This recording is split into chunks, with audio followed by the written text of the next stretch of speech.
shall we pray? The Belizean Prayer. Almighty and eternal God, who through Jesus Christ have revealed your glory to all nations, please protect and preserve Belize, our beloved country.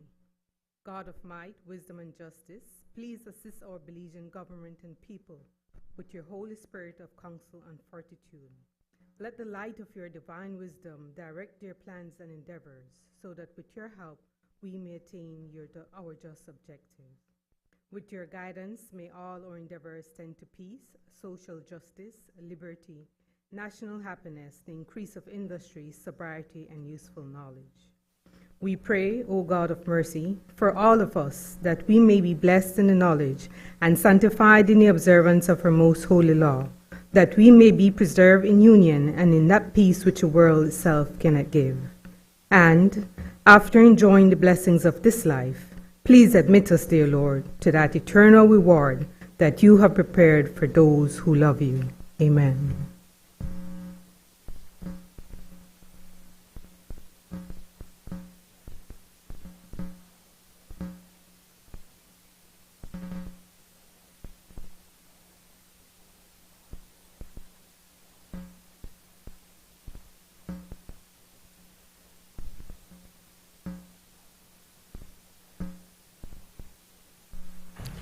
Announcement by the President. Good morning. First, I wish to recognize the excellent work done by the Minister of Infrastructure and Housing Development, as well as all the other organizations who have contributed to the renovations of the George Price Center to serve as a temporary residence of the National Assembly. At the meeting of the 11th November, I had only recognize the clerk and staff of the National Assembly, and I felt it important to so recognize those other organizations who contributed and made the National Assembly the George Price Center as it is for us to reside in. Second, I want to recognize our guests in the gallery. We have with us Mrs. Alison Parker, who is the representative of UNICEF, Mrs. Maria Elena Contreras, chairperson of the National Commission for Families and Children, Ms. Shakira Sutherland, executive director of the National Commission for Families and Children, the Honorable Emerson Salam, who served as a child parliamentarian and president of the Senate in 2023, and also the Honorable Lisani Castillo, who was also a child parliamentarian and who represented Bevington Kyle as a senator for 2023. We welcome all of you. I also wish to recognize Ms. Tia Ramirez Garcia, who is the chair of the National Women's Commission. She is not here with us, but possibly she may be on her way. I want to welcome you and thank all of you for joining us today. I also want to record for context why your presence today is so important to us in the Senate. In a letter dated August 11, 2021 to Mrs. Irene Palacio Morgan, who at the time was the chairperson of the National Commission for Families and Children, I had written to her expressing my delight as I saw the call for applicants to participate in the National Children's Parliament, which was held on November 20, 2021.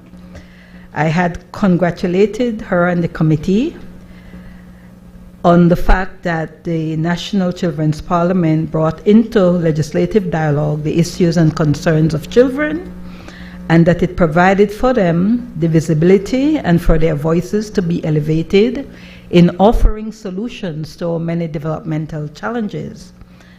I had shared with them also that at the time I understood the call to only be for applicants to represent the House of Representatives. I had confirmed that, and the fact that according to them, that was how it was conducted in the past. I humbly offered a new pathway for consideration, taking into full context some particular reasons One, that Parliament, by its definition, refers to the highest legislature in a country, and that in the UK it consisted of the Sovereign, the House of Lords, and the House of Commons. I also made reference to the architecture of our Parliament, which was designed to mirror that of the UK, and that therefore, if there was a children's parliament in Belize, it ought to include the House of Representatives, the Senate, and the Governor General.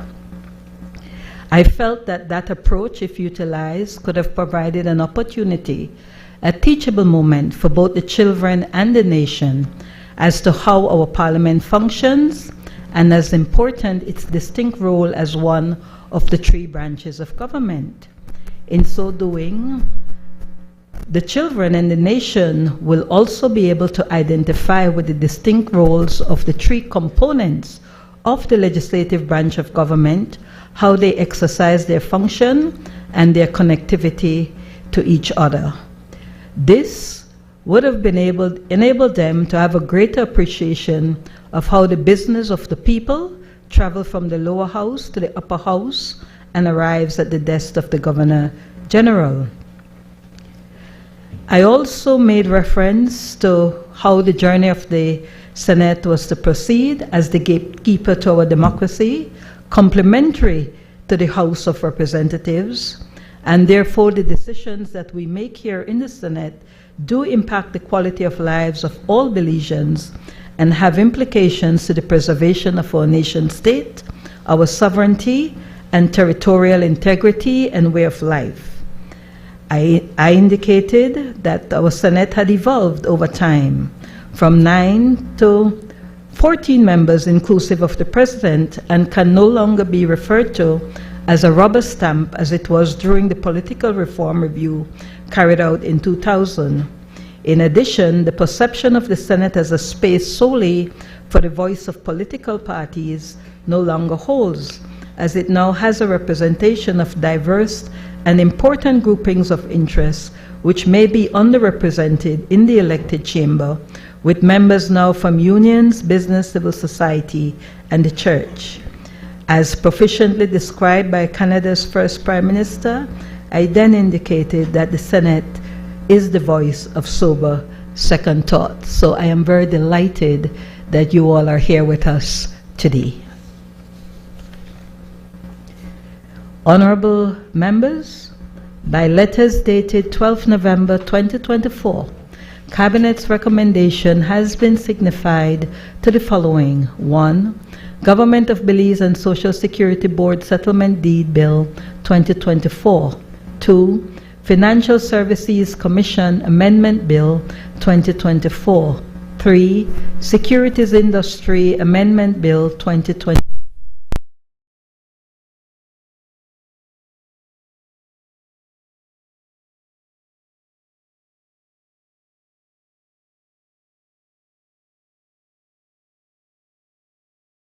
Amendment Bill 2024. 7. Business Names Amendment Bill 2024. 8. Designated Processing Areas Amendment Bill 2024. And 9. Stamp Duties Amendment Bill 2024. Bills brought from the House of Representatives. I recognize the Leader of Government Business. Madam President, I rise to take charge of the following bills. Social Security Amendment Bill 2024, National Health Insurance Validation Bill 2024, Financial Services Commission Amendment Bill 2024, Securities Industry Amendment Bill 2024, Income and Business Tax Amendment Bill 2024, Tax Administration and Procedure Amendment Bill 2024, General Sales Tax Amendment Bill 2024, Business Names Amendment Bill 2024, Designated Processing Areas Amendment Bill 2024, Stamp Duties Amendment Bill 2024, National Institute of Culture and History Amendment Bill 2024, Marriage Amendment Bill 2024, Government of Belize and Social Security Settlement Deed Bill 2024, Disaster Preparedness and Response Amendment Bill 2024, and the People's Constitution Commission Amendment Bill 2024. Madam President, in accordance with Standing Order Number 49, I move that the bills be taken through all their stages forthwith. Honorable members, the question is that the bills be taken through all their stages forthwith. All those in favor kindly say aye. Aye. Those against kindly say no. The ayes have it. Paper. I recognize the Leader of Government Business. Madam President, I rise to lay on the table sessional paper number 92/1/14, Public Utilities Commission Request for Proposals Regulations 2024. Honorable members, that paper is ordered to lie on the table. Personal explanation. I recognize Senator Isabel Bennett.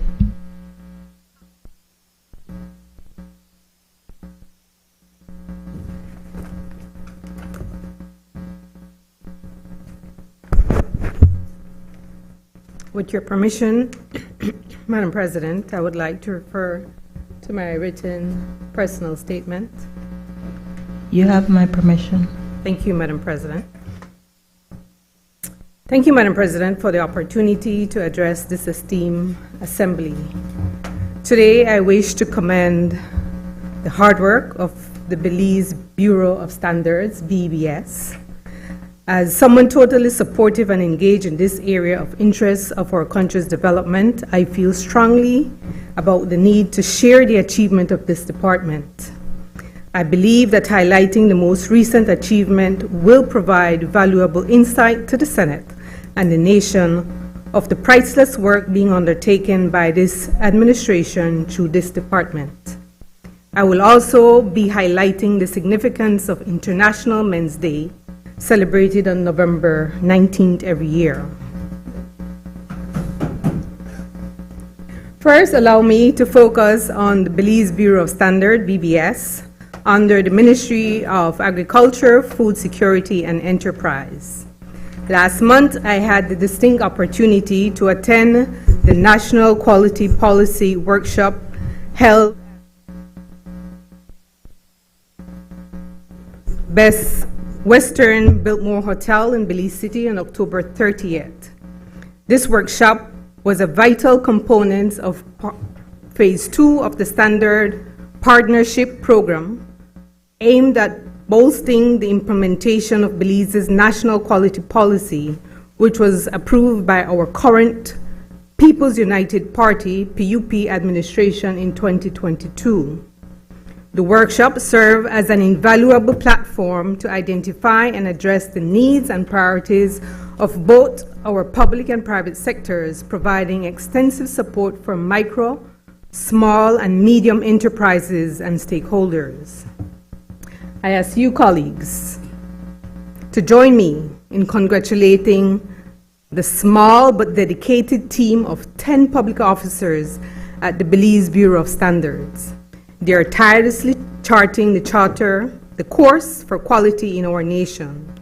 It is a source of pride for all Belizeans to recognize that we have a robust national quality policy in action, a true reflection of the department's commitment to excellence. This achievement stands as a significant milestone for our nation, underscoring the BBS relentless dedication and the present administration's vision for quality across all facets of Belizeans' life, be it in road construction, food safety, healthcare, art, education, hospitality services, and beyond. During my interaction with Ricardo Benunetti, the lead project manager for international projects, British Standard Institute, BSI, who is assisting Belize in our quality journey, I was struck by his admiration for our country's dedication to quality, especially amidst the challenges of the COVID pandemic. His remarks testify not only to the staff passion for fostering quality, but also to our collective mission of ensuring that quality service delivery and product excellence become the norm for all Belizeans, both locally and on the international stage.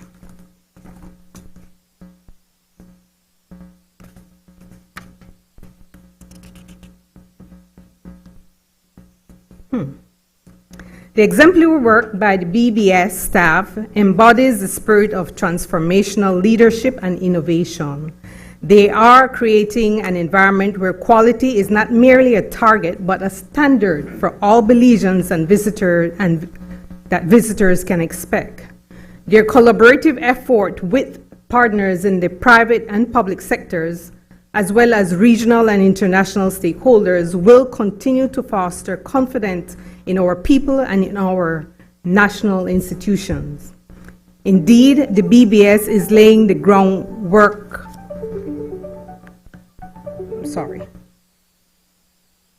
Indeed, the BBS is laying the groundwork for sustainable growth and increased international trade.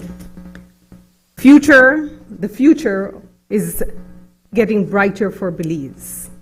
I am encouraged and I am inspired by the positive changes that our national quality policy will continue to usher in, and I am proud to stand alongside Belizean experts in quality as we witness the transformative impact that these efforts will bring to our nation and its people. Once again, I extend my heartfelt gratitude and congratulations to the staff of BBS for challenging yet this meaningful journey that they have embarked on. Their tireless contribution are making a tangible difference in the life of Belizeans and visitors alike. I am confident that the Belize Bureau of Standards share with me the belief that we as Belizeans are best positioned to define what quality looks like in our services and products, that they are authentically Belizean. To foster this vision, let us work together, consumers, producers, importers, and the BBS, to articulate a collective definition of quality that resonates with our values and standards. So to the staff of the Belize Bureau of Standards, please keep up the fantastic work. You are making a significant contribution to our nation, and we thank you. As we turn our attention to International Men's Day, let us reflect on the wonderful men who inspire, lead, and contribute to the fabric of our society, striving for excellence, not just in quality, but in all aspects of our lives. On Tuesday, November 19th, just 2 days ago, some countries around the world had the opportunity to celebrate International Men's Day, a day dedicated to recognizing the positive contribution men make to society. This year's theme, Positive Male Role Models, underscore a vital message that resonates not only with men, but everyone in our communities. Just as we honor women on International Women's Day in March every year with much enthusiasm and respect, it is imperative that we elevate the celebration of International Men's Day to the same level of significance. And what better place to start than in the Senate, the National Assembly of Belize.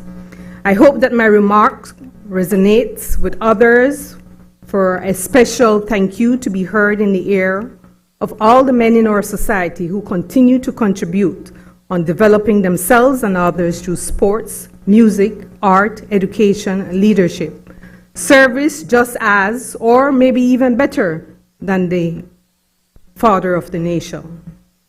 Positive male role models are vital for inspiring and guiding future generations, especially in challenging circumstances. As of December 31st, 2023, Colby's prison population had risen to 1,222 inmates, reflecting a concerning 2% increase from 2022. Within this context, the number of convicted inmates had surged by 8%, increasing from 763 in 2022 to 827 in 2023. Although there has been a decline, 9% in remanded inmate from 436 to 395, the pressing reality is that this special population urgently needs more positive male role models. Positive role models would exemplify integrity, resilience, and compassion. offering a powerful blueprint for what it means to be a responsible and caring member of society. By celebrating these male role models goes beyond, but celebrating these male role models go beyond the mere acknowledgement of what they do. It underscores the urgent need to promote healthy masculinity and mental health awareness. It fosters meaningful connection among men and their community, which is crucial for well-being of our entire country, Belize. We must prioritize this effort to ensure that every individual, especially those facing difficulties, have access to inspiration and support. Together, let us champion these essential services and work towards a brighter, more supportive future for all men in our country. I thank you. Motions relating to the business or sittings of the House. I recognize the Leader of Government Business. Madam President, I move that at its rising today, the Senate do adjourn to a date to be fixed by the President. Honorable members, the question is that at its rising today, the Senate adjourn to a date to be fixed by the President. All those in favor, kindly say aye. Aye. Those against, kindly say no. The ayes have it. Public business, government business, motion. I recognize the Leader of Government Business. Madam President, whereas on the 4th November 2021, the Government of Belize and the Nature Conservancy finalized a debt conversion transaction and signed the Belize Blue Loan Agreement and the Conservation Funding Agreement, collectively known as the Belize Blue Bonds for Ocean Conservation. And whereas the BLA and the CFA are contingent on the delivery of 8 primary conservation commitments or targets and an agreed payment schedule to be realized by the Government of Belize by the 8th anniversary of the agreements. And whereas Clause 1 of the CFA outlines Belize's obligations to complete a legally enforceable Marine Spatial Plan, an MSP, and designate up to 30% of its ocean in biodiversity protection zones, and outlines the 7 legally binding commitments to be achieved through the delivery of the MSP. And whereas as of the 4th of November 2022, the Government of Belize has successfully delivered milestones 1, 2, and 3, and is expected to achieve milestone 4 by the 4th of November 2024. And whereas milestone 4 of the CFA states that, quote, no later than 3 years after signing the agreement, the National Assembly shall approve and the government shall formally sign into law and gazette biodiversity protection zones, BPZs, covering a total of 25% of its ocean. And whereas to date, Belize has legally designated 20.05% or 669,046 hectares, 6,690.46 square kilometers of its total ocean space of 3,336,789 hectares or 33,367.89 square kilometers as biodiversity protection zones. And whereas to meet the milestone 4 target, a minimum of 166,965 hectares or 1,669.65 square kilometers or 5% of Belize's ocean space is being proposed to be further designated as medium protection biodiversity zones. And whereas the CFA obligates Belize to protect up to 30% of its total ocean space as 15% high protection biodiversity zones and 15% medium protection biodiversity zones. And whereas the proposed 5% expansion will be designated as medium protection biodiversity zones, which are described in the Conservation Funding Agreement as zones suitable for some level of extraction and seabed alteration with appropriate management and direction, depending on the objective of each designated area. And whereas the Conservation Funding Agreement stipulates that the identification and designation of new biodiversity protection zones within Belize's ocean space is to be guided through a science-based and stakeholder-driven marine spatial planning process, which takes into account the ecological, economic, and social considerations within Belize's blue space. And whereas, as per the maps attached, these zones were identified through the ongoing National Marine Spatial Planning process and represent areas that, 1, have current and historical support for stakeholders, 2, a strong scientific basis for their biodiversity and ecosystems, functionality and connectivity, and benefit to the wider Belize Barrier Reef system, 3, economic significance and importance to the people and livelihoods, and 4, complement ongoing management efforts and objectives identified in existing management plans and legislation.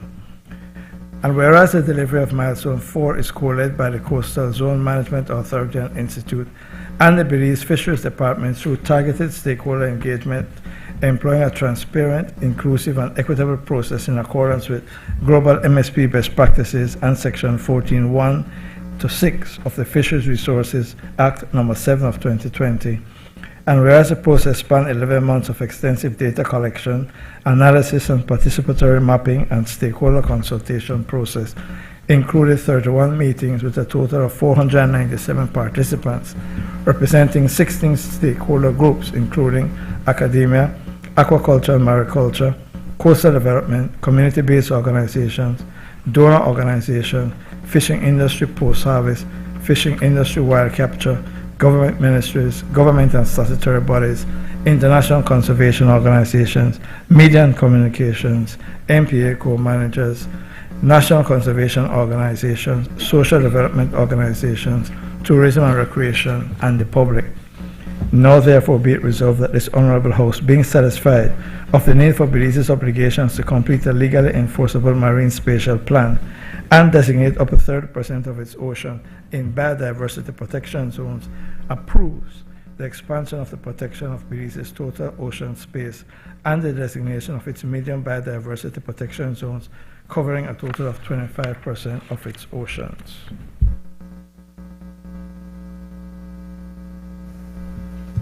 I recognize Senator Antonio Herrera. Good morning once again, Madam President, and good morning to distinguished visitors in the gallery. I rise to give my contribution to this motion. First of all, Madam President, this is the Blue Loan Agreement, which was signed in 2021. This gave Belize an immediate relief when it comes to debt by reducing the GDP to 12%. Also, when this Blue Bond Loan Agreement was signed, they also gave a commitment, Madam President, that they would give $180 million over a 20-year span, which which adds up to roughly like $9 million a year, US dollars, Madam President. So questions would definitely arise that where has that money been? I mean, it's been 4 years, and if my math is right, it would be $36 million US dollars that has been has been given back to Belize for the space for the reserves. When we read this motion, first thing we thought is about the fishermen. They are designated 3 areas. Bacalar Chico is one which does not have much fishermen, Madam President. It's mostly leisure and so forth, like barely like how you call it, leisure fishing. But now you come to Area 8, which is designated and Glover's Reef Marine Reserve. That is what we call the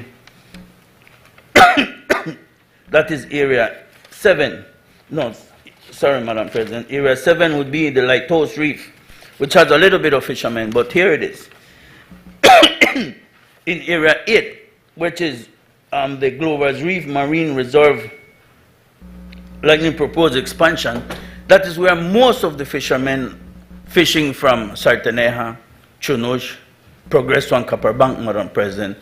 So, so the question would definitely rise: what will happen to these fishermen? One, they're being displaced. That's their that's their main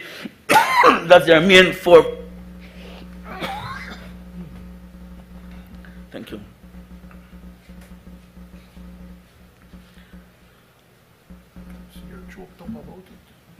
No, man, just a cough.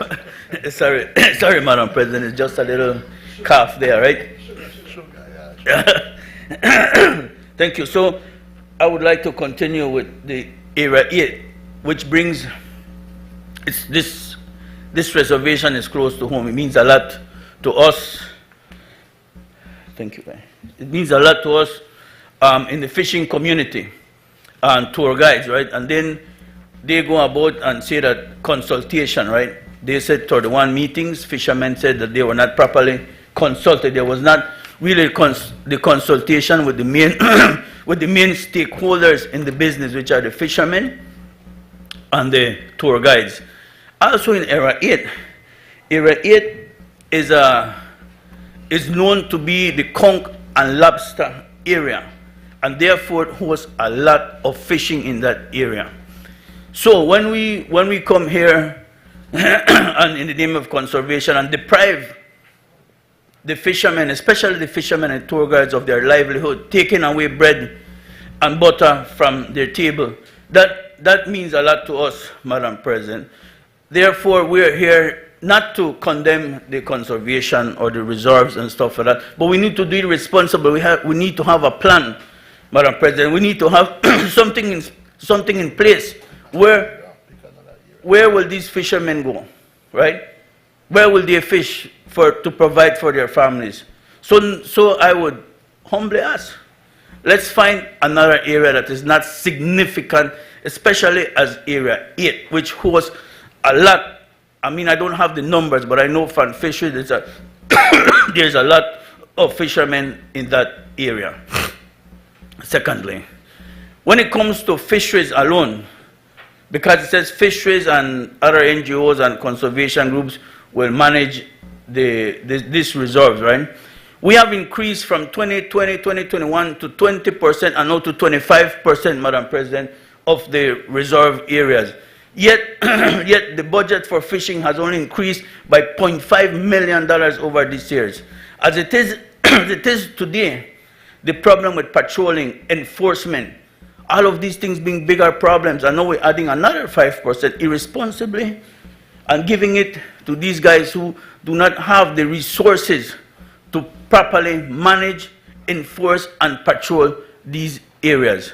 We're saying today, Madam President, again, nothing is wrong with, with preserving, and conserving our natural resources, which is the sea. What's the most beautiful thing that this jewel has? But let's do it responsibly.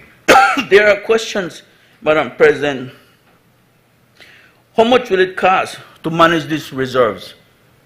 What will it take to manage these reserves? And in management comes the patrolling, enforcement, and everything that comes with it. As it is today, it's no secret, there's extensive extensive illegal fishing from Guatemala, Honduras, that take our conchs and lobster every day.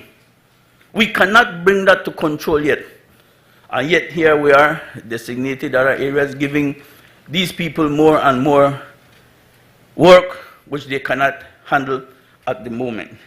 So that's a question that definitely we need to look at. How will these fishermen move on? What is the next step for them?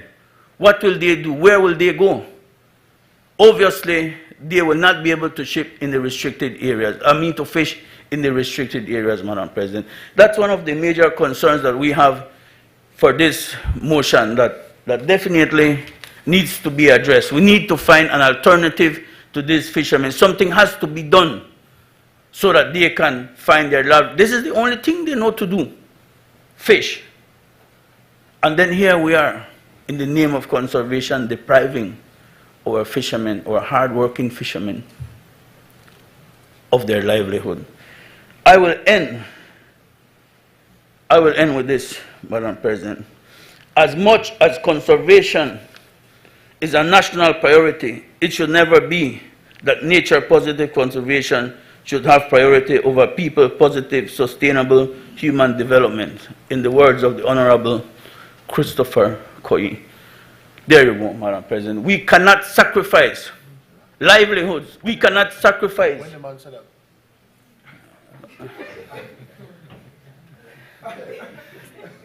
Oh, I got you.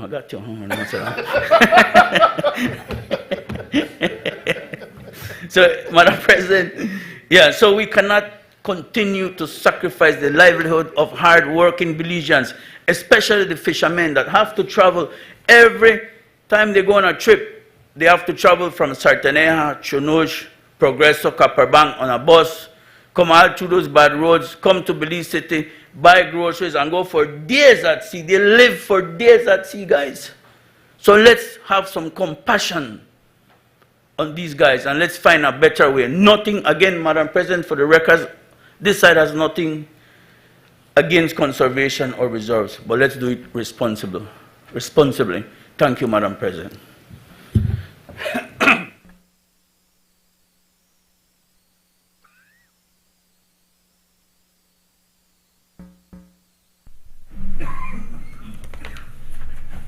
Madam President, first of all, I heard the Honorable Senator indicate that the people in the fisheries industry say they were not consulted. I don't know who those people are. I don't know when the consultation took place, but the motion sets out in extensive detail the extent of the consultation that was undertaken, and it includes the fishing industry post-harvest, the fishing industry wild capture. So it is very clear to me that on the face of it, there has been consultation. The major concern expressed by the Honorable Senator is that the extension from 20 to 25% of our ocean, and specifically in the Grover's Reef area, will impact the fishermen who make their livelihood from fishing in that area. The only point in response to the Honorable Senator is that it is a medium biodiversity protection zone. And as the motion itself says, that allows extraction, there can be fishing, and seabed alteration. So it is not that there is a complete bar like a high protection zone. This is a medium protection zone that will allow fishing to continue. Thank you, Madam President. I ask that the question be put. Honorable members, that motion is referred to the Constitution and Foreign Affairs Committee for examination, consideration, and report. Bills for second reading. Honorable members, with the consent of the Senate, I propose to vary the order of the bills for second reading today to allow Bill number 12, Marriage Amendment Bill 2024, as listed on the order paper, to be the first bill to be moved for second reading. As you can note and are aware, we have our special guests today with us who are here specifically to sit in on the debate for this particular bill, particularly as it was a bill that was debated by the Children's Parliament in 2023, and they're here to ensure that you all debate this bill and to see whether you will be passing this bill. So, is it the wish then of the Honorable Senate that the order be varied as suggested? All those in favor kindly say aye. Aye. Those against kindly say no. The ayes have it. I recognize the Leader of Government Business. Madam President, I rise to move a second reading of a bill for an act to amend the Marriage Act, Chapter 174 of the Substantive Laws of Belize, Revised Edition 2020, to increase the age of marriage to 18 years, to remove provisions for consent to marriage of infants to be given by parents or guardians, and to provide for matters connected therewith or incidental thereto. Madam President, let me join you in welcoming our guests, in particular, Mrs. Parker from UNICEF, and Ms. Contreras and Ms. Sutherland, and of course the youth parliamentarians. It is fitting, as you indicated, that they join us today as we debate this historic piece of legislation. Madam President, without any contradiction or condition, it is the position of the members of the Senate and indeed the government of Belize that this bill is important, it is transformative, it is in the Belizean people's interest, and we seek the support of the entire Senate for this modernizing piece of social legislation. Madam President, we are debating a matter of constitutional importance. This is a human rights issue. I put it as high as that because, Madam President, for too long we have allowed in our country infants to be married and infants to be married with the consent of their parents.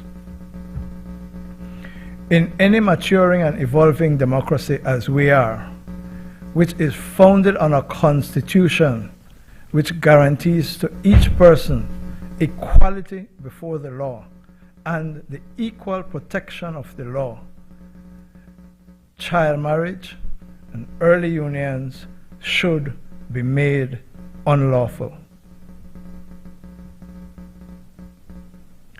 Every child, regardless of who he or she is, has worth, has dignity, is endowed by our Creator with inalienable rights.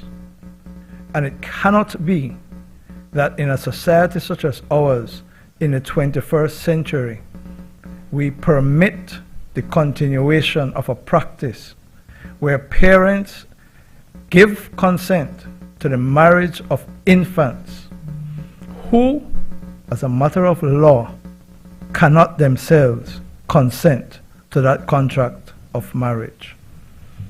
And so those of us, the People's United Party, believe that yet again we have moved forward in our social agenda.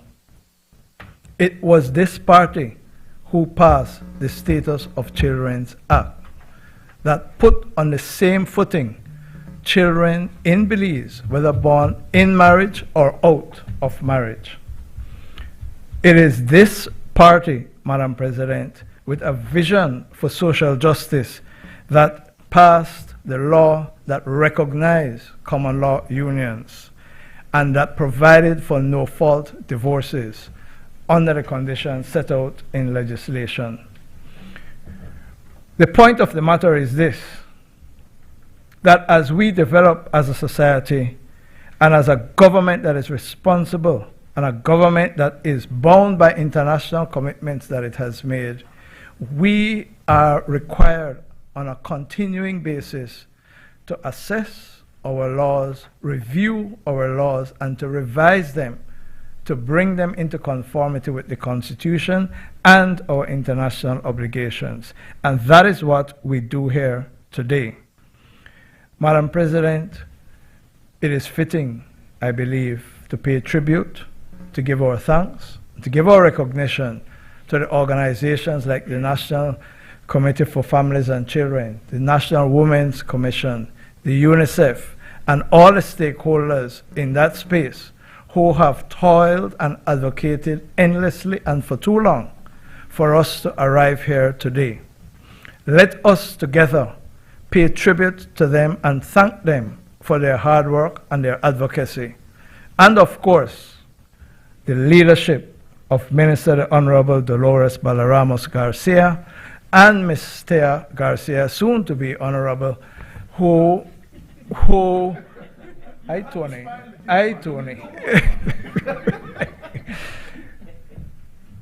Honorable, soon to be Honorable Thea Garcia, who have worked and brought this legislation through the cabinet to this National Assembly. Madam President, all those people, we owe a debt of gratitude because this legislation is timely. In fact, it is overdue. And so I close by saying this. By passing this legislation, by prohibiting infants from marrying, we give life to the dignity, the worth of our children. We guarantee to them equal protection of the law, and we recognize their equality before the law. And it is vital for us as a society to speak loudly, clearly, and in one voice, and to say that this practice and tradition must come to an end. I ask the support of this Honorable Senate. Thank you, Madam President. I recognize Senator Michael Perfit. Thank you, Madam President. I heard Senator Courtney boasting about the social, legal accomplishments of his government concerning different pieces of legislation. Let the record show, Madam President, that as Attorney General, I championed the legislation for divorce by consent. And I would like that to be listed as an accomplishment as well. It has been going very well in the courts.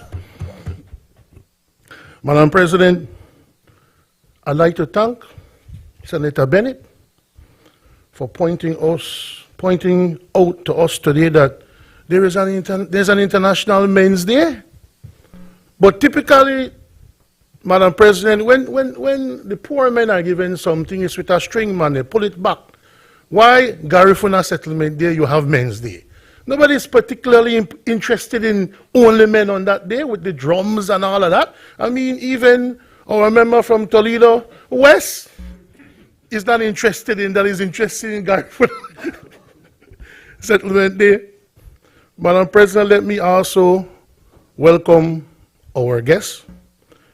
Indeed, it's very rare that people who champion bills get to see these bills from their formative stages to when they come here in the Senate before they go to the Governor General. I would like to, on behalf of the entire nation and this entire Senate, I believe you had mentioned, Madam President, Honorable Youth Member Castillo.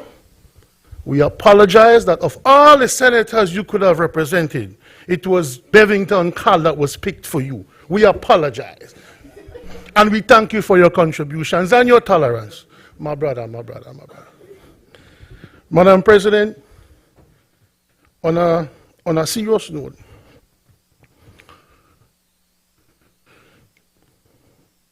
the concept of indeed,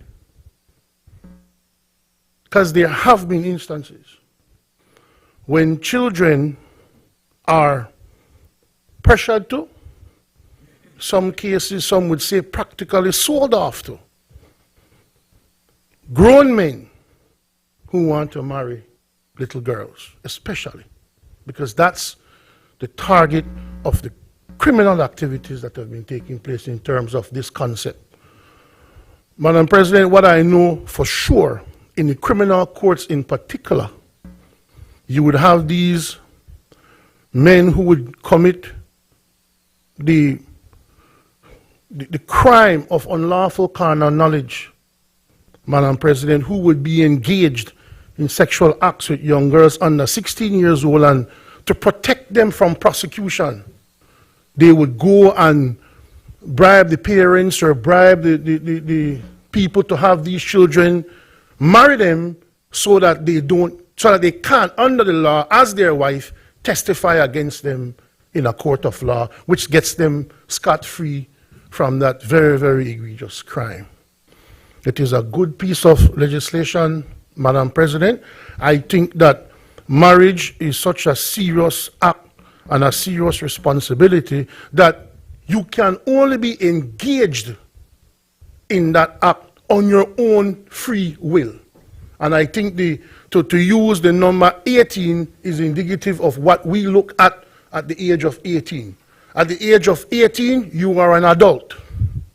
And you should only enter into that union assuming you have the right faculties, and it is a decision that you are making for yourself, especially our young ladies. So, Madam President, the law is now on the verge of being changed to say that you can only get married if you're an adult, and nobody can force you or make you get married to who you do not want to get married to. So we praise the legislation and we congratulate the government, as much as it pains me to say that.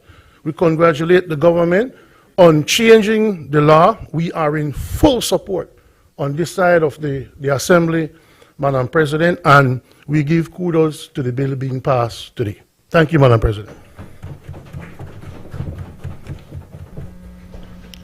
I recognize Senator Glenfield Dennison. Thank you, Madam President. Madam President, I wish to, with your permission, express on behalf of the Trade Union Congress our deepest appreciation, sympathies, and support for Honorable President, Honorable Speaker of the House of Representatives Valerie Woods. The bravery which she has displayed is second to none, and we thank her for bringing the horrible disease of cancer to the fore, and we hope that it is a sober moment of reflection for women to take a look at this disease so that we can try to nip it earlier.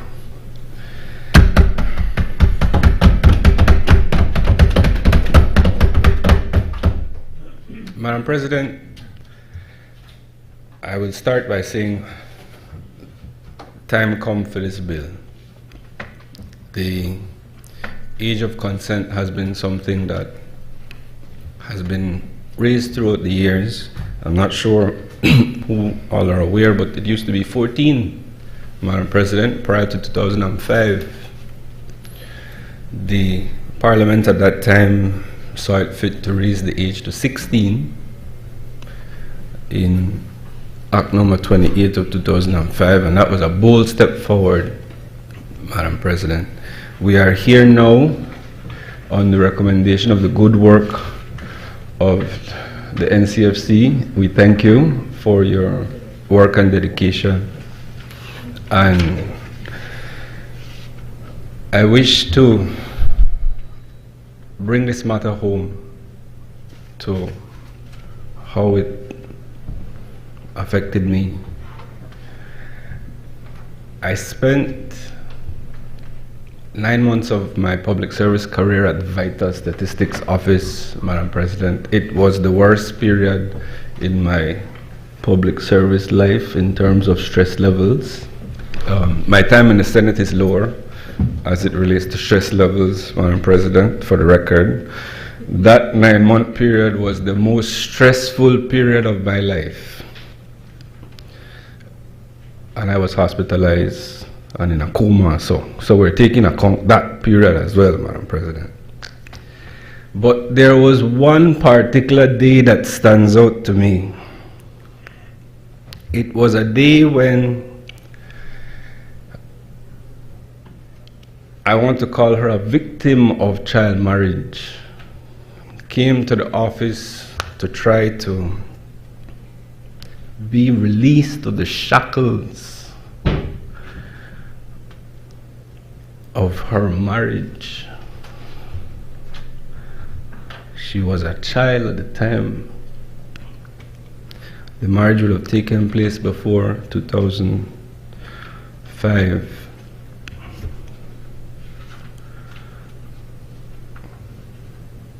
She was a child then, Madam President. Her 2 children were with her. And as I assessed the situation and informed her that her marriage was void, it is to this day, Madam President, the most touching, most emotional day of my public service career. To witness this woman being freed of her abuser. She hugged me, Madam President. thank me for striking that marriage from the register.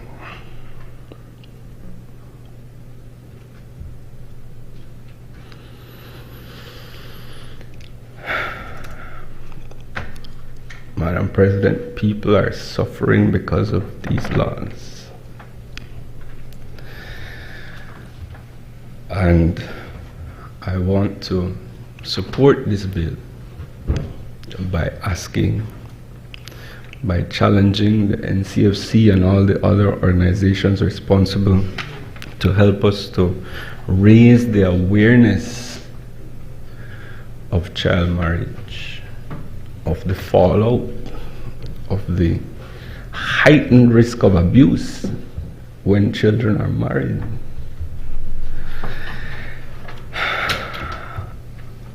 I ask this honorable House and the members of the cabinet to go hard in trying to address the root causes of child marriage. I am not a social scientist, Madam President, but I would humor a guess that it's rooted in poverty and gender inequality. And I ask that we take a stern look at how we can address those root causes.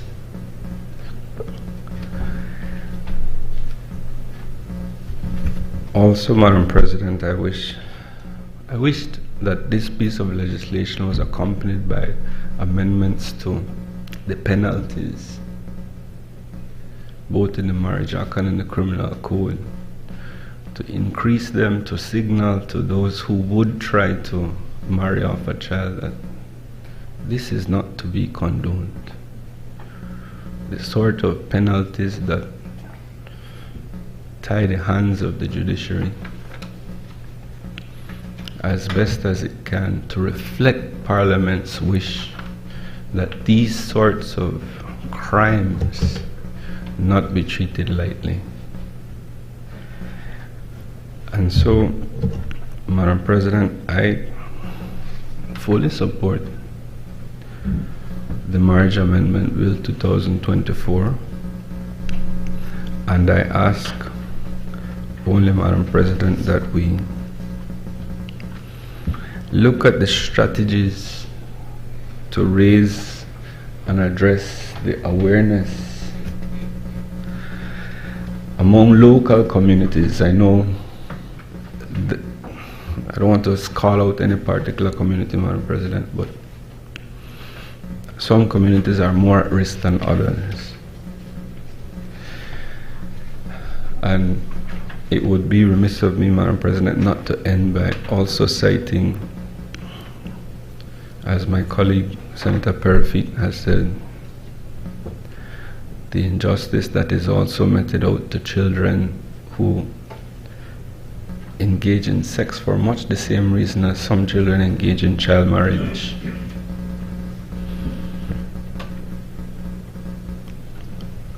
I prosecute and see a lot of cases that come before the criminal justice system for unlawful sexual intercourse. Madam President, it is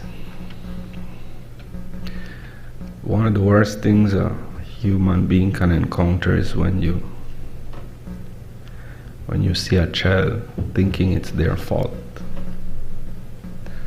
and not wanting to testify because, you know, Tami gone out there without an understanding or an appreciation of the lack of development of their faculties, about the factors that are guiding their decisions, the mental health issues that they are facing, the risk that they are at because of their poverty level, and so, Madam President. So I want to challenge the powers that be as well to take a look at how we can raise the awareness, Madam President. Something really needs to be done so that children get to be children. And Madam President, again, please don't misquote me. It's not that girl children are the only victims of these types of offenses. There are two taboos that act on boy children when they are engaged in some of these activities, Madam President. The act of sodomy, and in some cases, the act of prostitution.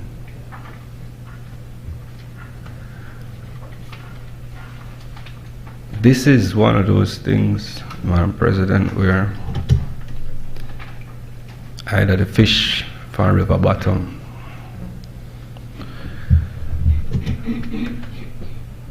So I don't make these comments lightly, and I think it has to be a concerted effort by all partners.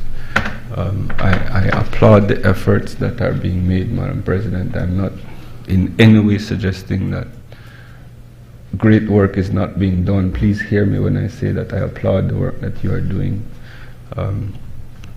I just think that it was an appropriate time, Madam President, to raise this to the height that it needs to be raised. I'm happy that it is before the upper house, and I wish that sustained media campaigns can be done so that children are aware that they are victims. I see it over and over, Madam President, where these children don't understand that they were the victims. And so with that, Madam President, I would take my leave and yield in support of this bill. Thank you, Madam President.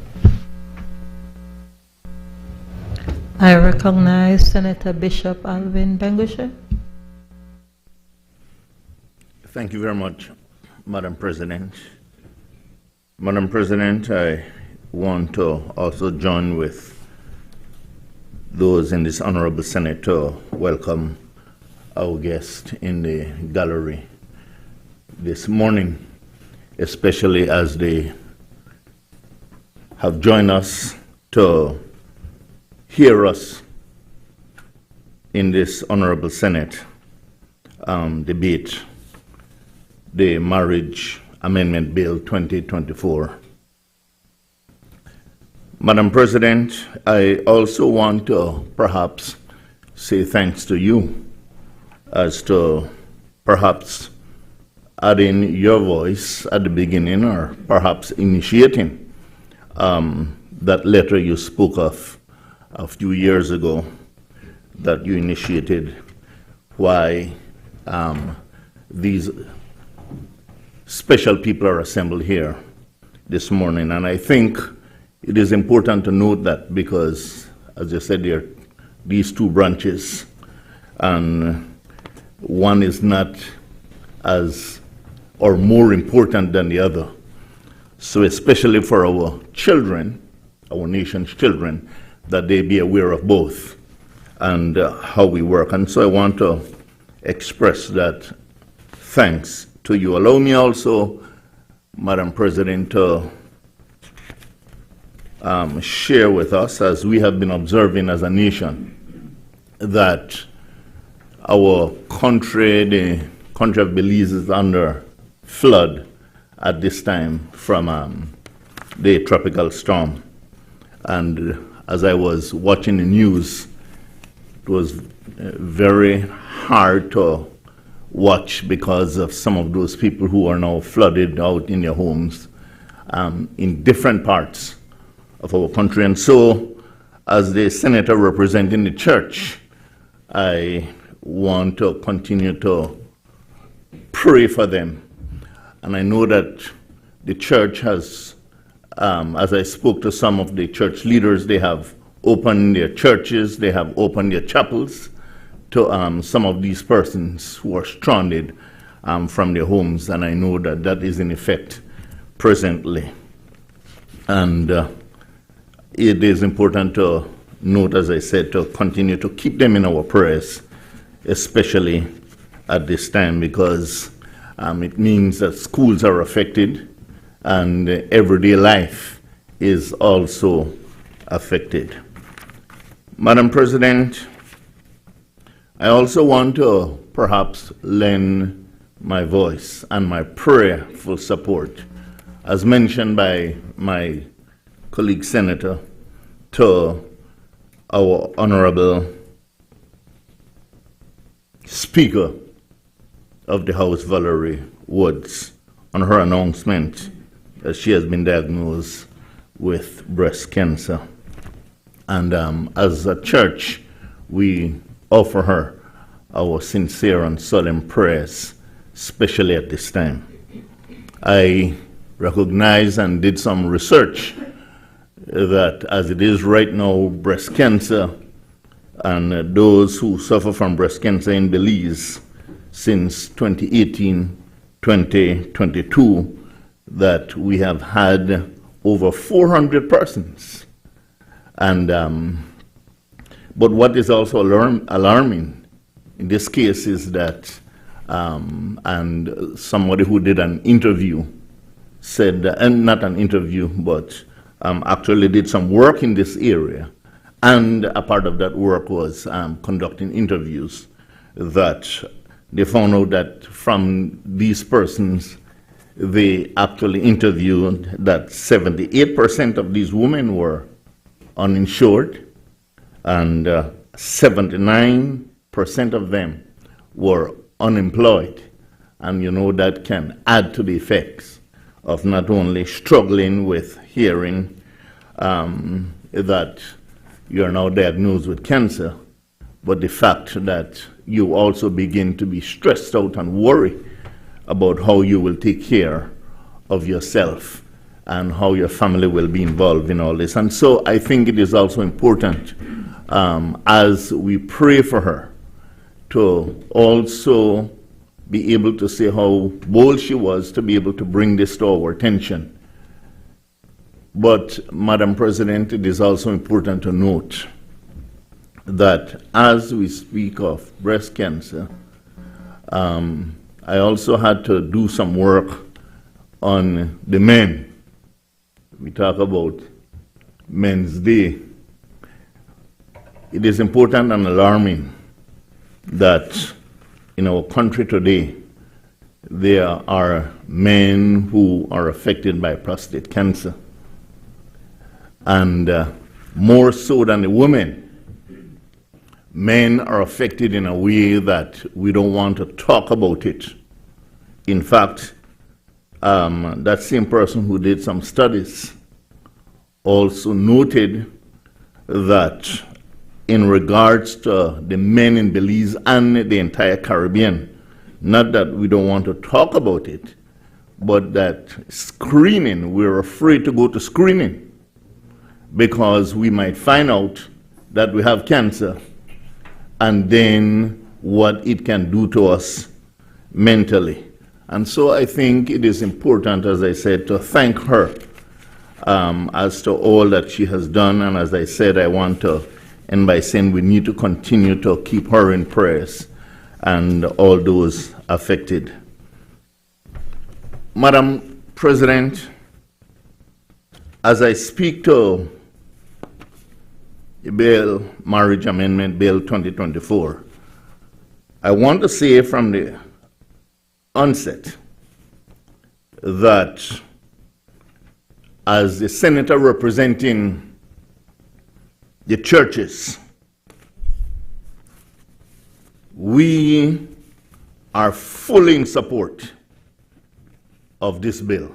And I want to emphasize that as I make my contribution this morning, that the church is fully in support of the bill.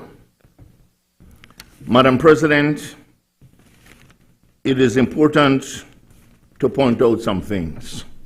And I'm happy that Minister Dolores Balderramos, in seeking to ensure that everybody was involved, included the churches in consultation, because there are times when we lament sometimes that enough consultation has not taken place. Well, I want to say in this regard that the clergy, that the church was fully involved in the consultation process, and I want to thank her for also pointing that out. I noticed that the leader of government business didn't mention the church this morning, but we were and have been fully involved and have been fully supportive, and also made contribution as to the bill before us this morning. Like the senator, there are some things that, yes, we would also be concerned about. And sometimes as you speak also from a personal perspective.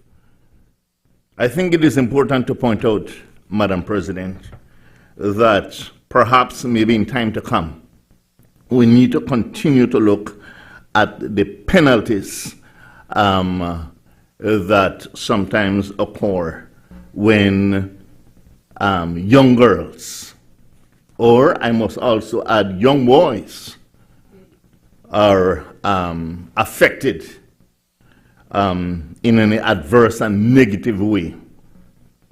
That there are some men in our country who, as mentioned before by previous senators, take advantage of young girls in our country, and then use also some things, whether they use, I wouldn't want to say a cultural thinking, but I would say a twerp cultural thinking that perhaps if they have sex with a person of a certain age, what would happen to them in life, for example, if they had any disease, that it would go away because they had sex with a young person. But it goes, and so our thinking sometimes is very thwarted. And as mentioned, that perhaps we need to have proper education, especially as it involves our males, and especially men. And as I speak of the penalties, Madam President, let me also, as I make my contribution supporting this bill this morning, perhaps maybe caution the government in some things. That yes, we support this bill, but as a country, we are bound by what I would say are implicit laws. In the case of marriage,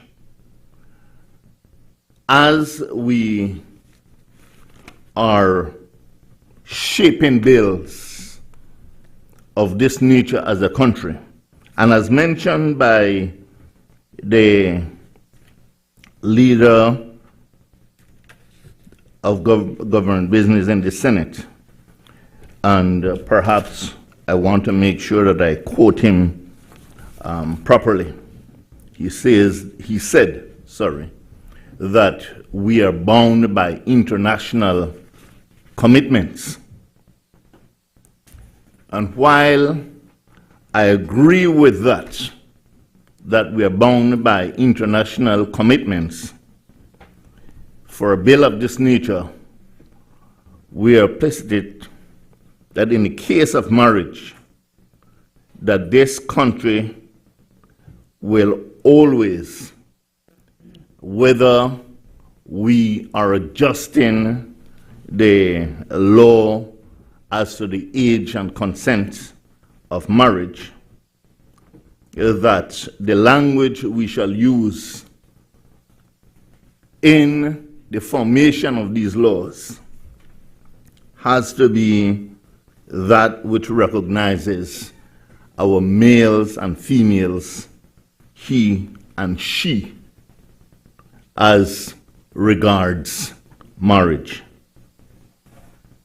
Indeed, we will respect the rights of individuals, but in laws of this nature, we must continue to be consistent with those laws that came before, and despite the pressure that we might feel as regards to international agencies that sometimes we have to borrow money from, or they give us whatever contribution in different ways, we must be consistent and understand that within the country of Belize, we are also bound by the language of our laws, which deals with male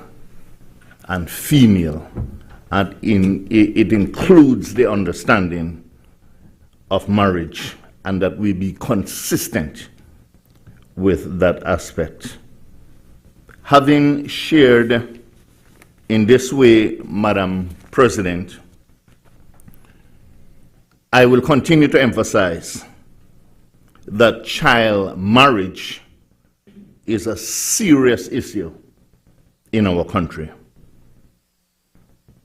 It is said that Belize has the second highest rate of child marriages and early union in the Caribbean. At least that is what my research found out.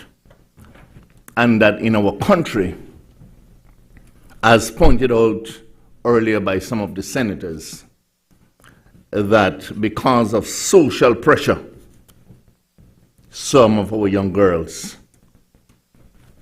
enter into early marriage, and pressure also because of their parents.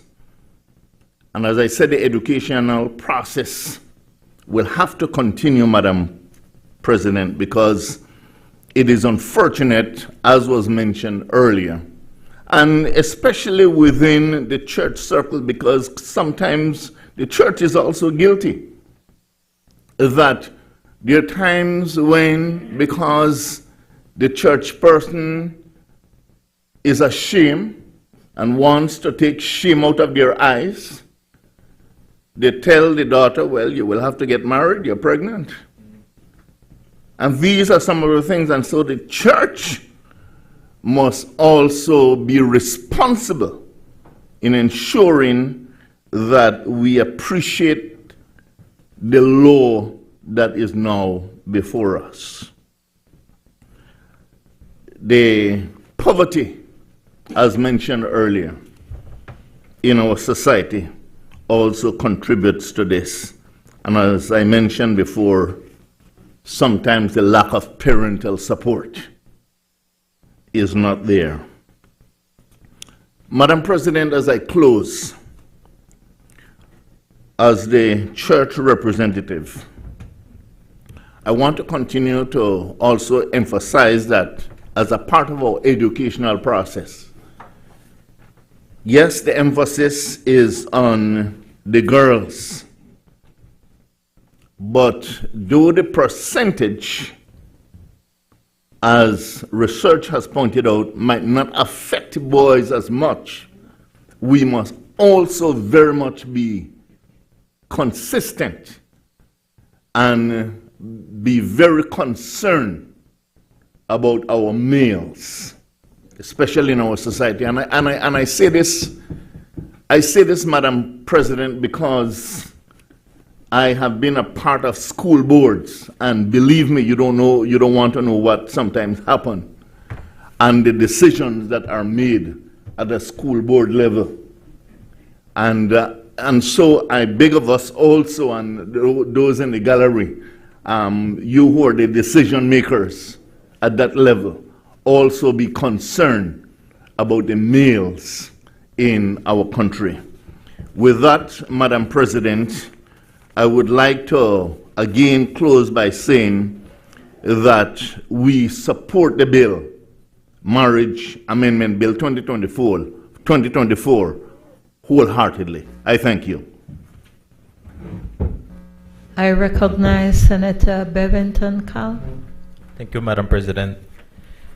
Madam President, like the good bishop mentioned earlier, I would like to also empathize with all the victims of Tropical Storm Sarah. I think in Western and Central Belize, a lot of our residents have been, affected with floods as we speak, and the loss of their livelihood, resources, and of course to our farmers, Madam President. There's some tough times ahead, for us, for them, so we want to empathize with them and make sure that, our government, we want to also thank the Prime Minister for doing his assessment, going out in the fields. But to add to that, Madam President, the public servants, the NEMO, who were there on the onset, advising the nation, I think they did a really great job, Madam President. Our BDF, who are still out as we speak, Madam President, they left their families to attend to the vulnerable ones. I think they must be recognized and applauded for the work, the risk that they take to serve our nation, Madam President. Of course, in southern Belize, we expected flooding, and I want to thank our ER representative, Dr. Osman Martinez, who was on the ground, everywhere to ensure that the residents of Toledo East are safe and are ready, Madam President. And so we want to thank and recognize him. And Madam President, despite the threat to Tropical Storm Sarah, as you're aware, we also had the Garifuna Settlement Day, Madam President, which was also a success, especially in Toledo East. I think it was a safe and really vibrant celebration, especially in Punta Gorda, Toledo East. Again, Madam President, again, our Minister, Dr. Martinez, was on the ground celebrating with our indigenous people, and especially the Garifuna people, celebrating their day, Madam President. So I just wanted to highlight those two things. And of course, I want to acknowledge our guests today that are here. We want to thank you for all the work that you've been doing. And of course, Ms. Castillo, who represented me well in the Senate. Be reminded of the standing order that says you're to remain silent while another senator is speaking. Thank you, Madam President. That is why we have young people like earlier. My friend, Senator Perfit, asked why I was represented by this young lady. You see why, Madam President. We follow the standing orders as young people. We're in line. As young people, Madam President, we want to be a difference. We want to be a change. We want to advocate for the right thing. And that's the reason why she represented me, and she did an excellent job, Madam President. So I want to personally thank her for that.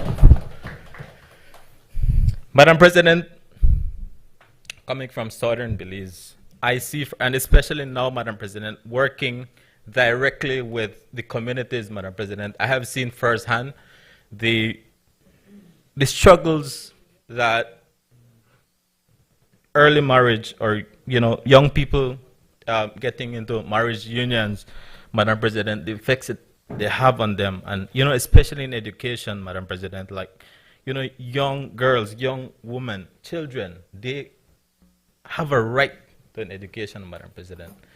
They have a right to choose the life that they want. They have a right for them to go out, in the fields to work, Madam President, to choose their career. And this is a bill, and I want to thank everyone who came together to make this a reality, and of course, our government, to make sure that this bill, is here today for us to pass and make it into law, Madam President, because I have seen young girls now wanting to go back to school, Madam President, and we're there to support them. I want to thank, and I think we need to highlight the Ministry of Education, Madam President, who is there to assist, a lot of these young girls who dropped out of school, some for other reasons, Madam President, but some of them are also because of marriage, Madam President, so they're deprived of their education. They're deprived of the opportunities that is out there. We need young women like Ms. Castillo, Madam President, to be there. So she should be an example to all the young women that we have out there going to school, that they can one day become like her, advocate for this type of legislation, Madam President. So this law, Madam President, will decrease or hopefully eliminate early child pregnancy, Madam President. It will also help us meet our SDGs, Madam President, targets that we have. And this will allow our young women to be in the workforce, to get a higher education, Madam President. So I just want to lend my support to this bill, Madam President. And that would be my contribution for this morning. Thank you.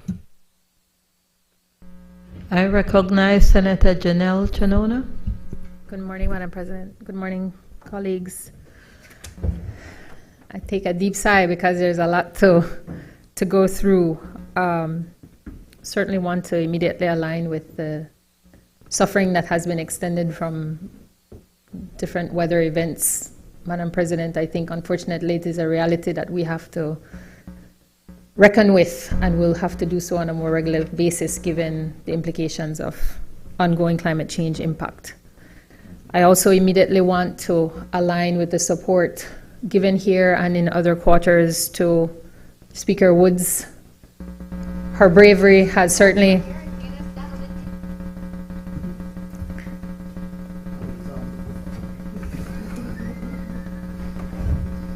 I'm going to ask each person to please ensure that your phone is either off or silent.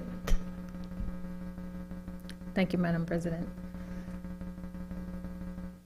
I would like to call out, as others have, her bravery in sharing her journey, and we have certainly indicated as women and men to supporting her fully on that journey. She has saved lives by sharing her diagnosis, and that cannot go unsupported, but certainly that she has to be brave, and it was referenced earlier that culturally we have a certain response to these things. There's some reason why you get it. Am I boring you, gentlemen? Oh, no. Thank you. Something very important. Thank you. Let me sit until you're done. Oh, well. Senator, kindly continue. And again, I remind senators of Standing Order 40 for senators to maintain silence while another senator is speaking. Madam President, I take exception to that whole job, Madam President. We were discussing strategy over this side. Could you? I mean, I was never aware that Senator, we had are to you be speaking on focused a the point of person while they're order? speaking. Did No. you ask for a point of order? No, Madam President, no. I'm asking for your permission to say that how can she then give the indication that we have to look at her while she's speaking the entire time? I can't see how that is breaking any rule. I take your point, Senator, but please be mindful of Standing Order 40 that asks for silence while another senator is speaking, because it can be disruptive. So I thank you. Senator Chanona, you may proceed. Thank you, Madam President. So we just call out our support for Speaker, and of course, given the comments earlier, to call out to men that they can also be affected by breast cancer, and certainly align with the Honorable Bishop's comments that, as intimidating as it may be, to encourage our Belizean men to go to the doctor to be screened. As Senator Bennett Moody has highlighted today, we need good men, and we can't afford in any reference to the definition of the word to lose good men, given the state of everything happening in our country. I go to culture, Madam President, because speaking now on the amendments proposed to the Marriage Act, we stand in full support, but hasten to add that, and I align completely with Leader of Government Business in saying that this is a human rights issue. And in many ways, we have to apologize to everyone that has been impacted, especially given the context of Senator Dennison's moving reflection, that there have been people suffering. And the date of your letter is 2011, correct, Madam President? The impact of the delay that justice has been denied to so many for so long is on all of us. So that as we look forward to reviewing and updating all our legislations that are contrary to the human rights that our Belizeans deserve, that we do so with more alacrity and speed. And I certainly join in welcoming our guests and in Senator Dennison's call to arms to use this as fuel. I know very often as advocates we do not get, it's a thankless job, and your sacrifices seen and unseen are appreciated and certainly felt today, but Lord knows the list is long for the other things that remain. And to the young parliamentarians, I want to say how important it is that your generation recognize that you took on an issue at Parliament before it reached the actual Parliament. I am from a generation where children were to be seen and not heard. Please let this example and the fact that you did it first fuel your motivation to be seen and heard, because it is the quality of your future. So you're here representing everybody, and that's a big burden to shoulder, but know, especially given all the bipartisan support and the support of the independent senators, that we stand with you. And, you know, listening to the support of this, it makes us question, well, why did it take so long? So please be fueled by that and bring other pieces of legislation to the fore. I know drafting is always an issue, but please let's build on that awareness that we have at this moment and make sure it's catalyzed for other things.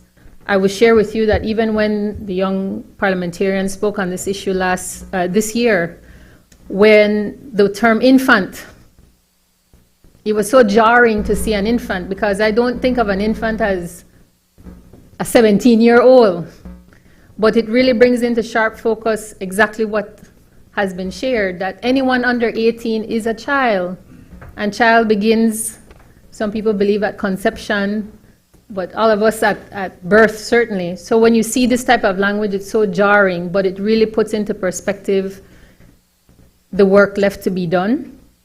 And certainly the NGOs signal our continued support for moving these human rights issues so that they can be meaningfully addressed, and that as parliamentarians we will support and advocate from this platform for those laws to be brought up to date, and more importantly, be proactive in the challenges forward. Our colleagues here have signaled just how egregious cases seem to get every year. But I want to call out, Madam President, if you will, the UN's Women Gender Snapshot 2024 highlighted that there is enormous dividends in investing in gender equality. They estimate that closing gender gaps in education and skills could add 10 trillion to the global economy. Ending digital gender divide could save 500 billion. Investing in the care economy could create nearly 300 million jobs. So we have more than the emotional well-being of our citizens, but we also have a lot of motivation in other regards to make sure that we're taking care of our population and that we're addressing poverty and gender inequality.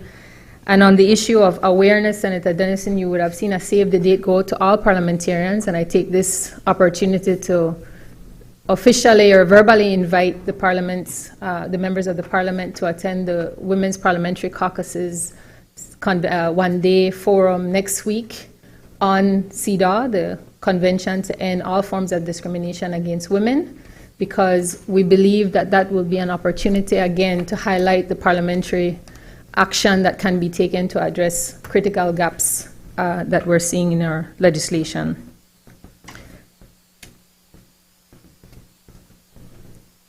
We need to see ourselves in these issues, Madam President. I speak as a daughter, I listen to Senator Dennison speak as a father. We need to do better by our children. They are our future, and that's not just a catchphrase. Thank you very much.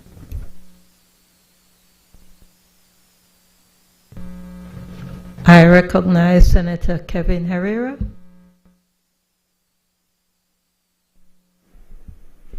Thank you. Thank you very much, Madam President.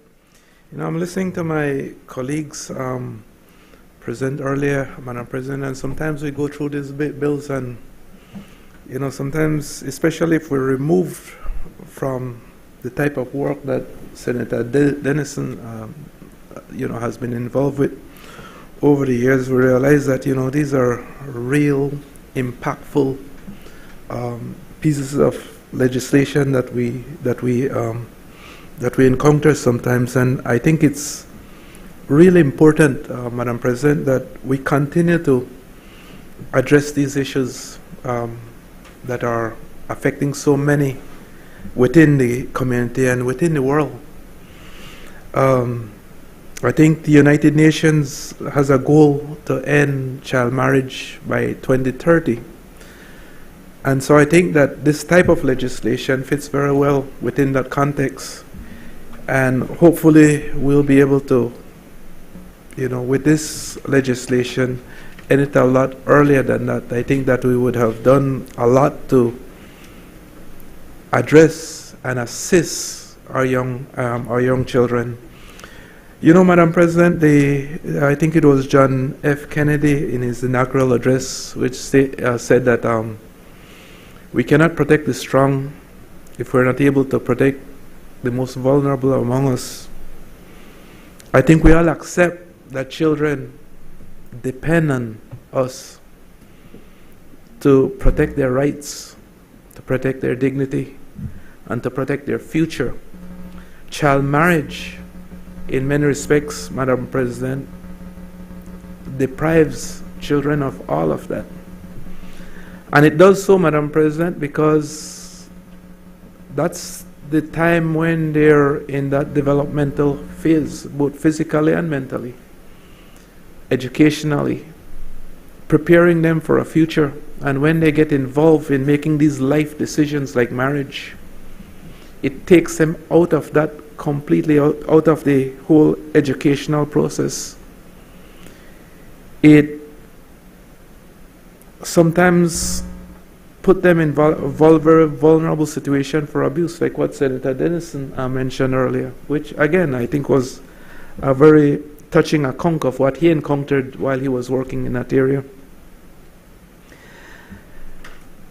I think it deprives them of economic opportunities. In fact, it's well established that it has a major impact on economic opportunities because education prepares us for the work world. And if we somehow skip that aspect of it, especially in a modern economy, Madam President, it's very difficult for us to function. And so I'm extremely happy that this bill is in front of us. I think that we have to go a lot further and identify many of the other areas I think we need to address with respect to children and their rights and protecting them, Madam President. But this is certainly an important step in that direction, and I fully support this bill that is in front of us this morning. Thank you. I recognize Senator Erica Jang.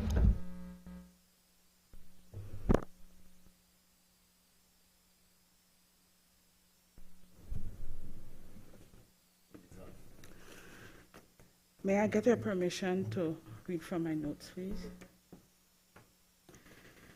I rise to speak in favor of a bill, the Marriage Amendment Bill 2024, which I believe carries a profound impact on health and well-being for our girls in safeguarding their rights and dignity. Madam President, Senate Bishop Moses Bengoshe mentioned earlier that Belize has the second highest rate of child marriage. And I was researching last night, and I went to referenced information from, I believe it's UNICEF, that had the prevalence rate of child marriages, and I believe Belize was at third for the Latin American and the Caribbean. So it's telling us that it's just increasing based on what Bishop mentioned earlier. It is said also that girls who married before the age of 18, they experience early pregnancies, and it gives them risk to maternal mortality. It gives also barriers to their education. I remember one time, I think it was 8 years ago, I was teaching third form. And there was this young lady who was in my class, and suddenly she was not there anymore. So I kept asking where she was. I never saw her. It was not until 2 years after I saw her, and unfortunately, she was pregnant and she had another child in her hand. And I asked her, what happened? She said, well, Miss, I was taken out from school by my mother because I needed to get married.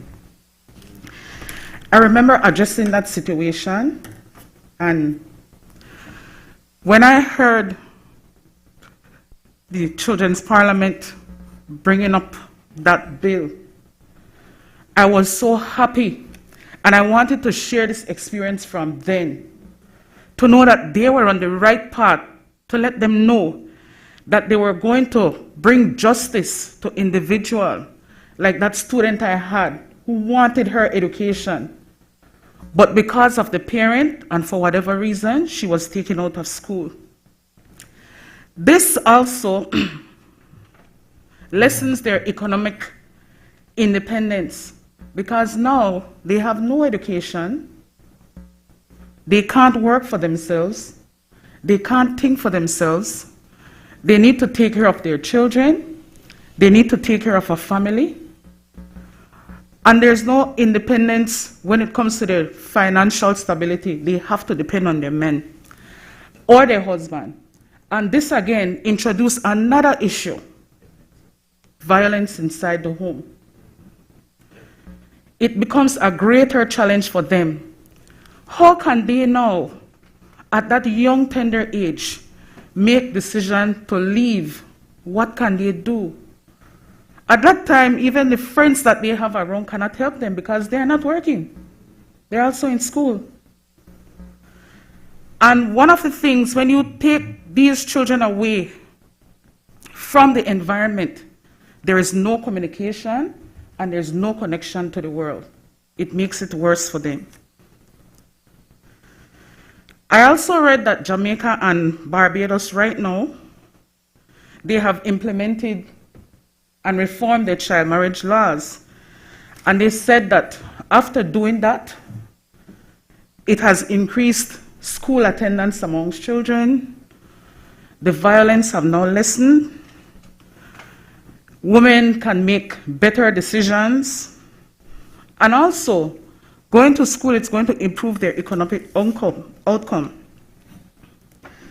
This bill, Madam President, I believe, will protect our girls from being married off to older men with the consent of their parents and guardians. This harmful practice perpetuates cycles of poverty and abuse. As we raise the age of marriage to 18, we are not protecting only our young girls, but we are protecting their future studies. We are protecting their future and their livelihood. This bill, Madam President, takes a stand against all forms of gender inequality by empowering girls and women to make decisions about their bodies, their lives, and their future. We are sending a clear message that the rights of women and girls are non-negotiable. I'd like to thank those members from the Children Parliament and all those who are instrumental in moving this bill forward. And I'd like to thank also our government, ensuring that we stand proud with everyone in fulfilling the mother and daughter and sisterhood of Belize, ensuring that they are safeguarded and protected. I thank you. I recognize Senator Isabel Bennett Moody. Thank you, Madam President. I will be brief, as all statements that have been placed on records are very much in support of this bill. With your permission, Madam President, I would like to address the children parliamentarian here and those who may be watching from home and even abroad. Did you know that there's 195 recognized countries in the world? And do you know how many from that 195 countries still allow for child marriages?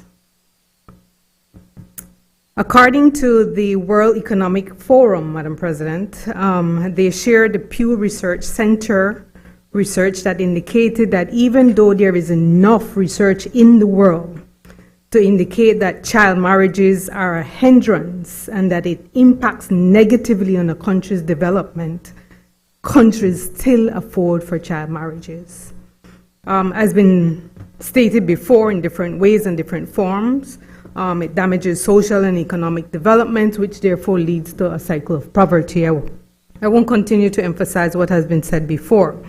But of the 195, there is still 117 countries that allow for child marriages in this world. So kudos to you, child parliamentarians, for spearheading. Thanks to the support that you got on this journey to be here. But I will go a little bit further. Even as I congratulate you, I would like to challenge you. In the next generation to come, you could be the ones here passing laws to better the environment of children in Belize. So to this I say, as I challenge you, you know the concept, you know the ins and outs of this particular law. Collectively, with the support that you have gotten, become the poster child in Belize, so we can see you continuously advocating for every child to understand this bill to better their lives. I thank you for your work, and I thank the persons who have supported you. I recognize Senator Colette Montejo. Thank you very much, Madam President. Madam President, if you, with your permission, I'd just like to read a quick quote. You may go ahead. Yes, ma'am. Thank you. This is, I'm reading the direct quote from Senator Caroline Thun, who represented the Vice President at the Children's Parliament. Her words, hence, changing the legal age of marriage from 16 to 18 in Belize is a vital step to protecting the rights, education, health, and well-being of our young Belizean citizens. It aligns with international standards, fosters better educational opportunities, reduces health risk, empowers young women, and may I also add young men, Please, thank you. promotes emotional maturity. By making this change, we send a clear message that we value the future of our youth and are committed to creating a safer and more equitable society for all. It's time for Belize to take this important step forward in the interests of our young citizens and the nation as a whole. To those predators, I say, leave our little girls, and can I add boys, alone. Let them grow up to be adults, 18 and above, not a day less. Those were the words of Ms. Caroline Tun, as she contributed to the debate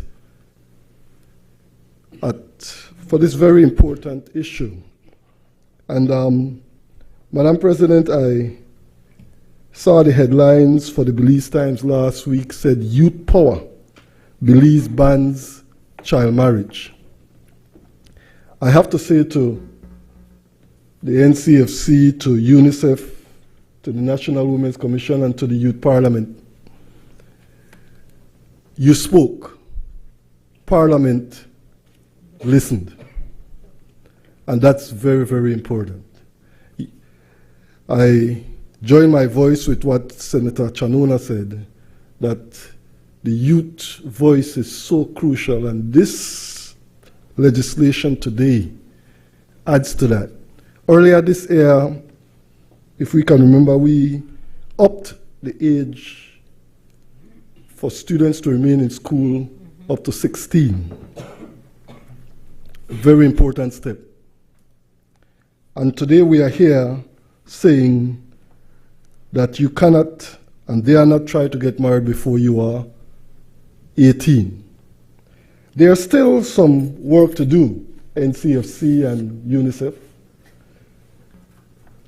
because as I looked through the law,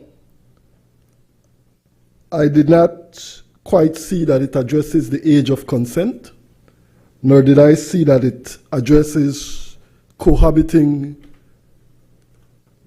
before you get to the age of 18. It speaks to marriage. So there's some work to do. And, but in the Youth Parliament, you started this process, and I have to commend you.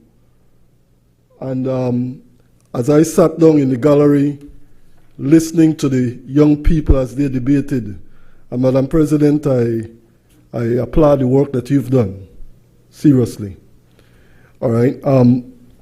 Listen as they debated, and then looking at Honorable Dolores Balderramos and seeing her eyes open and seeing the excitement in her, and realizing that today the youth voice has come to Parliament in ways that, so keep bringing him.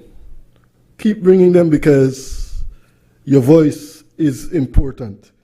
I fully support this bill, Madam President, and I'm very, very, very proud. I also must commend the Office of the Special Envoy for Women and Children, who is also a very important partner in this process. I thank you, Madam President.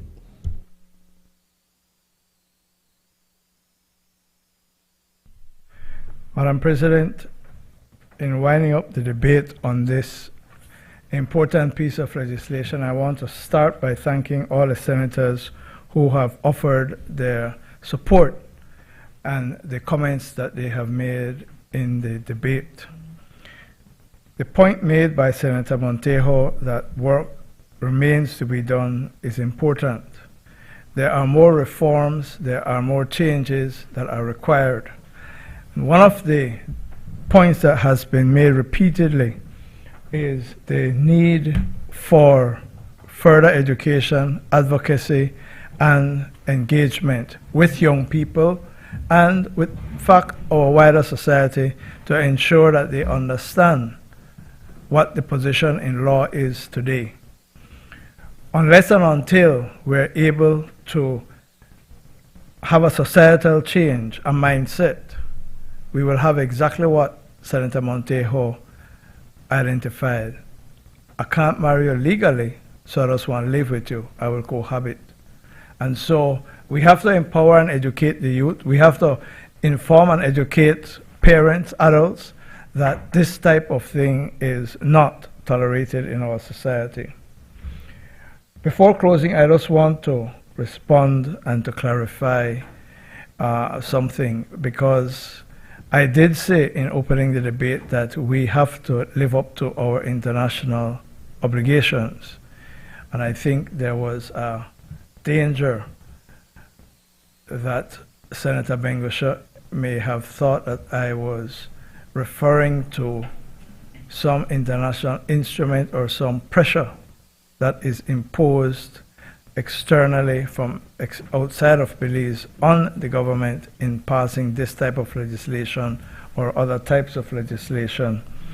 In fact, the obligations, international obligations that I was referring to, Madam President, is first of all the International Covenant on Civil and Political Rights. In Article 23 says, if I may read, the family is a natural and fundamental group unit of society and is entitled to protection by society and the state. The right of men and women of marriageable age to marry and to found a family shall be recognized. No marriage shall be entered into without the free and full consent of the intending spouses.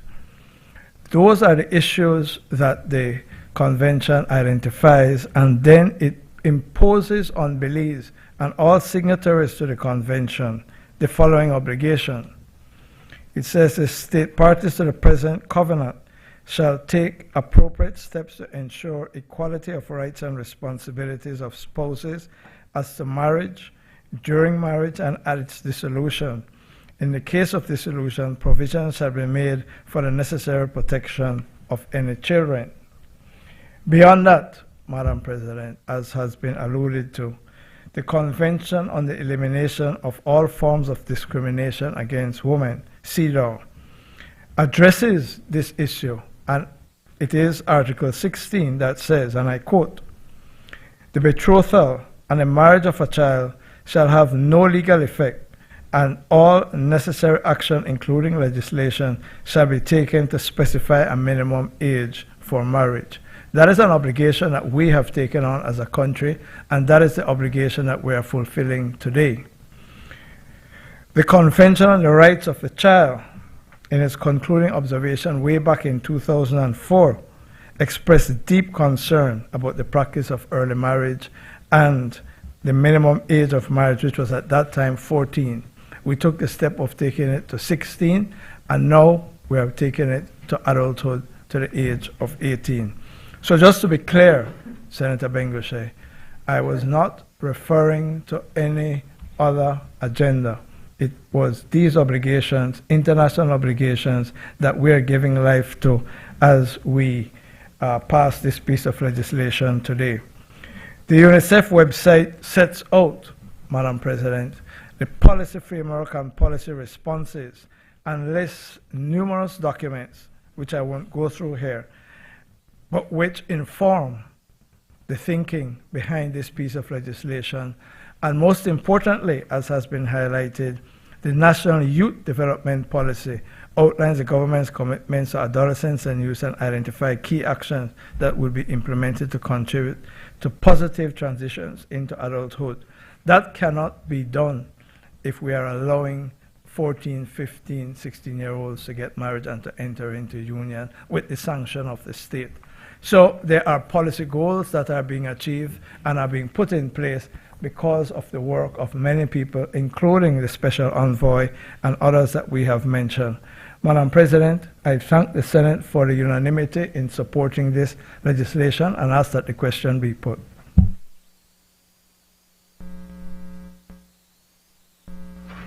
Honorable members, the question is that the bill for an act to amend the Marriage Act, Chapter 174 of the Substantive Laws of Belize, Revised Edition 2020, to increase the age of marriage to 18 years, to remove provisions for consent to marriage of infants to be given by parents or guardians, and to provide for matters connected therewith or incidental thereto, be read a second time.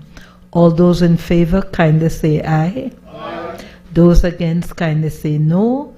The ayes have it.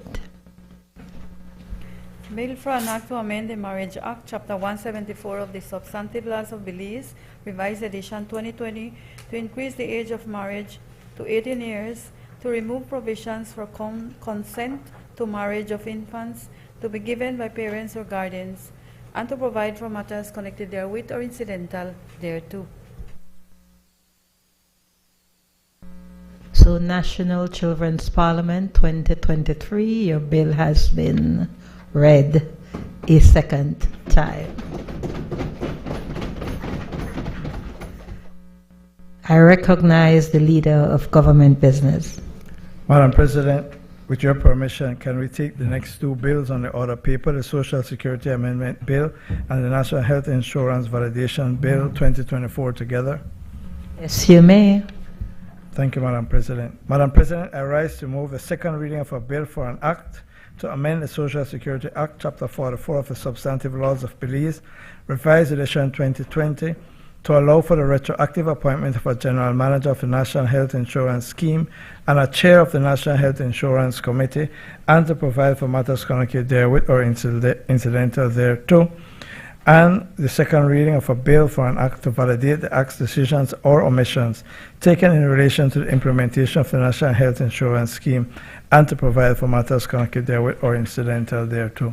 Madam President, these two pieces of legislation are tidying up a legislative oversight where there is a chairman and general manager of the National Health Insurance Scheme for quite some time, but there was no legislative imprimatur for that.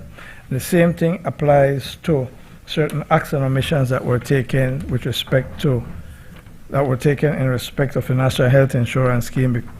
There was no proper legislation in place, and now we are seeking to retroactively validate the actions and omissions that were taken. I recognize Senator Michael Perfy. Thank you, Madam President. Madam President, it's just some observations on the amendment, and, well, I'll have to sound like a broken record, Madam President, because when the government legislates, sometimes they legislate like a broken government. And when you look at the amendments being made, it goes against what they said they would do, that they would legislate to minimize or reduce the powers of ministers and the government. But what they're doing here with piece of this amendment, they're giving more power to the government, and I'll point that out, Madam President. Madam President, the law as it currently stands, because the first amendment for the Social Security Bill, it says that the Principal Act is amended in Section 70 by repealing subsection 2 and renumbering the section as Section 70. Now that original subsection 2 said that the board shall appoint a fit and proper person to be the CEO of the NHI scheme. Now, the new legislation says that that person would not be appointed by the board anymore, that that person will go to open tendering procedure, which is good, which is fine. But you look at the new subsection 2, the general manager shall, subject to this act and any directions by the minister and the board, be responsible for the management of the NHI scheme. Why can't it just be by the board or some? Why do you go through an open tendering procedure to have a person be hired and then only to be directed by the minister as to what to do? I mean, this is an opportunity for the government and the minister to stay out of that scheme and just let them run it as they see fit, the NHI committee. Because, Madam President, if you look at the next amendment, Section 75 of the current Social Security Act, it deals specifically with the NHI committee. And it says in subsection 2, by repealing paragraphs A and B. So you're removing the CEO of the board and the CEO of the NHI scheme. I can understand the CEO of the NHI scheme because now there will be a general manager. And replacing them with the chief executive officer of the board. I don't understand why in section 75A you're removing the CEO of the board, but then putting back the CEO of the board by removing the Organization of Insurance Companies of Belize representative from the NHI committee. So you remove the CEO, you remove the CEO of the board, you remove the CEO of the scheme, and then you reappoint the CEO of the board, remove the the Insurance Organization of Belize representative, and then this is what you do as well. Currently, Madam President, as it stands. We're talking about the NHI committee now, that by law has 11 members. And if you go,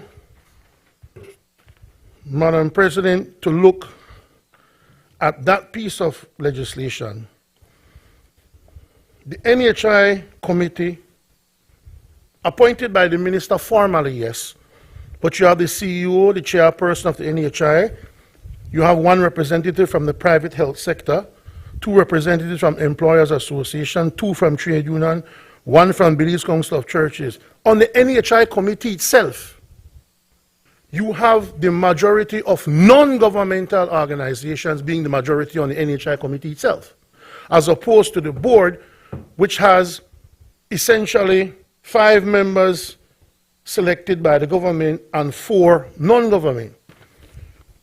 In the old law is that the minister would appoint the chairperson of the NHI committee, and then the NHI committee themselves appoint the deputy chair. So, in essence, what you would have on the NHI committee is the minister picking the chairperson, but then the rest of the committee, which involves people even like the leader of the opposition and that, like, they would then select the deputy. But in this new piece of legislation, they've changed that up. Now those independent members of the NHI committee will no longer have a chance to choose the deputy of the board, because the new law will say the minister shall appoint an fit and proper person as chairperson of the NHI committee, and the board, which means the Social Security Board, which is majority government controlled, will also pick the deputy of the NHI committee. So now the government will pick the chairperson and the deputy chairperson, when in the past, at least other members of the society that were not government would get to choose the deputy. Madam President, all I'm saying is this. It is more than just a regularizing of the legislation to give proper title to what people were operating under before. Now with this change of law, it's giving the government, and in particular the minister, more power over the NHI scheme, which should not be the case, because now even the members of the NHI committee will not be in a position to choose even the deputy that they used to have the privilege of doing before. So this, Madam President, goes against their purported scheme or notion of reducing government and ministerial power. This is even another piece of amendment that will give more authority to the minister, which is exactly what they said they would not do. Thanks, Madam President. Senator, I recognize Senator Kevin Herrera.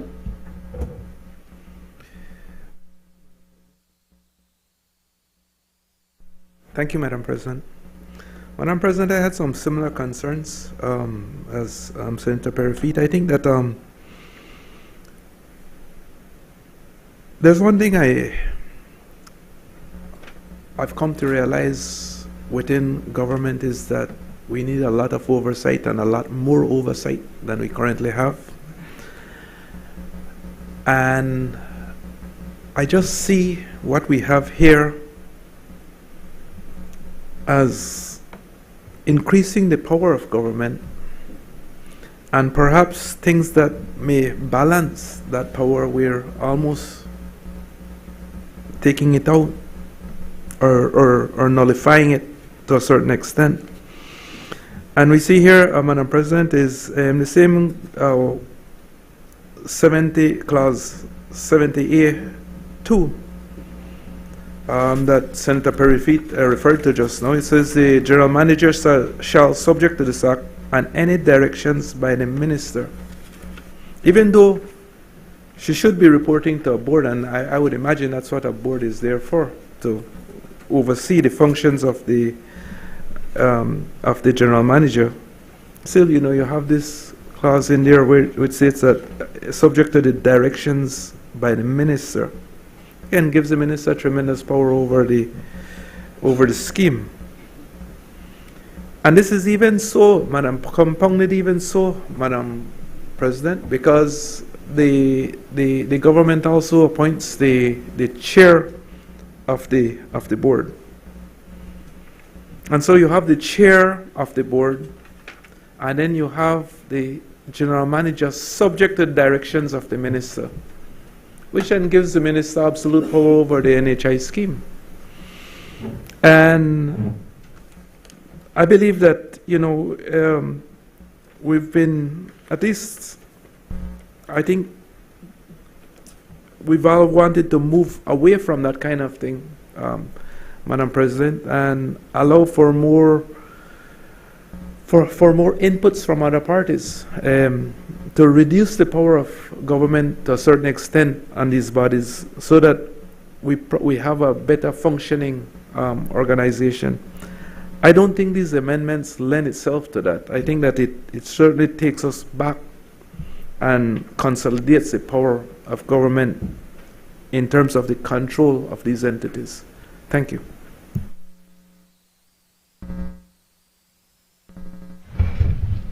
I recognize Senator Glenfield Dennis. Thank you, Madam President.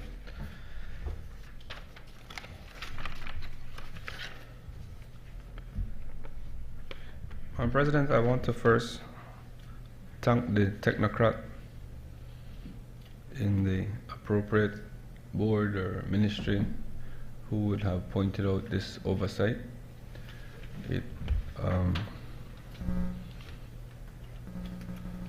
Perhaps it was a minister, Madam President, but if I am wrong, then I take the opportunity to point out my gratitude to this clear oversight, and I think it's important that we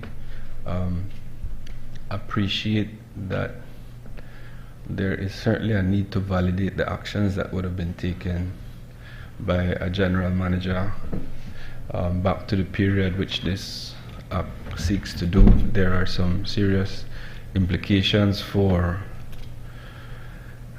not doing that, and I won't even get into it. I'm not sure how that could have been done.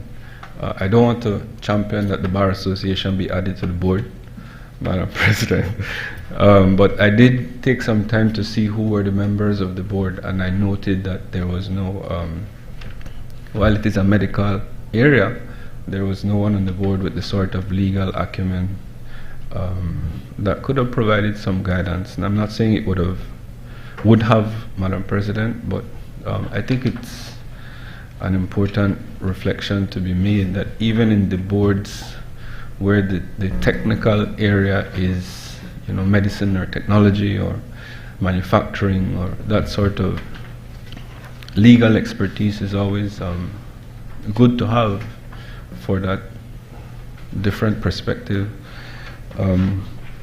I just want to, I think it's important so that the public can appreciate why I support the validation. If the minister who has charge, if the senator who has charge could maybe help just a little bit of elaboration of some of the decisions that would have been made that we need to validate, so that we are clear on where we are as an NHI scheme. I want to add a plug for the NHI. Madam President, as a member of the Southside Born and Bred, I have benefited from the NHI scheme for a very long time, and in all my travels throughout the world, was able to boast that I pay $2 to see a doctor and 10% of my lab fees, and any other sort of medications, and so that was needed, that was provided for by the NHI scheme. So having said that, Madam President, I just want to reflect, because I did have a hard time understanding the policy decision between the change in 70A, and so I will align with my two fellow senators as it relates to the oversight that would have been necessary. And I just ask for a little bit of clarification on perhaps there's a reason Madam President, why it is formulated that way. I found the replacement of a CEO by a board and especially the appointment of a general manager by opening tendering procedure to be a bit unconventional, so I wasn't clear on why it was done in that way. And then, Madam President, in 75, in section clause 5 of this bill, at paragraph E, the second line, there seems to be some sort of typographical error. Perhaps I'm wrong. It says in subsection 2, by replacing paragraph A and B and replacing H with the following, but I didn't find any reference to replacing H. So just if we can clarify those things.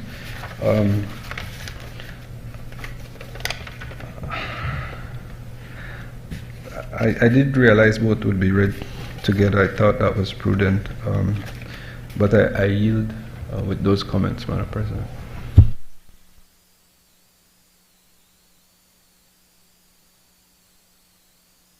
I recognize Senator Christopher Cowie.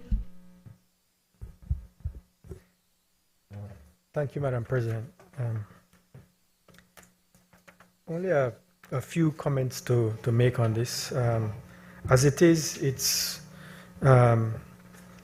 is a technocrat as far as I understand, Ms. Hender, who has been looking at the legislation.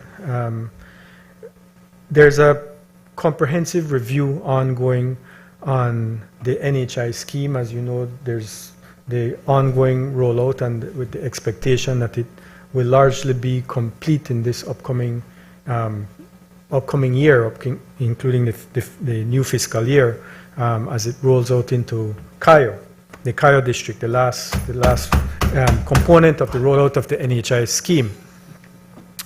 But as part of that review of the legislation, the technocrats are looking at how the NHI scheme can be independently operated and not be necessarily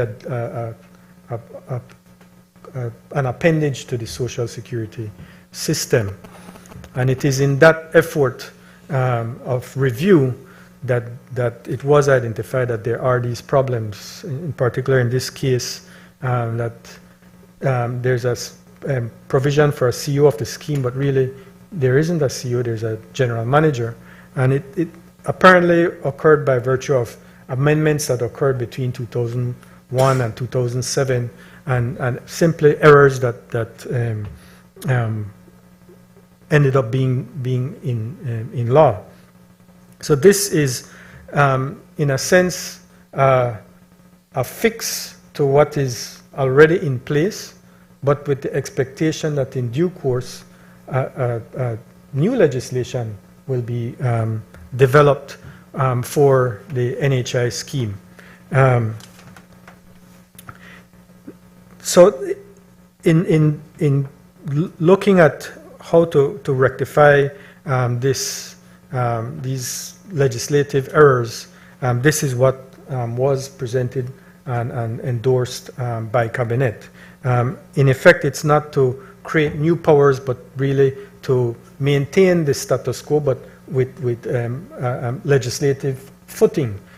So that's really where we are. As far as the provision with the general manager, that is in effect what operates, and it's the continuance of what is already operating or has been operating. In the case of the Section 75, as I understand it, the main effort in terms of the amendments of Section 75 have to do with the fact that when they did the 2007 amendment, they inadvertently took out a provision that enabled the general manager of the scheme to be on that committee. So this, more than anything, is to put the general manager of the scheme back on as a member of the NHI committee. Beyond that, It's larger to maintain what is the status quo and to validate retroactively that status quo. Thank you.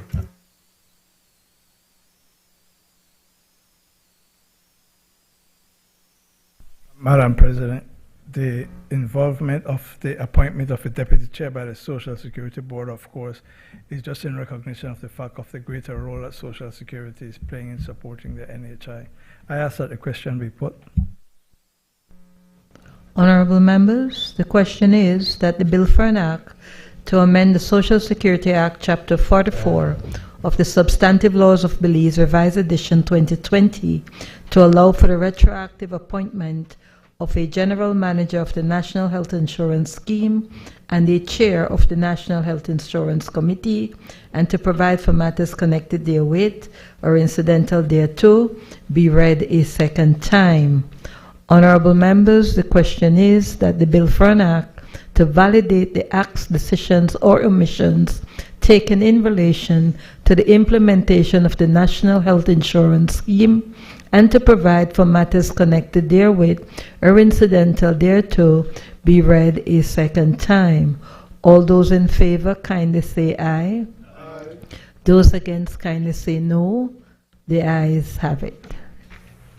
Bill for an act to amend the Social Security Act, Chapter 44 of the Substantive Laws of Belize, Revised Edition 2020, to allow for the retroactive appointment of a general manager of the NHI scheme and a chair of the NHI committee, and to provide for matters connected therewith or incidental thereto. Bill for an act to validate the acts, decisions, or omissions taken in relation to the implementation of the NHI scheme and to provide for matters connected therewith or incidental thereto. I recognize the Leader of Government Business. Madam President, again, I ask your permission to take the next two bills together, the Financial Services Commission Amendment Bill and the Securities Industry Amendment Bill 2024. You may. Much obliged. Madam President, I rise to move a second reading of a bill for an act to amend the Financial Services Commission Act, number 8 of 2023, to provide for the chairperson of the appeal panel to be the Chief Justice, a judge of a high court, or an attorney at law with the qualification of a judge of the high court, and to provide for matters connected therewith or incidental thereto, and a bill for an act to amend the Securities Industry Act number 46 of 2021 to provide for appeals of decisions of the Commission to be made to the appeal panel under the Financial Services Commission Act, and to provide for matters connected therewith or incidental thereto.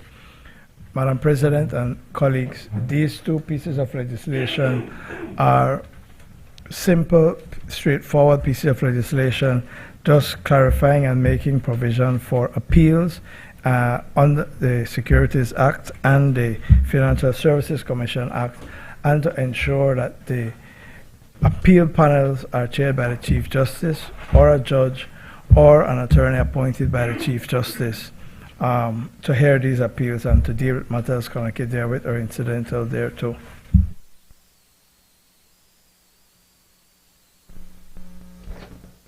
I recognize Senator Kevin Herrera.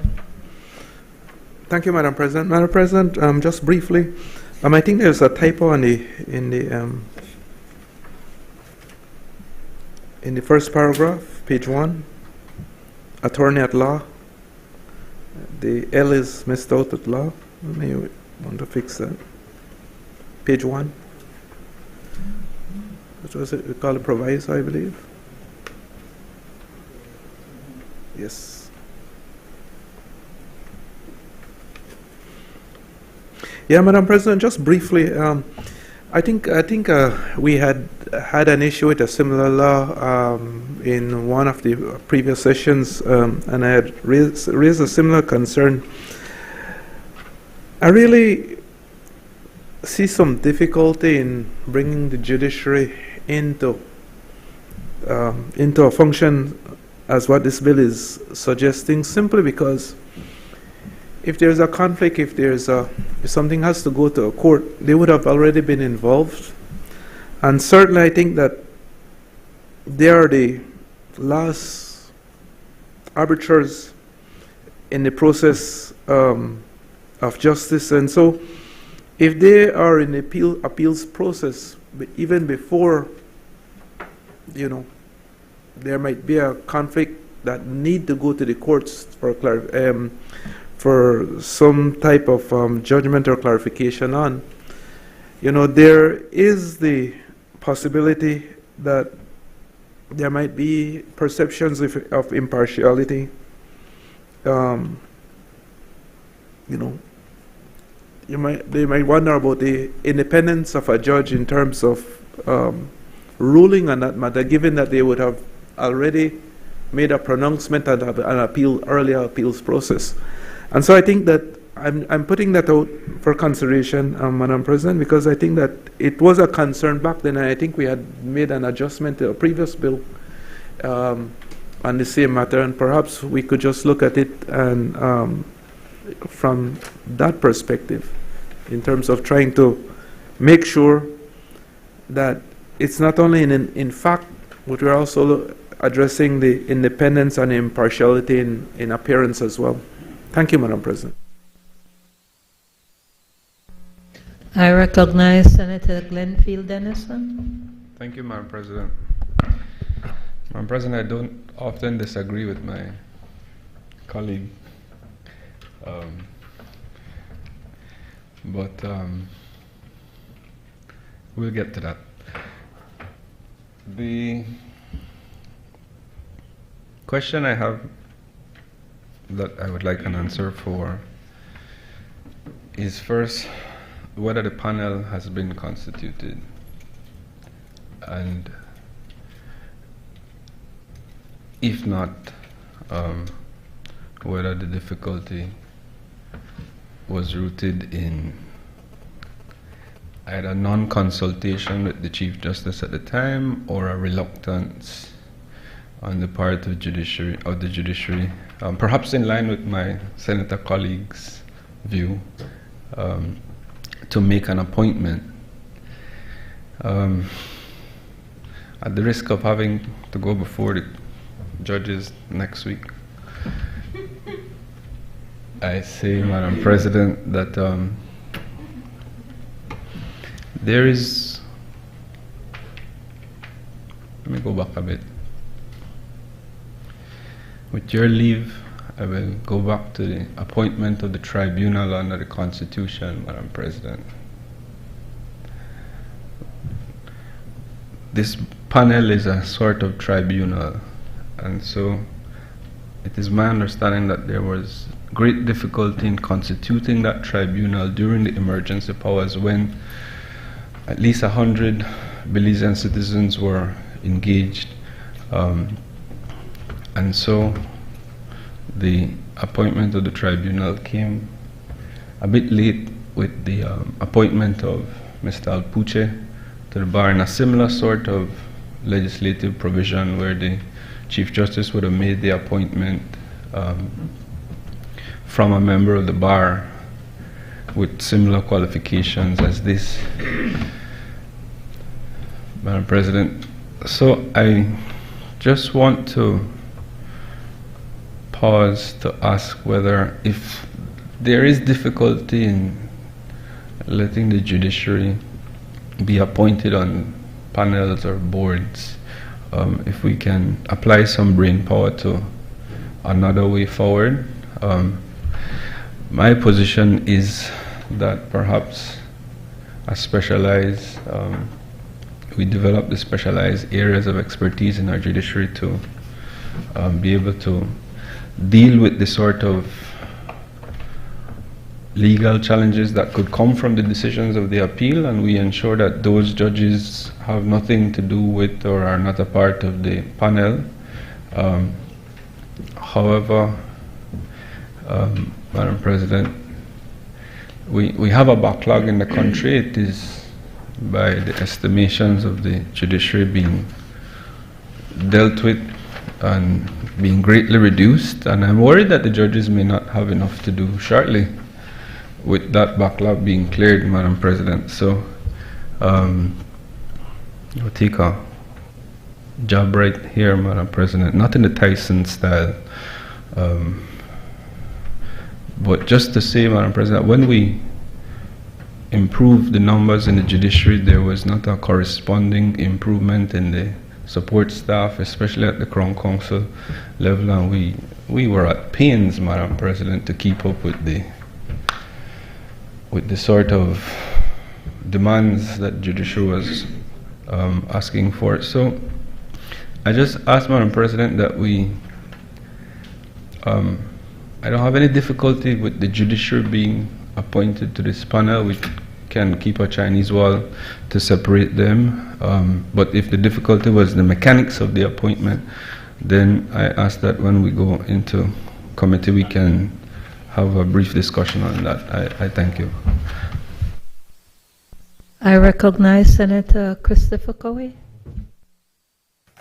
Yes, thanks, Madam President. Just a few comments to address some of the concerns raised. It is what it is. It's a matter of mechanics. Both the Financial Services Commission and the Securities Industry Act provide for an appellate process, and in the case of the Securities Industry Act, the appellate process really is hooked into the DBFIA, the Domestic Banks and Financial Institutions Act, and their appellate process. So they have under the DBFIA, you have an appeal board that deals with decisions on appeal involving the central bank. So the Financial Securities Commission look to rely on that and say, okay, any appeals under this act will go to that same appeal board. The difficulty, there are, I guess, two types of difficulties in relation to that under the Securities Industry Act. One is really the purview of the appeals board itself is set out in the DBFIA itself for banks and financial institutions. So it doesn't really create a scope for the securities industry, and so that is one fundamental issue right off the bat. But the second issue, which also ties into the matter of the Financial Services Commission, the appeal panel there, is that the Chief Justice is like the ex officio chairperson of these boards and panels, and it's kind of mechanically difficult to get given the caseload that she has, and her judges, if she's to select a judge, the caseload impacts on the ability to get any appeals heard or get any appointment and activation of the relevant appeals bodies, appellate bodies. As a result, the approach taken, as set out in both these laws, is to allow for an attorney at law, not necessarily a judge, but an attorney at law with the qualifications to be a judge, to also be appointed, and so get appeals heard. Right now, no appeals are being heard. So it's really just about the mechanics of it. Right now, no appeals are being heard, whether at the Financial Services Commission or under that legislation or under the securities industry legislation. So this provision to allow for an attorney at law with the requisite qualifications is to enable appeals to be heard, and not have to wait on just the Chief Justice to be able to act. So that's the primary adjustment. But in making that adjustment to the appeals panel under the Financial Services Commission Act, the change being made to the Securities Industry Act is to say, let's not go to the appeals board anymore. Let's go to the Financial Services Commission Appeals Tribunal and get out from the limited scope of the appeals board itself under the banks, the banking legislation. So that's what this these two amendments seek to do. I do take the point of Senator Herrera as far as any appeals coming from this panel. To the extent that it is not explicitly so stated, it's something that that should be looked at, as is the case with the appeals board under the DBFIA. The appeals board, a decision, if I'm not mistaken, leader government business, an appeal or any appeal from that appeals board goes directly to the Court of Appeal. So you don't actually have that risk. So if that's not the case here, that might be something that we will have to further look at to avoid that risk.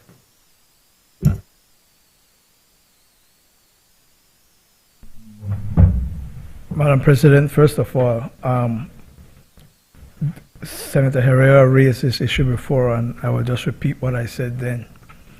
No judge can sit as a chairperson or a member of an appeal board or any board, hear an appeal or consider a matter, and then there is an appeal before it to the Supreme Court for that judge to say, well, now I will sit as a judge.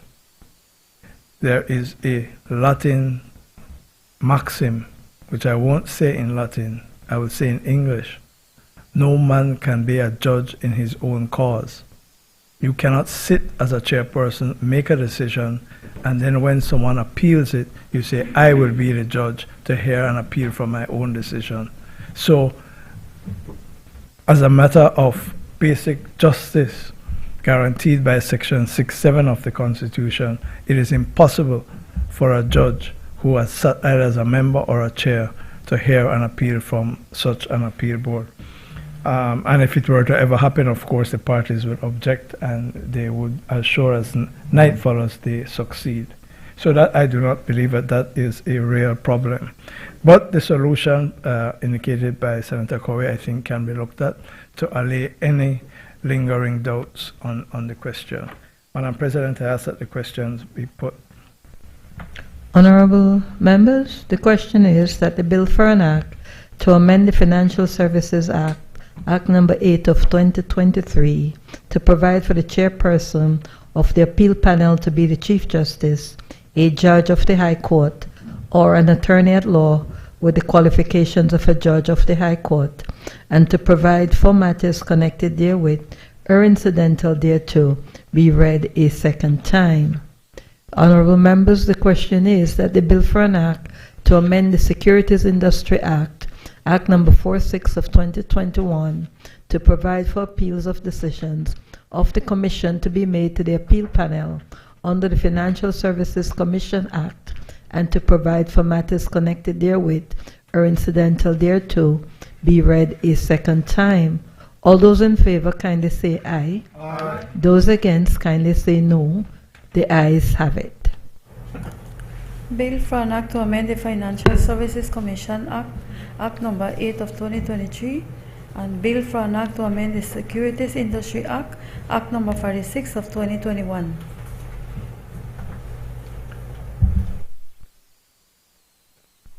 Madam President, in accordance with Standing Order 10.8, I move that the proceedings on the order paper be entered upon and proceeded with at this day's sitting at any hour, though opposed. Honorable members, the question is that the proceedings on the order paper may be entered upon and proceeded with at this day's sitting at any hour, though opposed. All those in favor kindly say aye. Aye. Those against kindly say no. The ayes have it. I recognize the leader of government business. Madam President, as we had signaled before we sat today, I would like to take 4 bills, number 6, 7, 8, and 11 together, with your permission. You may. Obliged. Madam President, I rise to move a second reading of a bill for an act to amend the Income and Business Tax Act, Chapter 55 of the Substantive Laws of Belize, Revised Edition 2020, to exempt certain employed individuals from chargeability to income tax, to remove income tax deduction anomalies, to remove the tax on interest income on time deposits, to apply double tax treaty relief provisions to all treaty countries, not just Commonwealth countries, to encourage UK pensioners to reside in Belize, to regularize withholding tax on gross contract payments, to incentivize private sector support for sports and educational development in Belize, to make clarifying amendments, and to provide for matters connected therewith and incidental thereto. And I move the second reading of a bill for an act to amend the Tax Administration and Procedure Act, Chapter 51 of the Substantive Laws of Belize, Revised Edition 2020, to improve tax administration and enhance tax compliance, to enable electronic tax invoicing, to make clarifying amendments, and to provide for matters connected therewith or incidental thereto. And a bill for an act to amend the General Sales Tax Act No. 63 of the Substantive Laws of Belize, Revised Edition 2020, to enable electronic tax invoicing, to make clarifying amendments, and to provide for matters connected therewith or incidental thereto. And an act for a bill for an act to amend the Stamp Duties Act, Chapter 64 of the Substantive Laws of Belize, Revised Edition 2020, to exempt certain instruments from stamp duty, to make clarifying amendments, and to provide for matters connected therewith or incidental thereto. Madam President, as is clear to all, these four pieces of legislation seek by the government to ameliorate the incidence of taxation on significant sectors of our society.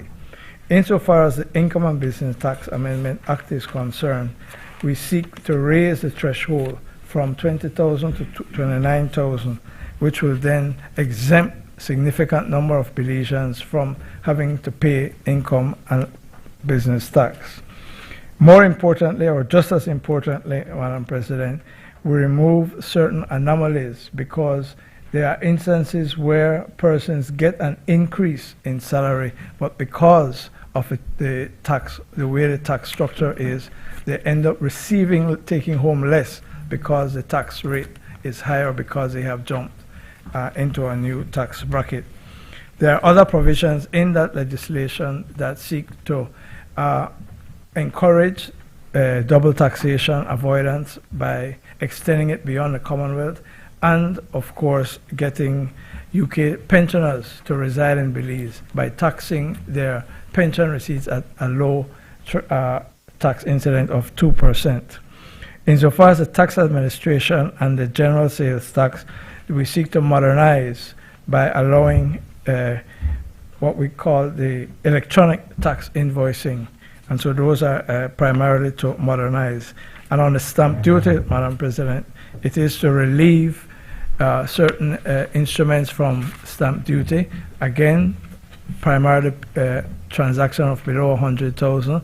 And secondly, to ensure that where there are sales in relation to condos, that those also are subject to stamp duty. Because one of the great mischief is that they seem to be exempt from stamp duty, even though they're in the hundreds of thousands, yet someone who is buying a lot for 10 or 15,000 or 20, 30,000 to be more accurate, is subject to stamp duty. So we are seeking to clear that up and to ensure that those who have that type of property pay their stamp duty.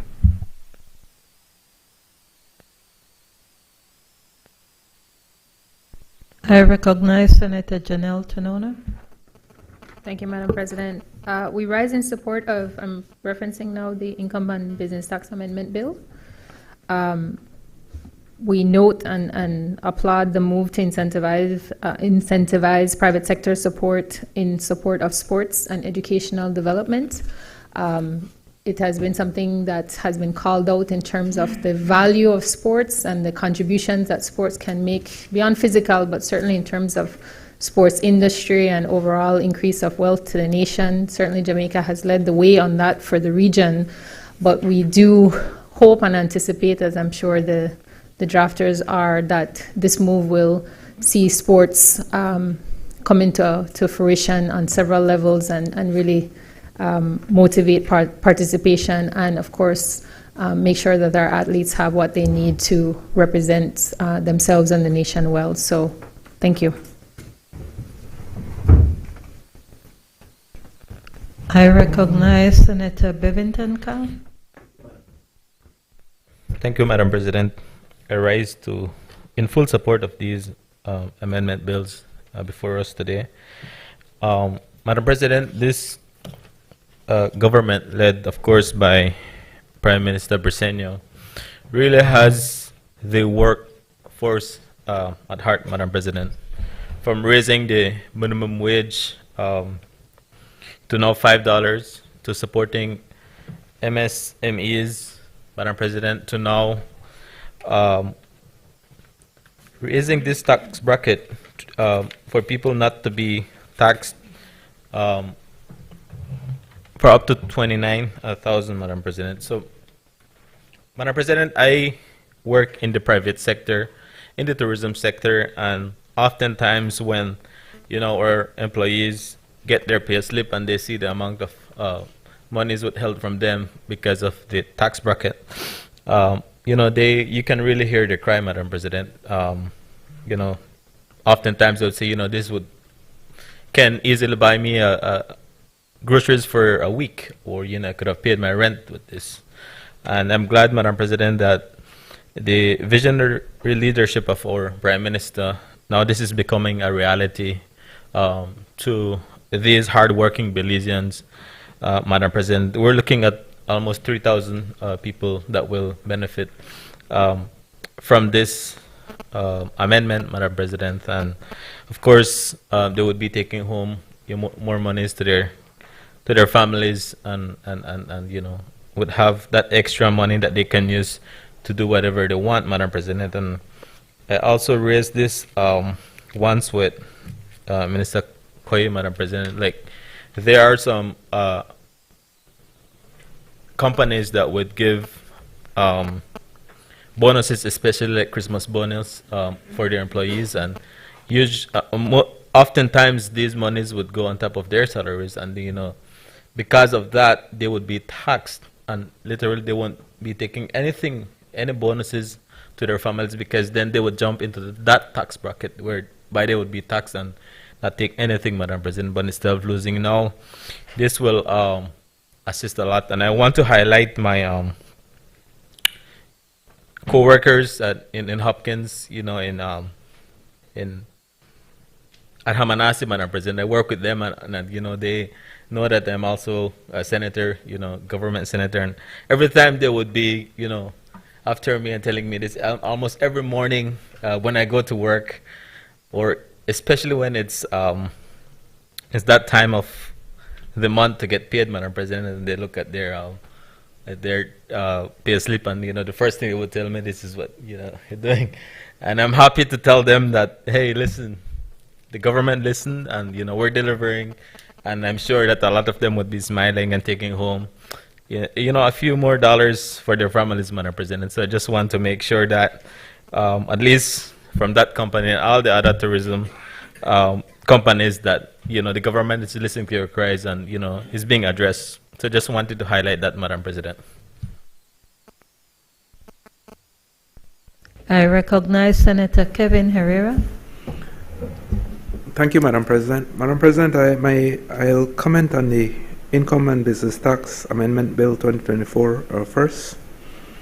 I think that we've seen, like the leader of government business said, Madam President, quite a number of improvements have been made to the bill, but I have a couple comments on it going through the bill.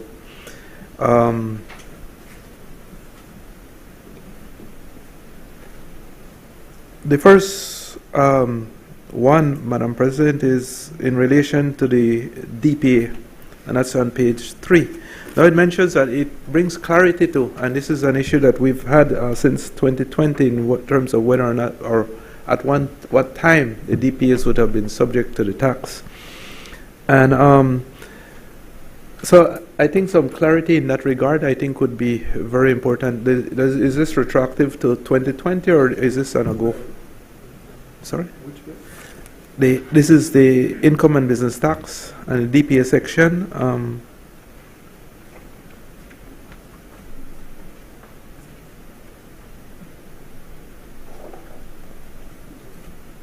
Page 3.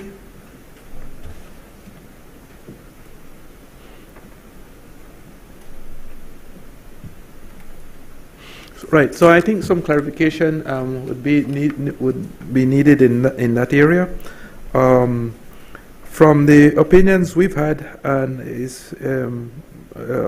from our accountants and otherwise, I don't think this was effective back in 2020, and so to go back retroactively, I think would be unfair, simply because we're just passing it or making that clarity today, even though we had reached out to the tax department on many occasions in this regard, Madam President. So for the DPS if this would have to be retroactive to us, to the DPS, I think it would create quite a bit of hardships on those companies. Madam President, on part 4, page 4, I think that it's certainly an improvement in terms of moving those from the 26,000 to 9,000 brackets who wouldn't need to pay taxes going forward, and I think that's certainly a big plus for persons who are in that bracket.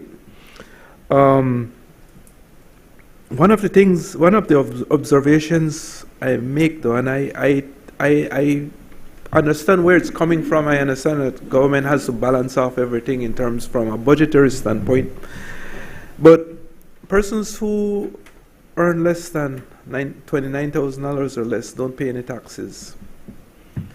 If you earn between $29,000 and $32,000, there's a formula that you use and you get a tax credit. And that starts out at $2,250 when you pass 29,000, and it reduces to zero when you reach 32,000. If you use the formula, Madam President, this was always the complaint and the criticism of the previous in the current act, that while you want to exempt persons at $26,000, those earning more than that, the deductible is $20,000. We've always felt that perhaps if you want to exempt anyone who earns, for fairness, earns $26,000 or $29,000, make the $29,000 or make the $26,000 the deductible, not the $20,000. Now, I understand about the budget implications and the cost implications of that, but from a purely fairness standpoint, I think that it makes a lot of sense. Where the 29,000, if you want to make the 29,000 exempt for persons who are earning less than 29,000, not pay any taxes, and let that be the threshold, and then you go forward from that. And so let that 29,000 be deductible. I know that it will move a lot of people, or remove quite a bit of money from government, but I think that would be a lot fairer than the current way it's set up right now. It almost creates an anomaly in my view.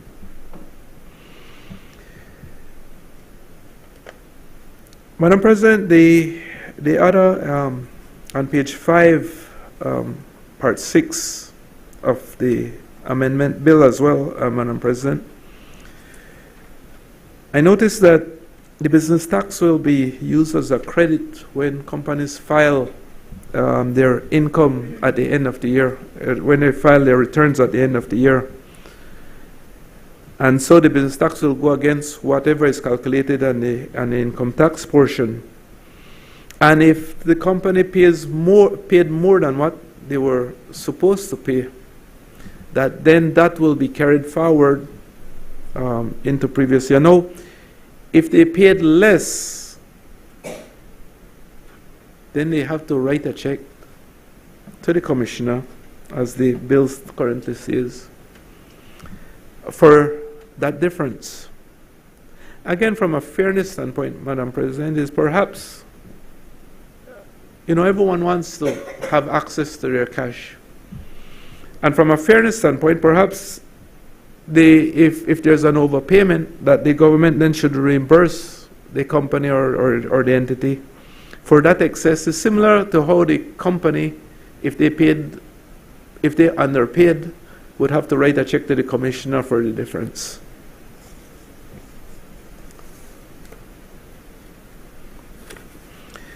The other point on this bill I wanted to point out, Madam President, is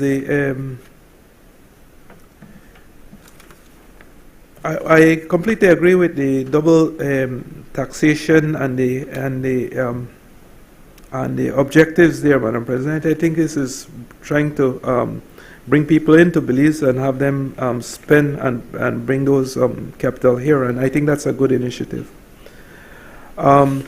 And the one in sports, Madam President, is that I think using contributions, the company contribution to sport, again, as a credit towards your taxes, I think would help fund sports quite a bit. I think that we'd all agree that the sports are very much underfunded in Belize. And that when you look at, and we were addressing some of the social issues Belize faces right now, especially with young people, but sports is always an option where you want to engage young people to, one, burn their energy in a positive way, but also teach them certain disciplines.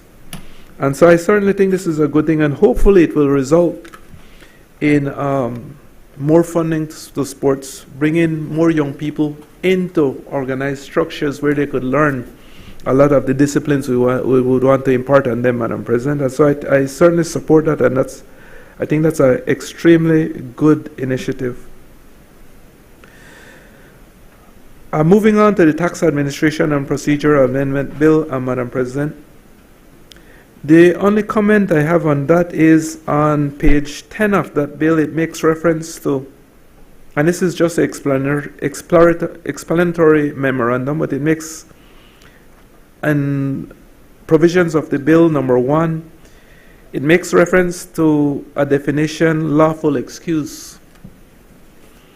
But if you look at the bill, Madam President, that definition was not included in the bill, and perhaps maybe that was an oversight. On page 10, under the explanatory memorandum, number 1, there's reference to lawful excuse. And then on page 5 of the bill,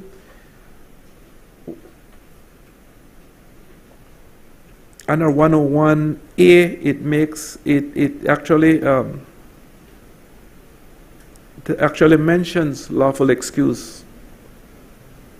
And so I just wanted to raise that point. Perhaps that was an oversight in terms of including that definition.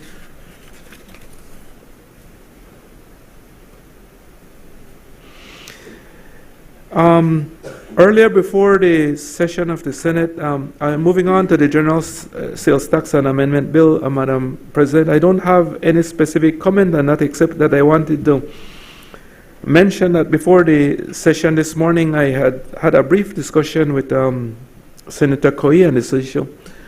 For a long time, I think that farmers have had to bring in farm equipment into the country, Madam President, and these farm equipment are for production purposes. But they're also subject to GST. And I think that it would have been, especially given the type of climatic challenges we face right now. Just last week, and just on the news last night, we're seeing of all the farm areas being flooded. And this will just continue to be a recurring situation, Madam President. I think it would have been very good for us to look at our productive sector a little more, especially farmers, and try to give them as much relief as possible. And one of those relief is when you're bringing in your equipment or when you're purchasing equipment, that you give them a break on the sales tax. Now, Senator Coe mentioned that it's a discussion that they're having, and so I'm very glad to hear that, and that they will address it along with another bill at some point in the future. So I certainly think that will be welcome news to the farmers and those in the productive sector. On the stamp duties amendment bill, and I think most of these tax amendment bills, Madam President, I think that the private sector was involved with them, and I think they throughout the process had opportunities to make contributions along the way, and so that was certainly the case as well with the stamp duties bill. So I don't have any specific recommendations or comments on that. Thank you. I recognize Senator Glenfield Dennison. Thank you, Madam President. As I said earlier, Madam President, I rarely disagree with my colleague. We can definitely agree on raising the tax threshold for public officers across the board to $29,000 or as high as possible that our capable and competent Minister of State in the Ministry of Finance can permit us. I also would like to initially highlight the comments on Section 108, I believe, 108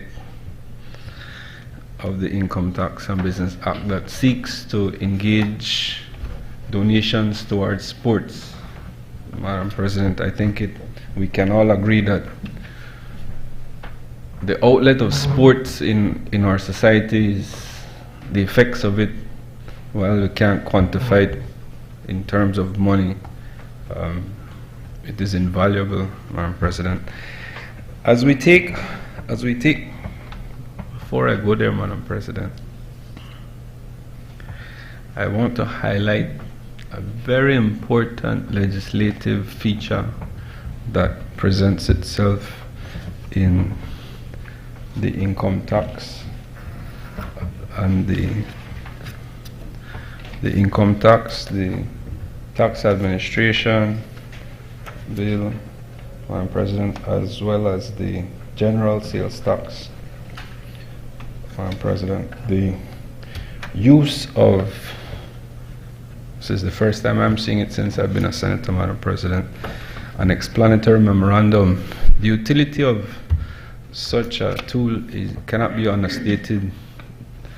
We are here passing laws, and it's important that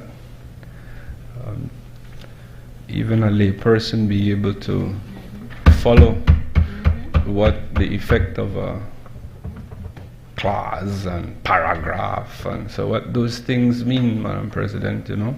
And so I applaud the effort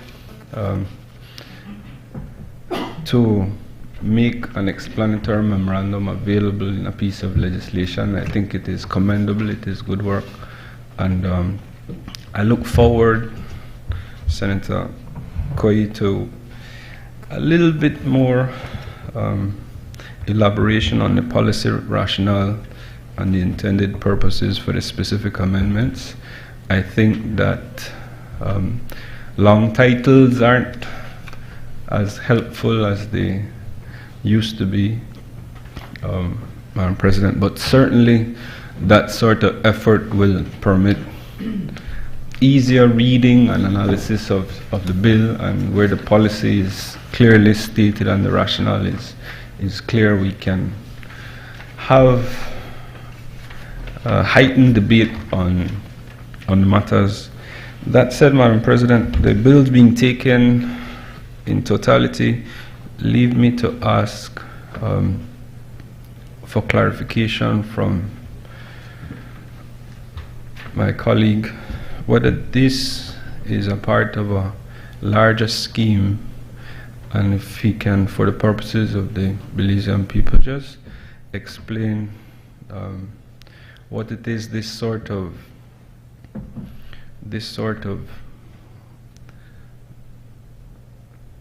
concerted effort is towards.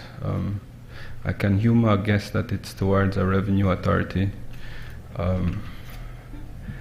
and so that leads me to just to bring to the fore, on behalf of the workers who are engaged at the tax office, and I dare say at the customs officer, right, Minister? At the customs officer, what it means for them in terms of, maybe it means nothing in terms of their employment, but just whether that's a question of their continued working with the government, or whether the Revenue Authority would seek to, like the legal aid. Wow.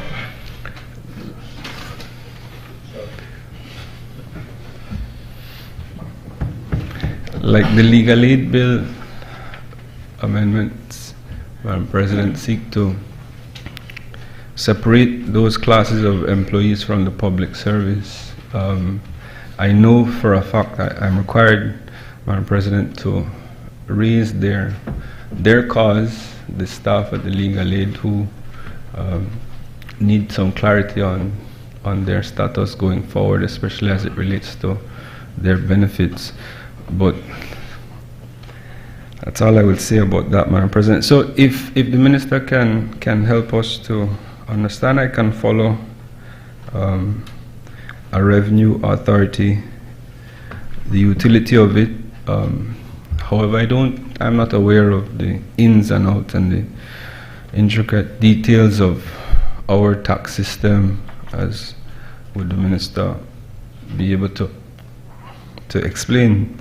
And so, Madam President, I will await his comments. However, I want to just highlight the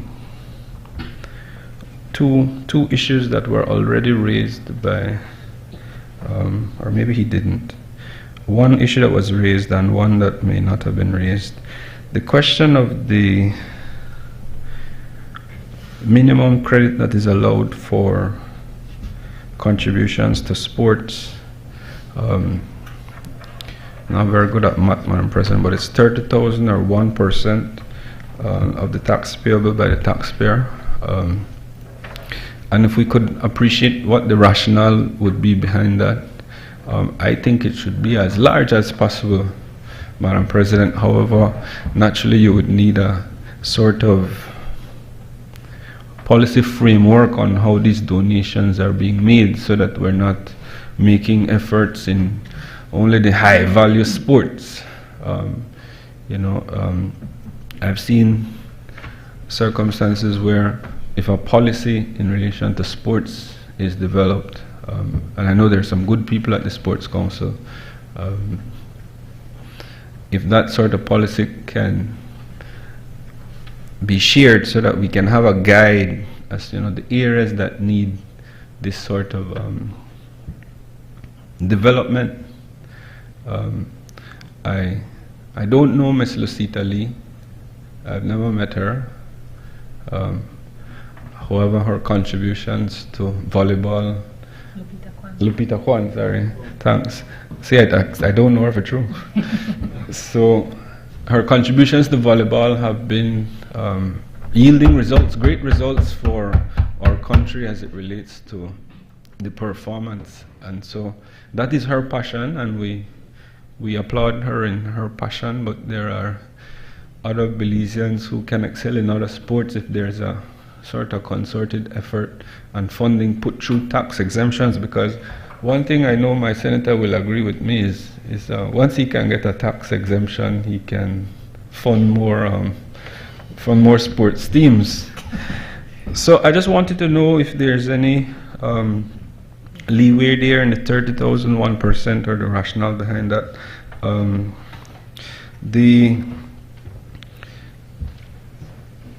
The 29,000, Madam President, I don't think I have to say much more than that, but I just wanted to know if there's a sort of thinking about the verification process that would occur in relation to the would-be unscrupulous donors to sports who would try to overstate what their donations have been. I'm sure the technocrats have this fully worked out, but just so that it can be explained, especially to the smaller businesses that might want to benefit from this sort of tax benefit, so that they are clear on how they can benefit.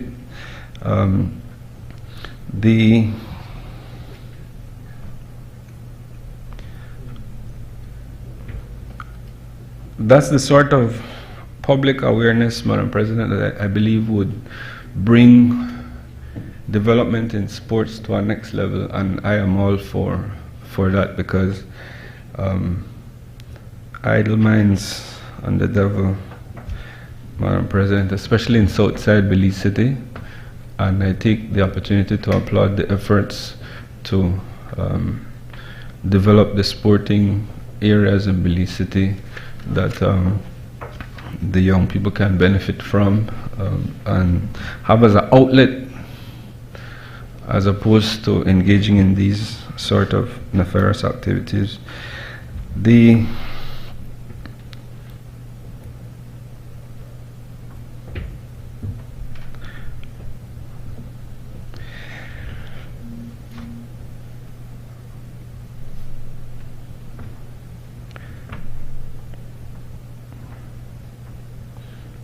Yes, Madam President. So just to bring it all home, Madam President, if we could understand the verification process, if we could have an idea of what the rationale is, if we could make some efforts to ensure that smaller donors are able to benefit and be sure of how they can make their tax contribution, Madam President. I yield. I recognize Senator Bishop Alvin Bengusha.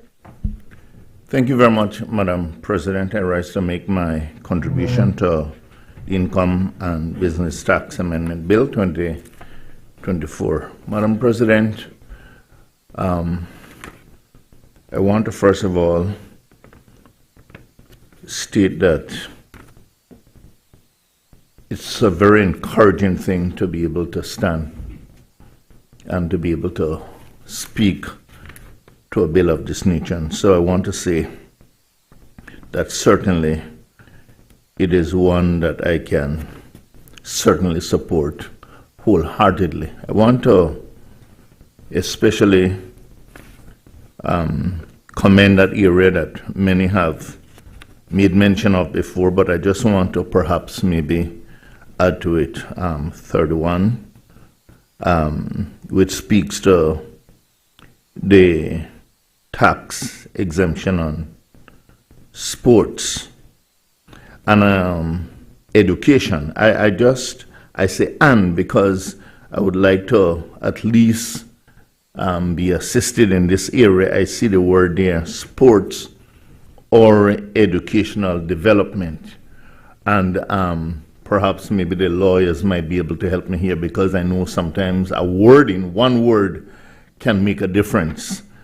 If it's sports or education, or sports and education. So please excuse my ignorance in that regard, but I would appreciate some help there. And then I would also, Madam President, ask the question about gifts and how do we, and perhaps Senator Coy, if you can help me, how do we quantify the understanding of gifts?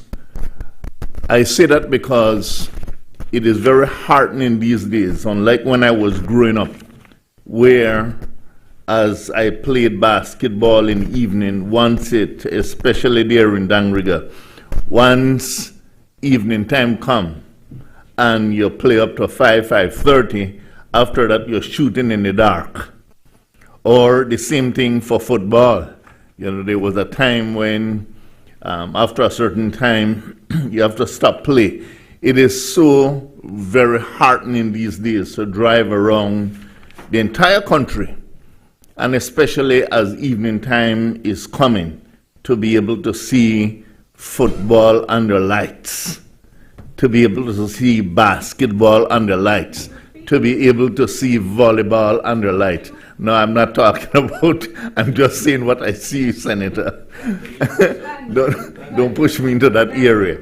But it is good and it's heartening to be able to see the young people engaged in these different sports, especially going into the evening, the night time. There was a time that, we would have liked to have pushed things of that nature, but the electricity bill, Madam President, was also an issue at that time.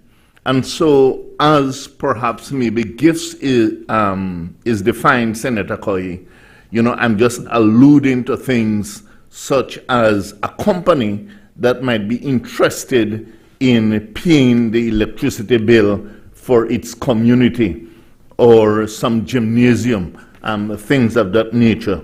And so I just want to close, Madam President, by again encouraging and endorsing this bill before us. A very insightful bill, and one that I think can take us forward as we encourage our young people in the area of sports and education. Thank you very much. I recognize Senator Colette Montejo. Thank you very much, Madam President. I'm going to be very brief. I want to join my fellow Senate colleagues in highlighting primarily Section 31 of the Income and Business Tax. That's in relation to Section 108 of the Income and Business Tax law. The part I want to highlight is reference to 108B, which is going through this amendment. And I'll read 108B as it currently reads. Receipts from profession or vocation of less than 20,000 per annum, where such receipts are the only source of livelihood of the taxpayer. This section is being repealed and being replaced by the following: absolute and immediate gifts by the taxpayer for sports, or, and Senator Bengoshe was speaking to, and I had the very same concern whether it's or and. It can be either one or both. Educational development in Belize, up to a maximum of 30,000, or the equivalent of 1% of the tax payable by the taxpayer in a basis year, and the bill goes on. When I read this, Madam President, this was one that stood out for me, and Senator O'Brien will join me in saying that sports is basically our life. All right? Growing up in Santa Elena, basketball, football, you name it, we were involved in it.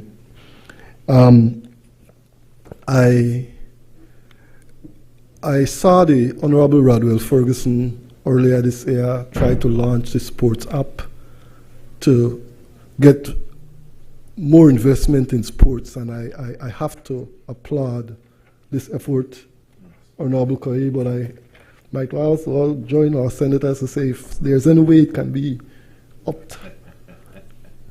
Youth and sports is key. And we've seen the contribution of our young people in the youth parliament.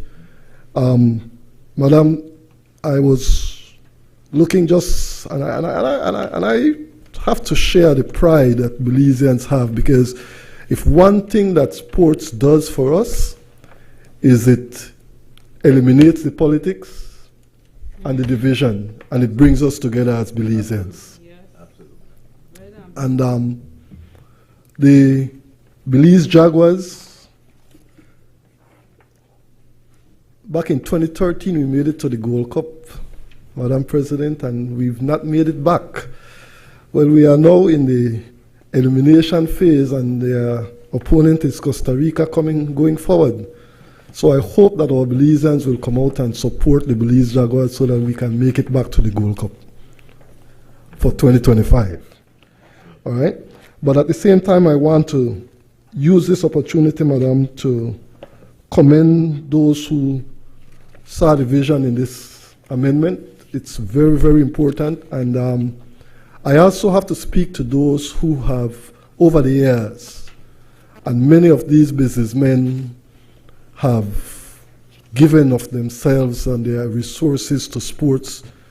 Even before this amendment, men like Tony Leslie, who passed earlier this year, me and a brother just gave and gave and gave, and then I'm not sure, Senator O'Brien, you might be able to assist with this, but I understand that the Western Ballers are struggling to find funding for this year and might not even make it to represent us out in the West. So it's bills like these that will certainly assist and get more businesses. I know a lot has been done for MSMEs and for the business community in this country, a lot of legislation, a lot of making financing available for them. But we are saying to the business community, if anything, there's a bill here now that allows you to give back. All right, sports can no longer be seen as just entertainment. It now has to be seen as a business. And therefore, I really, really support these bills, Madam President, and I'm grateful for those who saw the vision, our Prime Minister and Cabinet. Thank you very much. I recognize the Honorable Senator Christopher Cowie. Thank you, Madam President.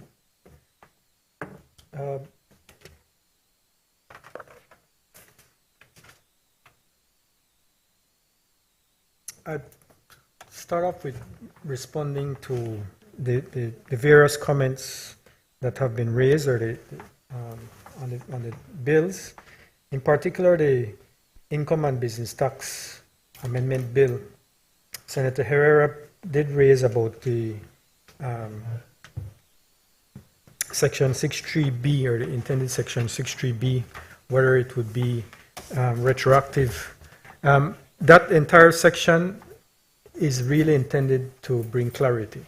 If you look at the existing Section 5.6, it refers to commencing from the basis year 2020 and how the tax applies. That simply is to continue that reflection and not to change how the tax applies. There is no intent to be retroactive as far as the application of this.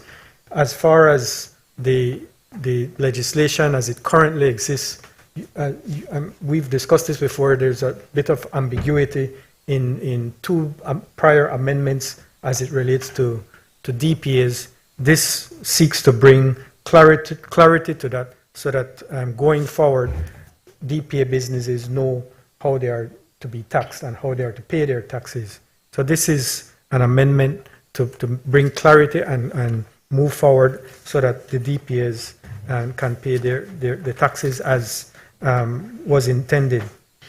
The threshold, yes, effective January 1st. The threshold provision of 29,000. Two parts to that. First, I would say the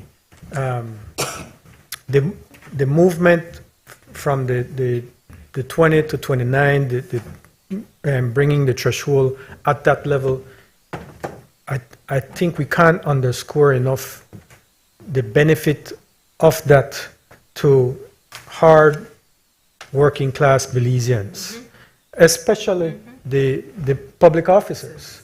The average income of a public officer is between $26,000 and $28,000. They are paying taxes right now. They will no longer be paying taxes, the average public officer. The shift of that threshold to the 29,000, that by itself, based on 2023 figures, will benefit over 2,800 individuals, employed individuals, increasing immediately over 2,800, increasing immediately their net take-home pay effective January 1st by $900. That's $900 in the pocket of every employed individual that benefits from this increase in threshold or increase in the exemption amount. As far as that anomaly where the current tax structure, in a sense, the current tax structure for those between, between 25,600 and 30,000, the current tax structure largely pushes employer and employee alike into tax evasion. Because what is the reality is that if you get an income increase above one of these deduction thresholds, your net take-home pay goes down. So to avoid that, you have employers and employees agreeing outside of the tax system to make payments on the side. What we are doing is regularizing, not only regularizing, but reducing the tax exposure of all these individuals. In numbers, we're talking about over almost 2,200 persons that will benefit from that. All told, the total benefit in terms of take-home pay by individual for the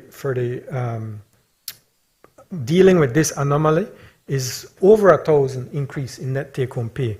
In total, then, you have over 5,000 people now benefiting with an average increase in net take-home pay of over $1,000. So the threshold itself, the increase in the threshold and the adjustment with that adjusting tax credit brings a tremendous impact to the hard-working Belizean. Now, I know Senator Herrera had raised, what if we just raise all the threshold? We would like that. It would be nice if we could do that, but that would cost over $30 million. It's not something that we can afford. So,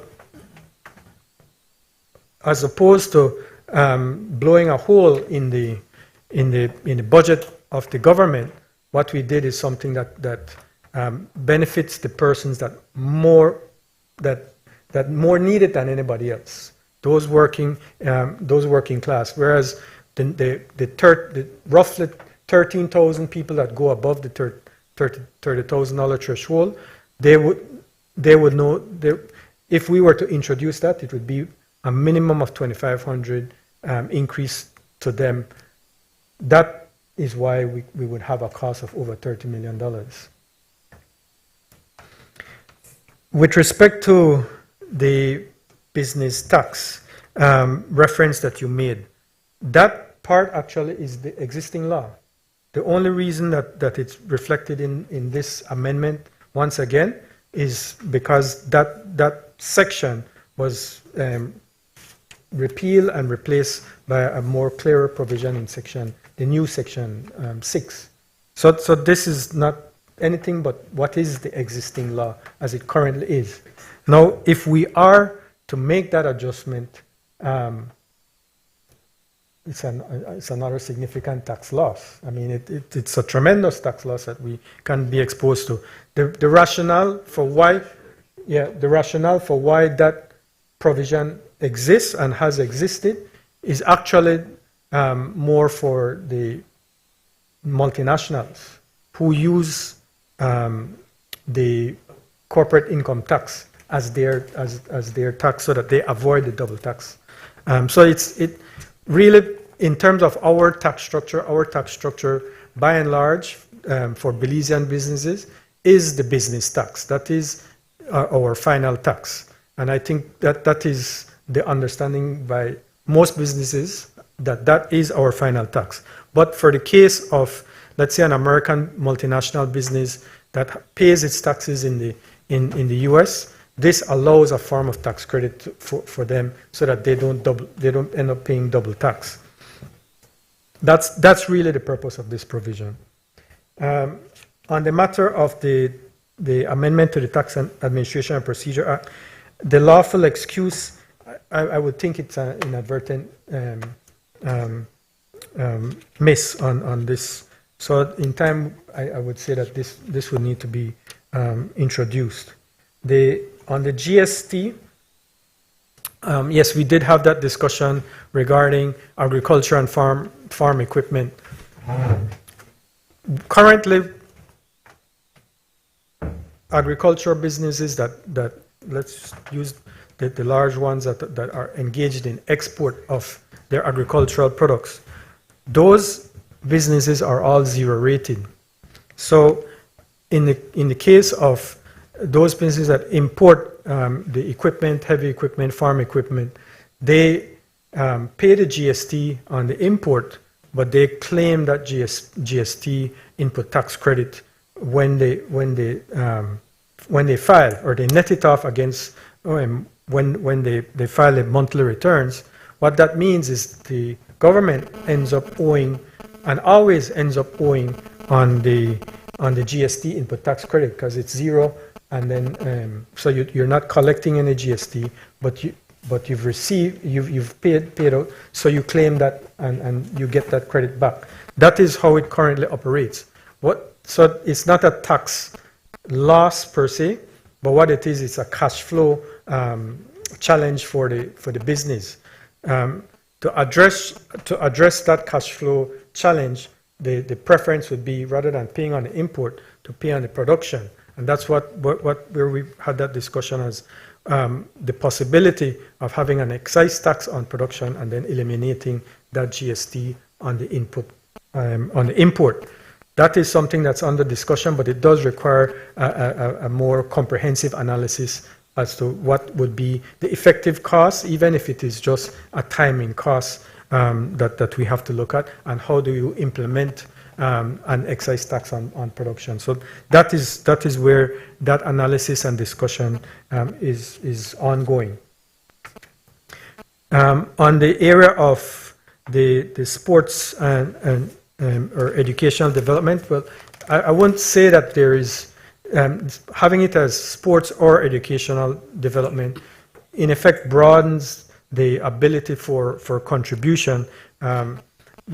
Senator Bengoshe had mentioned about gifts. What does that mean? Really, gifts means cash. But that's what, for the benefit of the taxpayer, gifts really means cash or evidence of payment of the cash for sports or educational development. Now, on the matter of the Senator Dennison spoke about how does this fit in with policy and the overall plans in terms of tax policy. Certainly, this is one part of the overall tax reform measures that this administration has been undertaking. The discussion on the revenue authority is one part of that discussion. Work continues in that regard, but at the same time, work also continues on the comprehensive review of the pay grade system. I think that is something that we've had extensive discussions on, consultancies on, and involvement of the Public Service Union actually in terms of that. That also ties in with pension reform as well. So there's a lot of areas that are under review and analysis as to what those next steps going forward will be.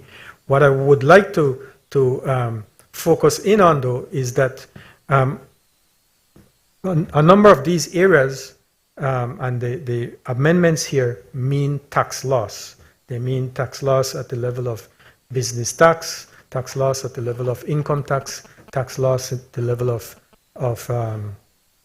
stamp duty. But how do we address those tax losses?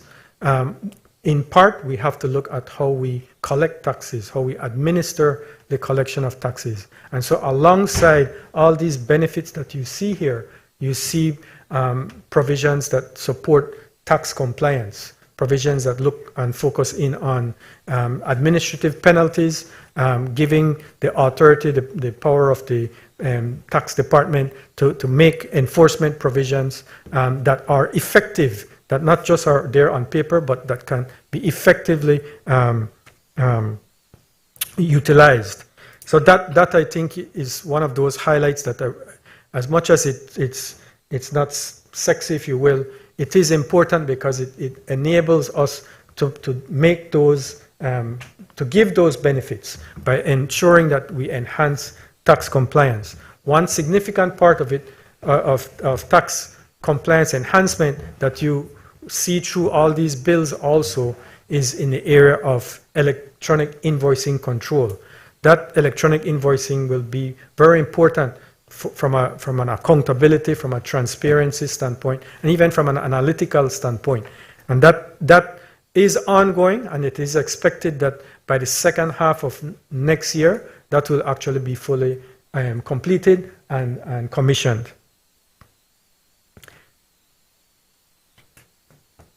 On the matter of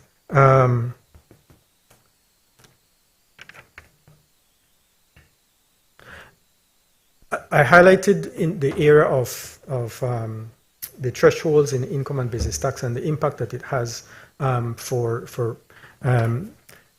employed individuals.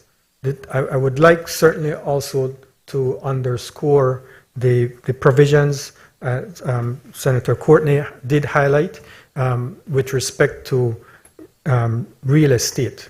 It has been, I think it was an amendment back in 2018 to the GST legislation that exempted residential premises, but really to benefit condo developers.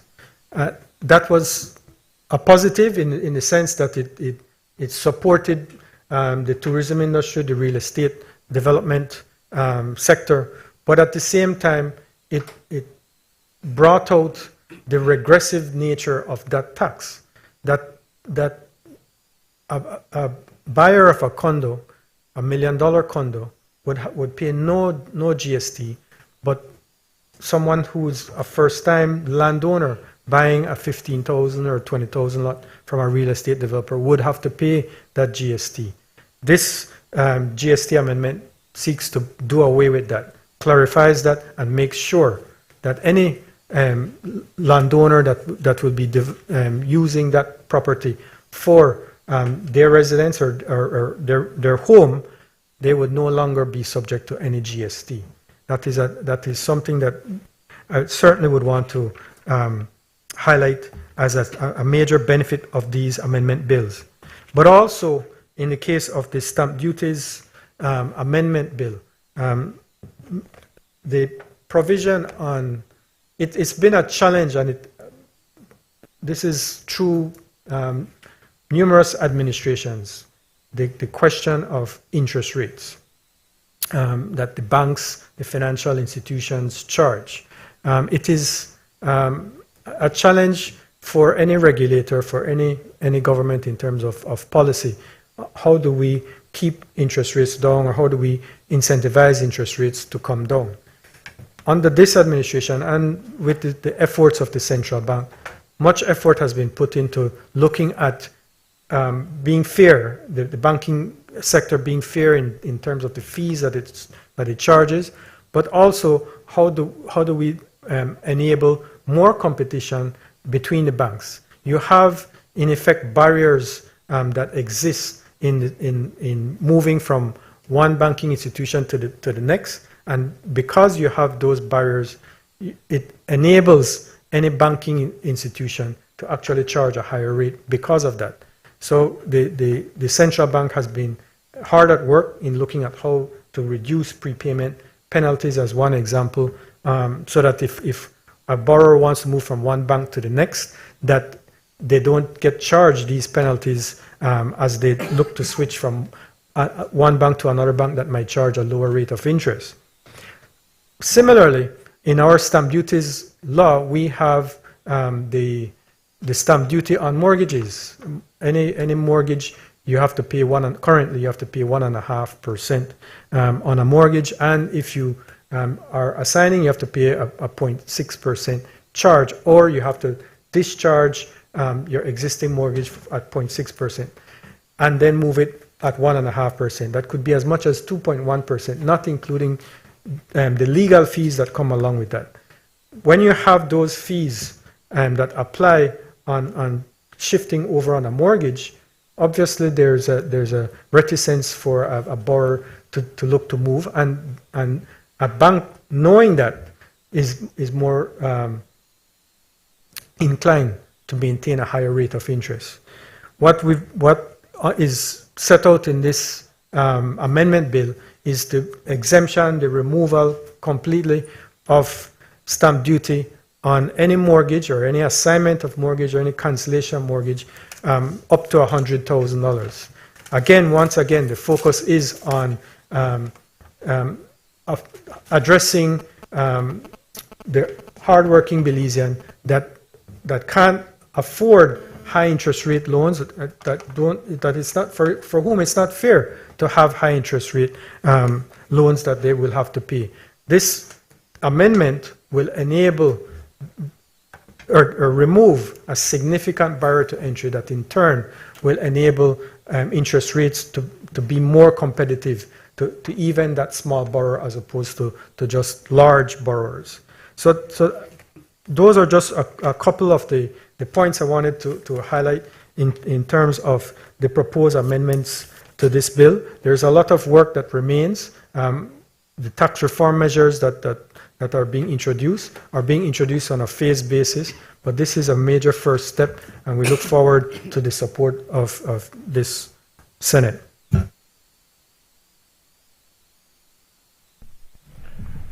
Madam President, I ask that the question be put.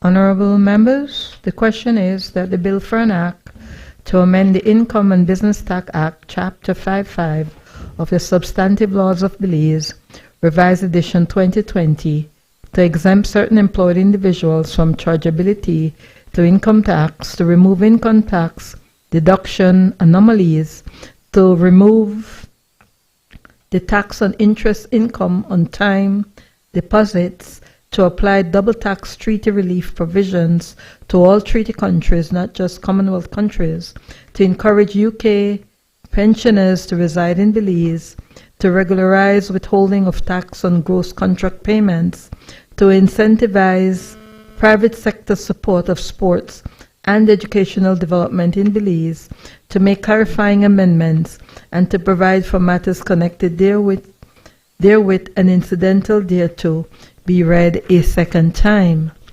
Honorable members, the question is that the bill for an act to amend the Tax Administration and Procedure Act, Chapter 51 of the Substantive Laws of Belize, Revised Edition 2020, to improve tax administration and enhance tax compliance, to enable electronic tax invoicing, to make clarifying amendments, and to provide for matters connected therewith or incidental thereto, be read a second time.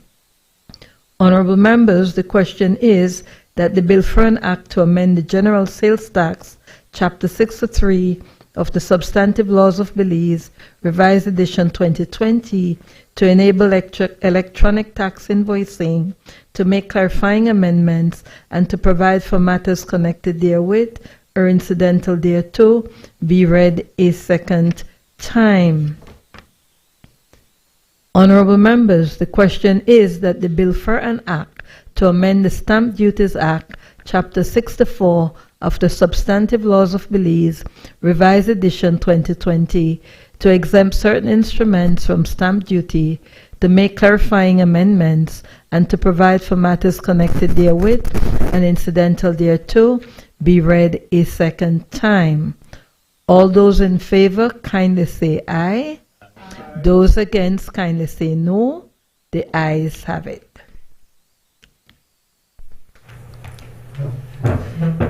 Bill for an act to amend the Income and Business Tax Act, Chapter 55 of the Substantive Laws of Belize, Revised Edition 2020. Bill for an act to amend the Tax Administration and Procedure Act, Chapter 51 of the substantive laws of Belize, Revised Edition 2020. Bill for an Act to amend the General Sales Tax Act, Chapter 63 of the substantive laws of Belize, Revised Edition 2020. And the Bill for an Act to amend the Stamp Duties Act, Chapter 64 of the substantive laws of Belize, Revised Edition 2020. I recognize the Leader of Government Business.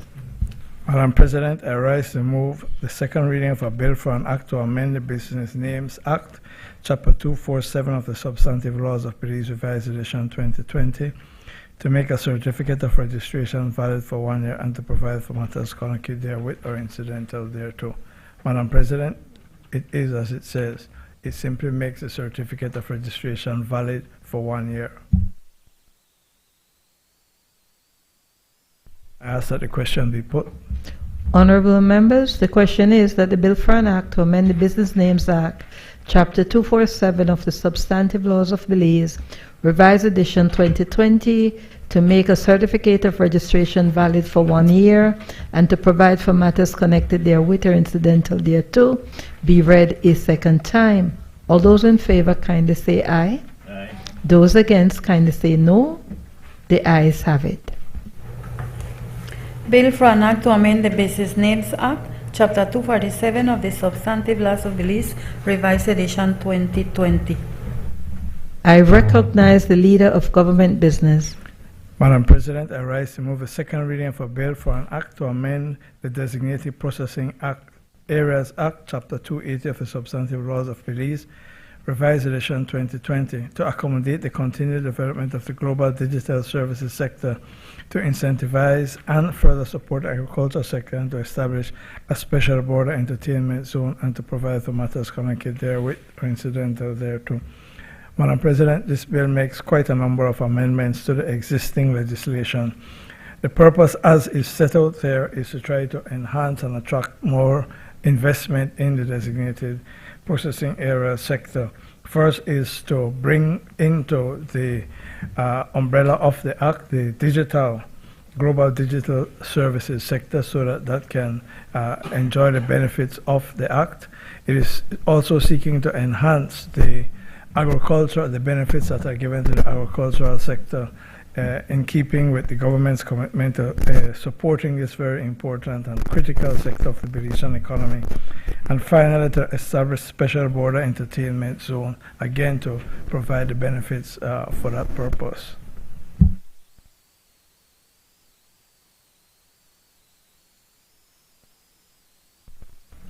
Madam President, I ask that the question be put. Honorable members, the question is that the Bill for an Act to amend the Designated Processing Areas Act, Chapter 280 of the Substantive Laws of Belize, Revised Edition 2020, to accommodate the continued development of the global digital services sector, to incentivize and further support the aquaculture sector, to establish a special border entertainment zone, and to provide for matters connected therewith or incidental thereto, be read a second time. All those in favor kindly say aye. Aye. Those against kindly say no. The ayes have it. Bill for an Act to amend the Designated Processing Areas Act, Chapter 280 of the Substantive Laws of Belize, Revised Edition 2020. I recognize the Leader of Government Business. Madam President, I rise to move a second reading of a bill for an act to amend the National Institute of Culture and History Act, Chapter 331 of the Substantive Laws of Belize, Revised Edition 2020, to strengthen the power of the National Institute of Culture and History to protect and preserve resources in reserves and to standardize the definition of medicine throughout the Act, to provide stricter penalties for offenses and to provide for matters connected therewith or incidental thereto. Again, Madam President, the purpose of this amendment to the niche law is to strengthen the provisions for protection of archaeological sites. You will see in Clause 2 that no person shall permanently or temporarily reside or build any structure of whatever nature, whether as a shelter or otherwise, on any area declared to be an archaeological reserve, and then it sets out the fine for a violation or a term of imprisonment for violation of this provision.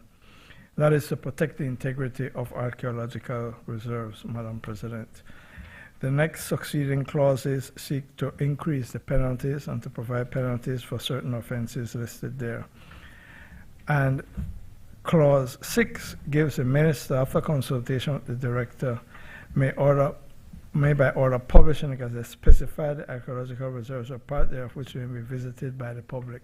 Again, this is to protect the integrity of the structure as we increase the visitation by tourists and Belizeans to these sites, especially those of Mayan heritage, touching, walking upon, breaking off pieces, to take back home, etc., violates and desecrates these sacred grounds, and therefore they need to be protected. And this is simply to give the power of the minister to say where, after consulting with the director, where the public can visit and where the public cannot. And then, of course, we provide for the co-management of these reserves, and that agreements to that effect can be entered into by the director. I recognize Senator Bishop Alvin Bengushe. Thank you very much, Madam President. Madam President, I rise to make my contribution to the National Institute of Culture and History Amendment Bill 2024. Madam President, here again I want to commend the government and those involved in bringing this bill to the Senate this afternoon. I think the amendment serves to, as mentioned by the leader of government and business, serves to give more teeth to this institution niche, which has been working, especially in the area of the preserving of monuments, and also encouraging us, those of us who are more directly involved in culture, encouraging us in the different areas. And so I rise to support this bill at this time. I just want to perhaps make a few comments concerning the bill itself as we look at the kind of oversight that NICH will be responsible for. One of the things I think will have to be looked at in the future is perhaps also to be able to increase the number of persons within that department who are currently managing. And I say that because for some of the things they're required to do, I'm not quite certain that the staff is enough.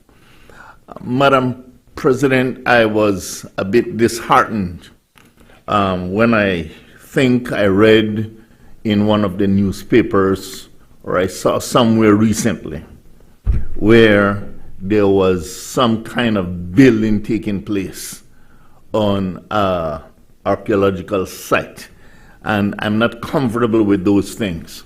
And I think sometimes what happens is that because there is not enough oversight, that happens.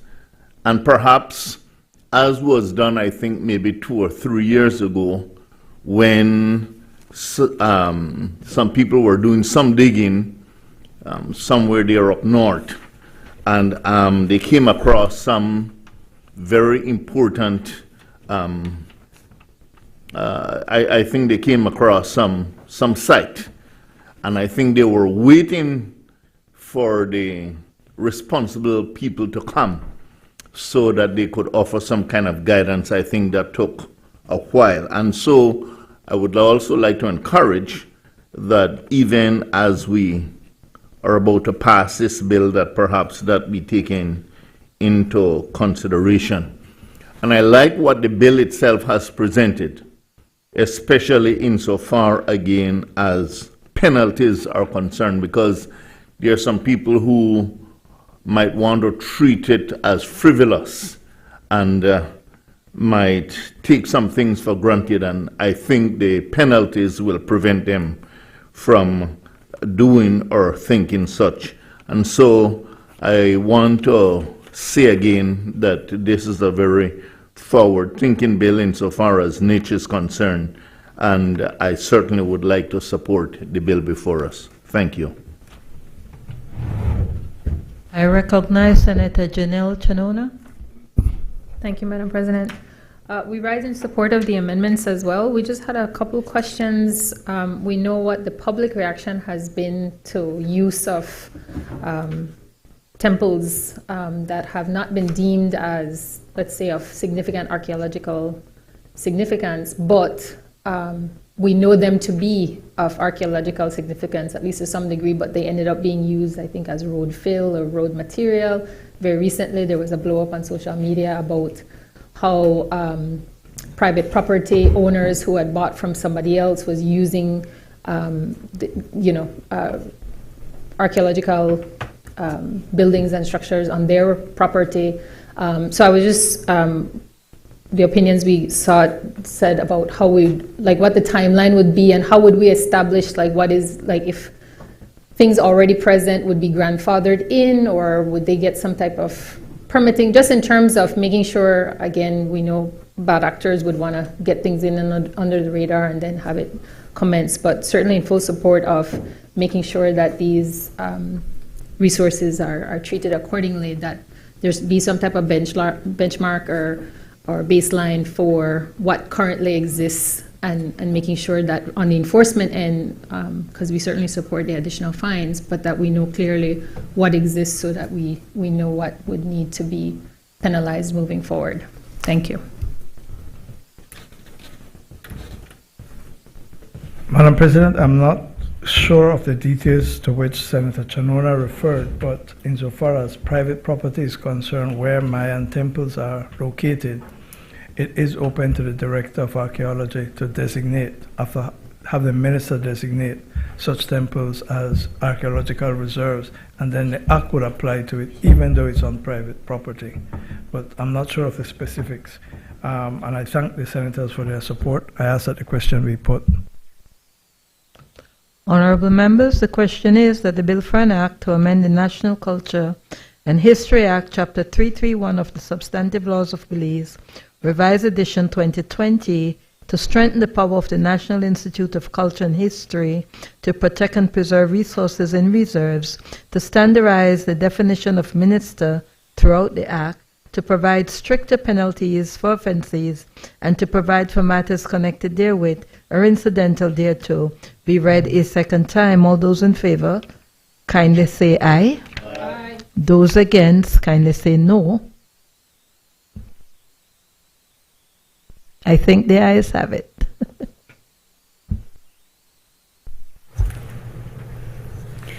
Bill for an act to amend the National Culture and History Act, Chapter 331 of the Substantive Laws of Belize, Revised Edition 2020. I recognize the Leader of Government Business.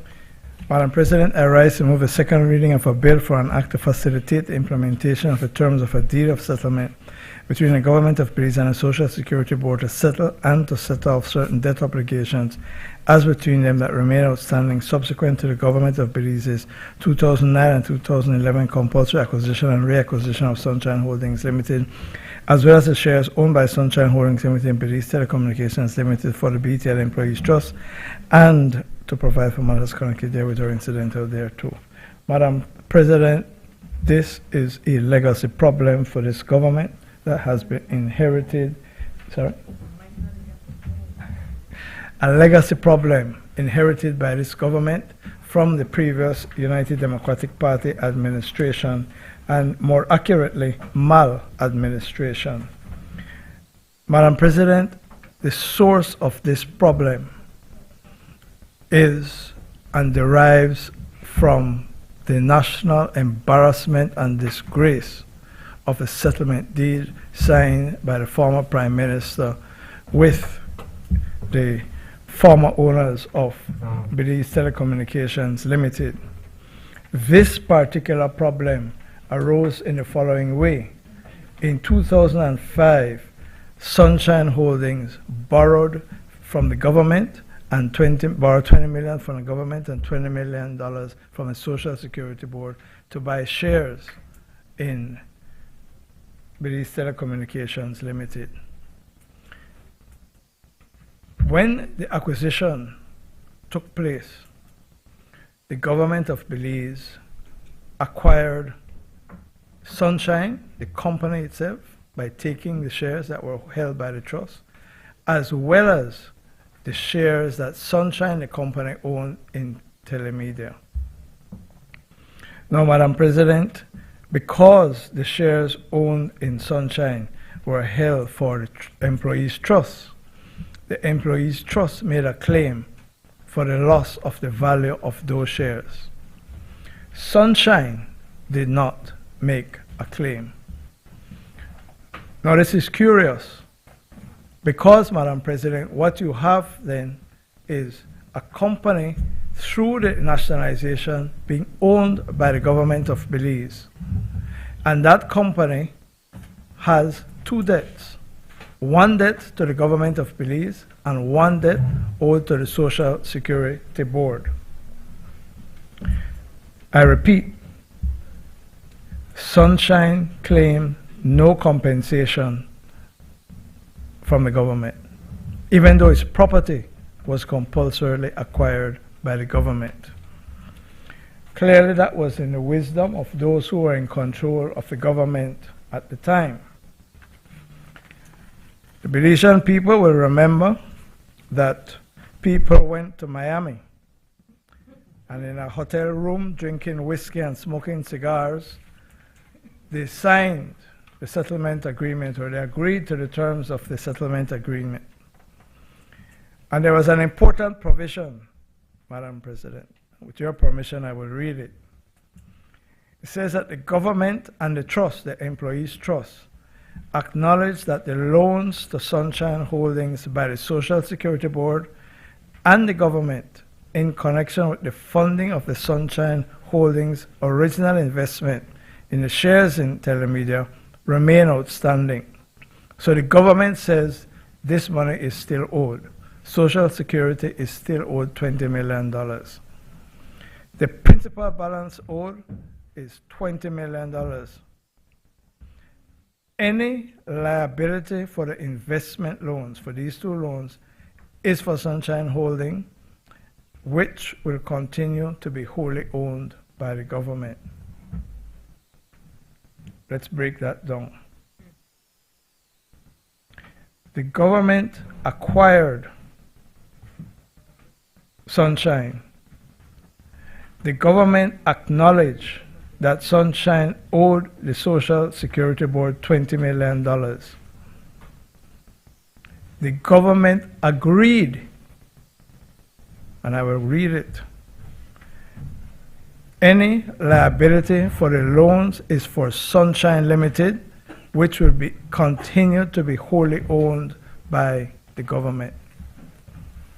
The effect of that provision, Madam President, was to oblige the government as the owners of Sunshine to repay Social Security.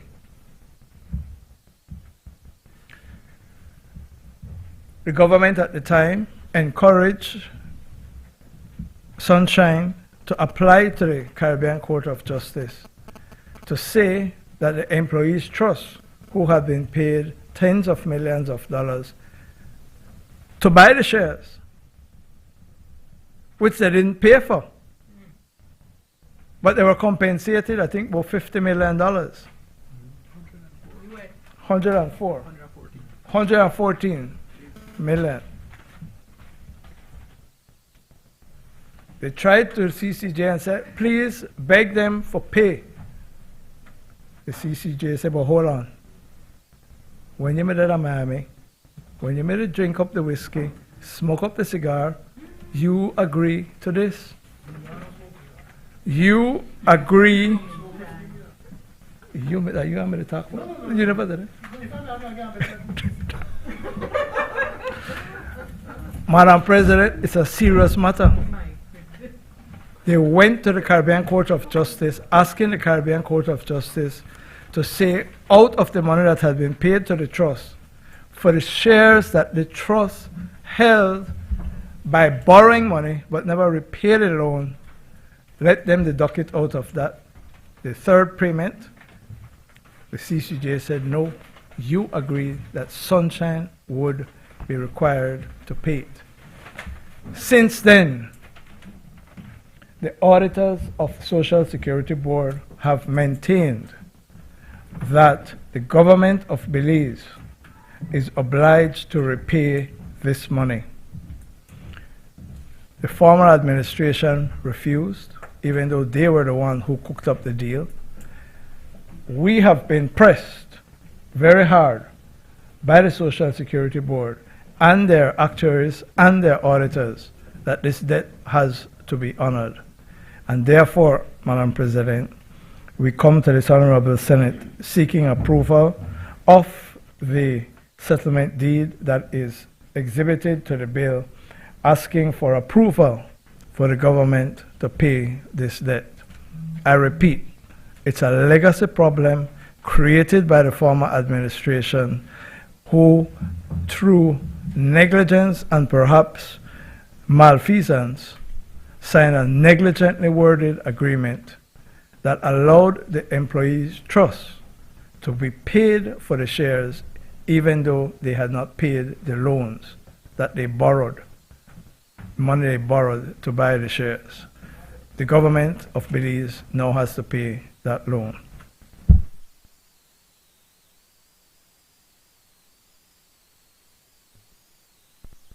I recognize Senator Kevin Herrera.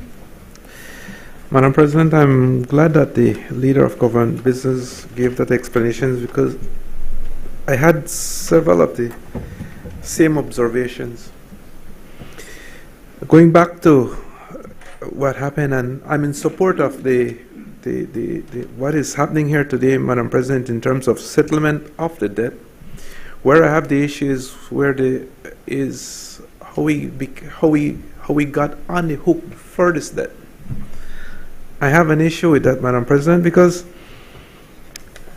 in 2005, in 2005, Sunshine, like what the leader of government business said, got a loan from the government as well as Social Security Board. That's Sunshine. In 2011, when there was a compulsory acquisition of the BTL shares that Dunkel held, as well as Sunshine Holdings. And Sunshine, they didn't acquire the shares that Sunshine held in BTL. They acquired Sunshine, which meant that they also acquired the debt that went along with that. And so government went on the hook for this, Madam President, which really doesn't make any sense to me. Here we had government paying the employee trust over $114 million for Sunshine and the shares. But yet, it also has to settle that $20 million debt that it acquired along with this. Makes no sense. I mean, what would have made sense was for them if they would have acquired the shares in BTL and leave the debt. You pay your debt when I pay you. Why? How did government get into this? It just doesn't make no sense. And so again, and this is why I mentioned earlier, Madam President, is that there's so much need for oversight in terms of how government conducts itself.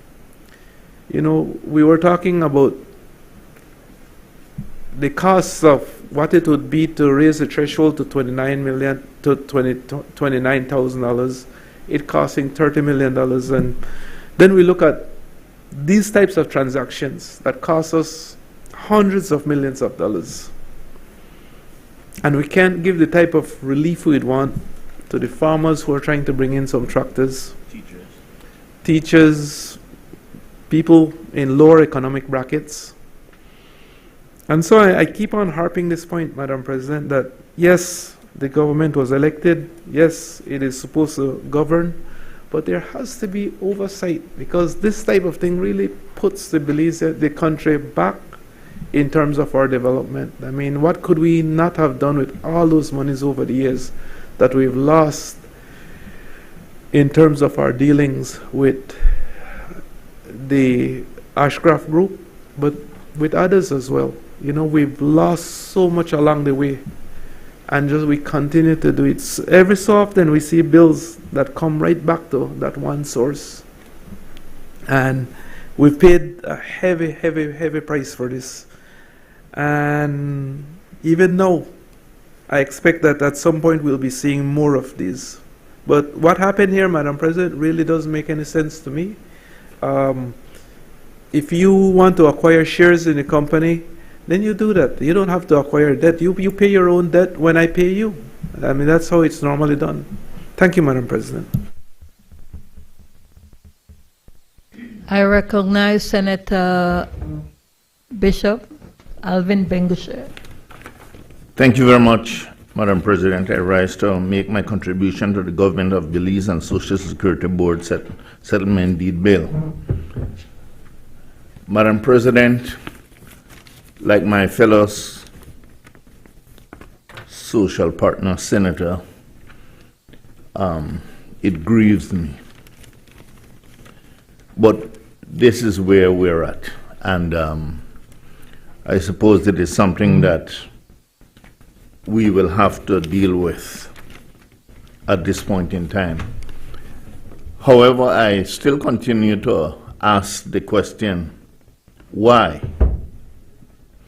And perhaps to ask a further question, why now? And I suppose the government for itself would have answered that question in bringing the bill to us today.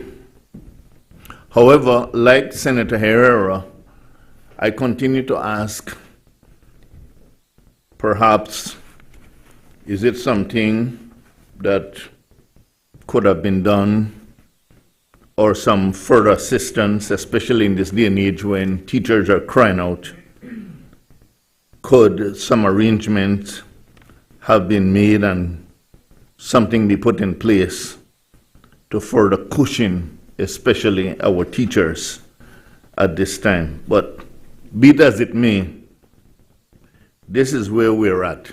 I continue to ask a pertinent question, because it is something that I have seen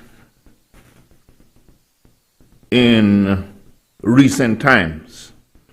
And I ask the question, especially for an agency such as Social Security, why is it that government, and I use this word in a reserved way, have to dip its hands in Social Security funds from time to time? I recall that just perhaps maybe a few months ago, there was something, and I was in a hurry to do some research, whereby, again, I remember coming to us was something about Social Security, and had something to do, I think, with Bureau alcohol, where, there's some lending that was to take place. I don't want to speak too much on that because I did not do my research in that aspect. But, Madam President,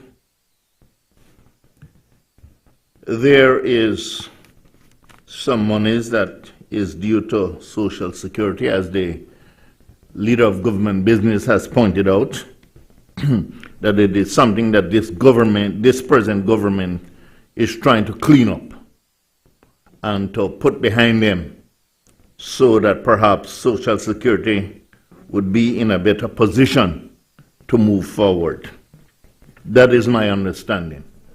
However, I continue to ask the question, why is it that if government finds itself in a certain position, that it goes to Social Security in order to help bail it out?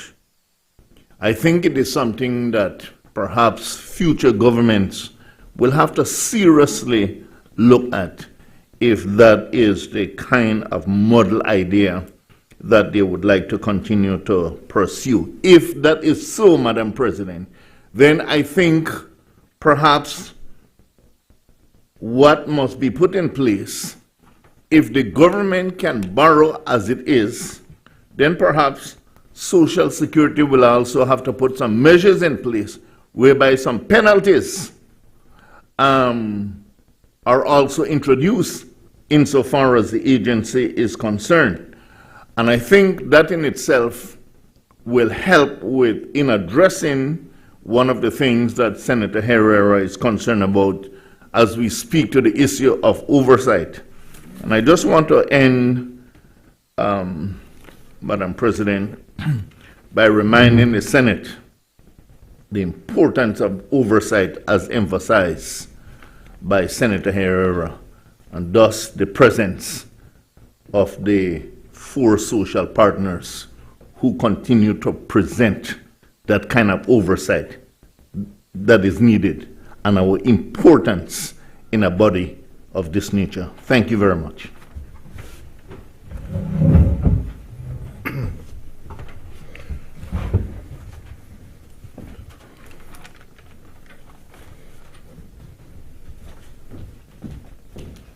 I recognize Senator Michael Perfy. Much obliged, Mr. President. Mr. President, as I understand it, we're talking about $14 million. That's the settlement amount that the government owes. When you look at the GOB and the SSB have entered terms of settlement of the monies they respectively owe each other, per the GOB Sunshine debt and SSB GOB debt, upon the terms herein, with the GOB being allowed to set off the SSB GOB debt from the GOB Sunshine debt, leaving a balance now owing by GOB to the SSB of $14 million plus.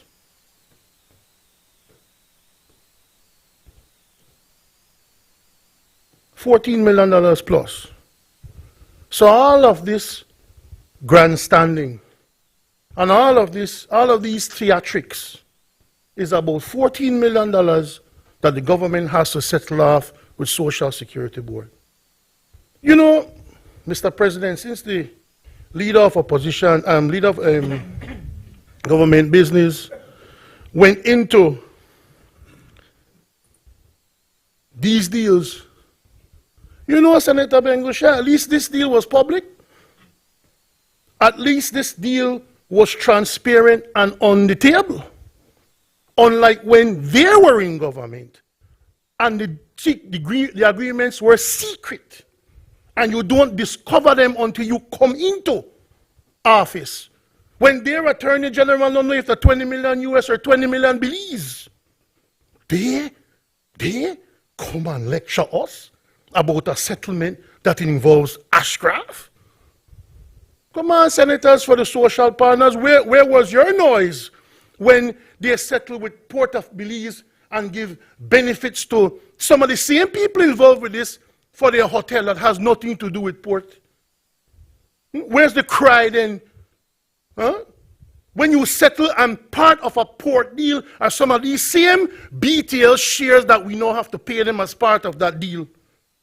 Where was the cry? And that will total far more than $14 million. So not come here like Funo hands so clean, like we're not so perfect and we're trying to fix something that the government did. It was above board. You can say all you want. You talk about, it was some, I heard the Prime Minister, they were in some hotel room when they settled this. At least we may know when they're in there. At least we may know when they're in there. You know, these people, some of these same people who this money, because you asked the question, Senator Bengusha, why now? Why now? and Social Security Board not hungry for no money like that. They have board meetings where they make $1,500 per board meeting. We could have a meeting and they send it to every day and we only get paid $900. So they don't need them. So why is it all of a sudden you need $14 million to go to the SSB? And who will get the $14 million? One of the reasons why they want the $14 million in SSB is because if you transfer it from government to SSB, that $14 million doesn't come under the Consolidated Revenue Fund. They can do with it as the board pleases. And there's no parliamentary oversight over what they do as a statutory body. I'm not come here and talk about, oh, look at us. We are the saviors of this place because we are correcting some wrong involving the same people that you all were involved with. That we are still paying to this day for the involvement with that same individual that you claim that the previous government was involved with. Your record with him not clean either. So don't come here and say, you know what? Come here and say, there is a debt owing to the Social Security Board. And the government has made a decision to settle that debt. And that's fine, you know. That's fine, you know. Because previous prime ministers in your government have claimed to have made mistakes. Huh? That were no mistakes at all. But no, you come here and pretend. Look at us. We have a history of being so squeaky clean. We have a history of every time we negotiate with that man, we come out on top. Look at our record. And so therefore now we're going to settle this thing because of the situation that the previous government had with the Ashgraf group of companies. The settlement had to occur because of the PUP government's behavior and secret agreements with that same individual that made the settlement of this BTL situation necessary for the Belizean people. With secret agreements when you have this man. We came into government in 2008 and this man said, you can't do this, you can't do that because I have an agreement that says the government can't do that. And then we said, well, show me the agreement. I can't show it to you, sir. It's confidential. Things like that led to the acquisition of BTL in the first place. And all those companies that had shares in BTL. It was trying to nationalize the company to make sure that we own it and we can control it.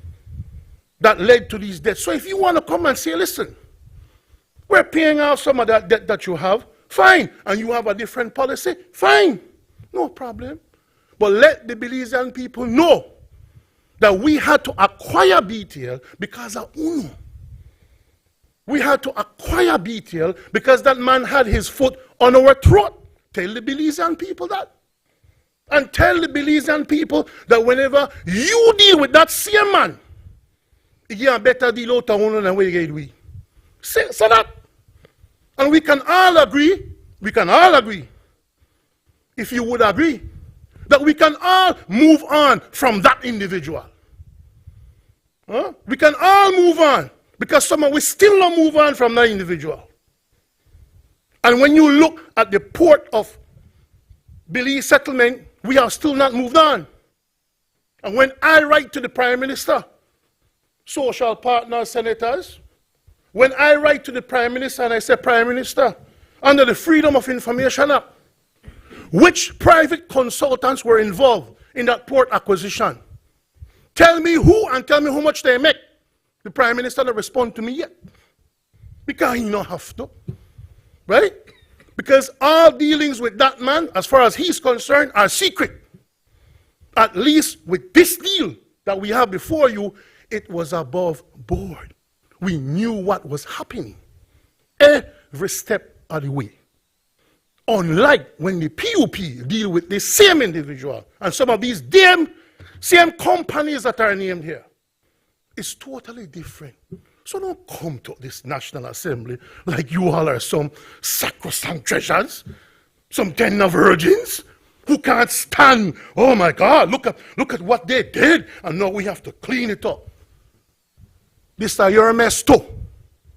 This time, because if you were not in bed with this individual, we would have never needed to acquire BTL in the first place. So you tell the Belizean people that side of the story. Thank you, Mr. President. I recognize Senator Eamon Courtney. Well, Donald Trump. Oh, sorry, Michael Perfit. You into fake news? You into revisionist history? I see you get hot under the collar, you get touches and jumpy just now? We are bored. The fact of the matter, and you could holler and scream all you want. It was unbridled negligence by your government to go to Miami and sit down and cook up a deal in secret. You hear that part? In secret. Whereby you and your government agreed to pay for shares in Sunshine and Senator Herrera in BTL, owned by Sunshine, the 2 shares, and the millions of other shares in BTL, pay for them to the company that had borrowed money to pay for it, and not say, now when we pay you, you owe Social Security, so we have to deduct Social Security amount. You owe government 20 million, so we have to deduct government. No. You take that. We are standing here today not because of anything we have to do with Port of Belize, which came to this Honorable Senate and the House, the settlement agreement for debate, and was passed and approved with the approval of the social partner senators. We are here today not because of Michael Ashcroft and what Michael Ashcroft may have done to you or to Belize or to Dean Barrow.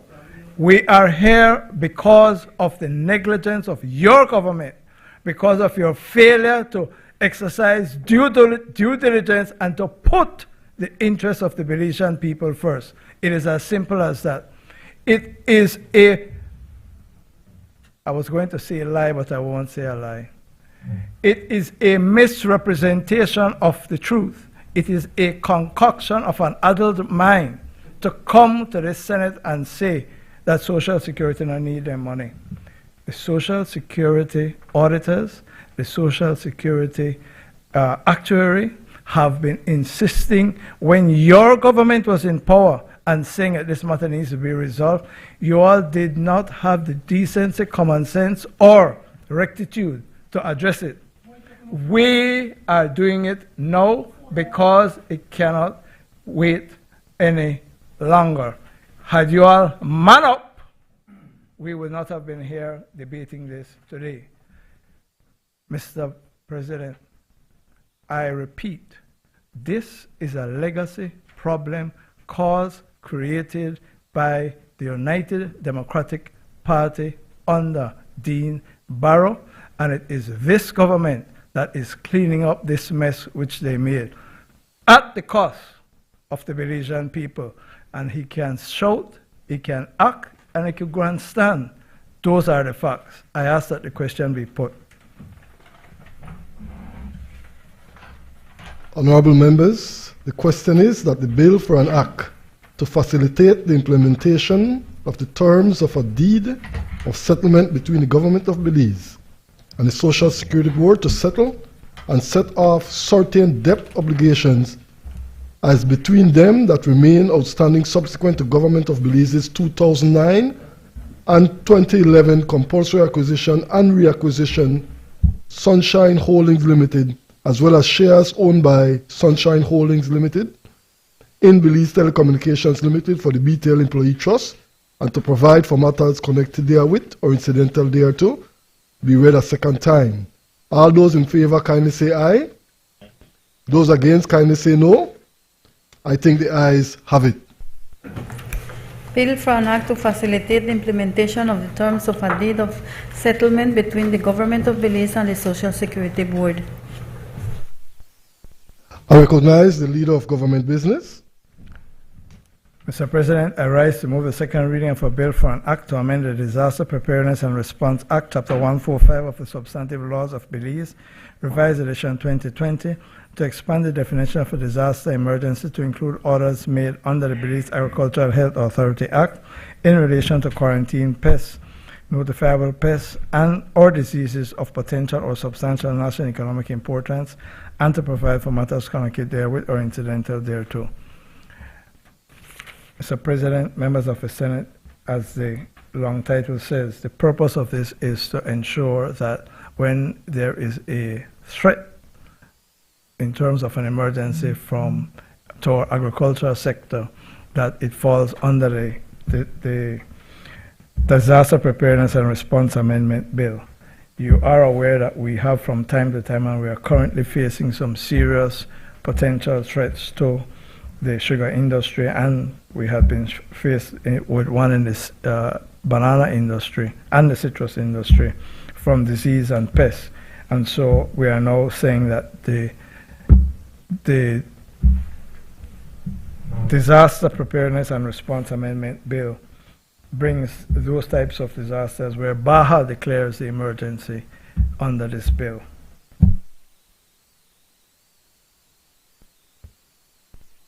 I recognize Senator Janelle Chanona. Thank you, Mr. President. We support this amendment. We just had a clarifying question in terms of who then becomes the ultimate decision maker if it then becomes a disaster preparedness and response or a crisis. Then in the instance of Baja, let's say there's a health crisis or a screwworm or something where there's specific expertise, then who would take lead on decision making? Just for clarity in terms of, we know in crisis times it's urgency and timely made decisions are key. So I didn't see that reflected in the amendment, so just asking how that will be handled.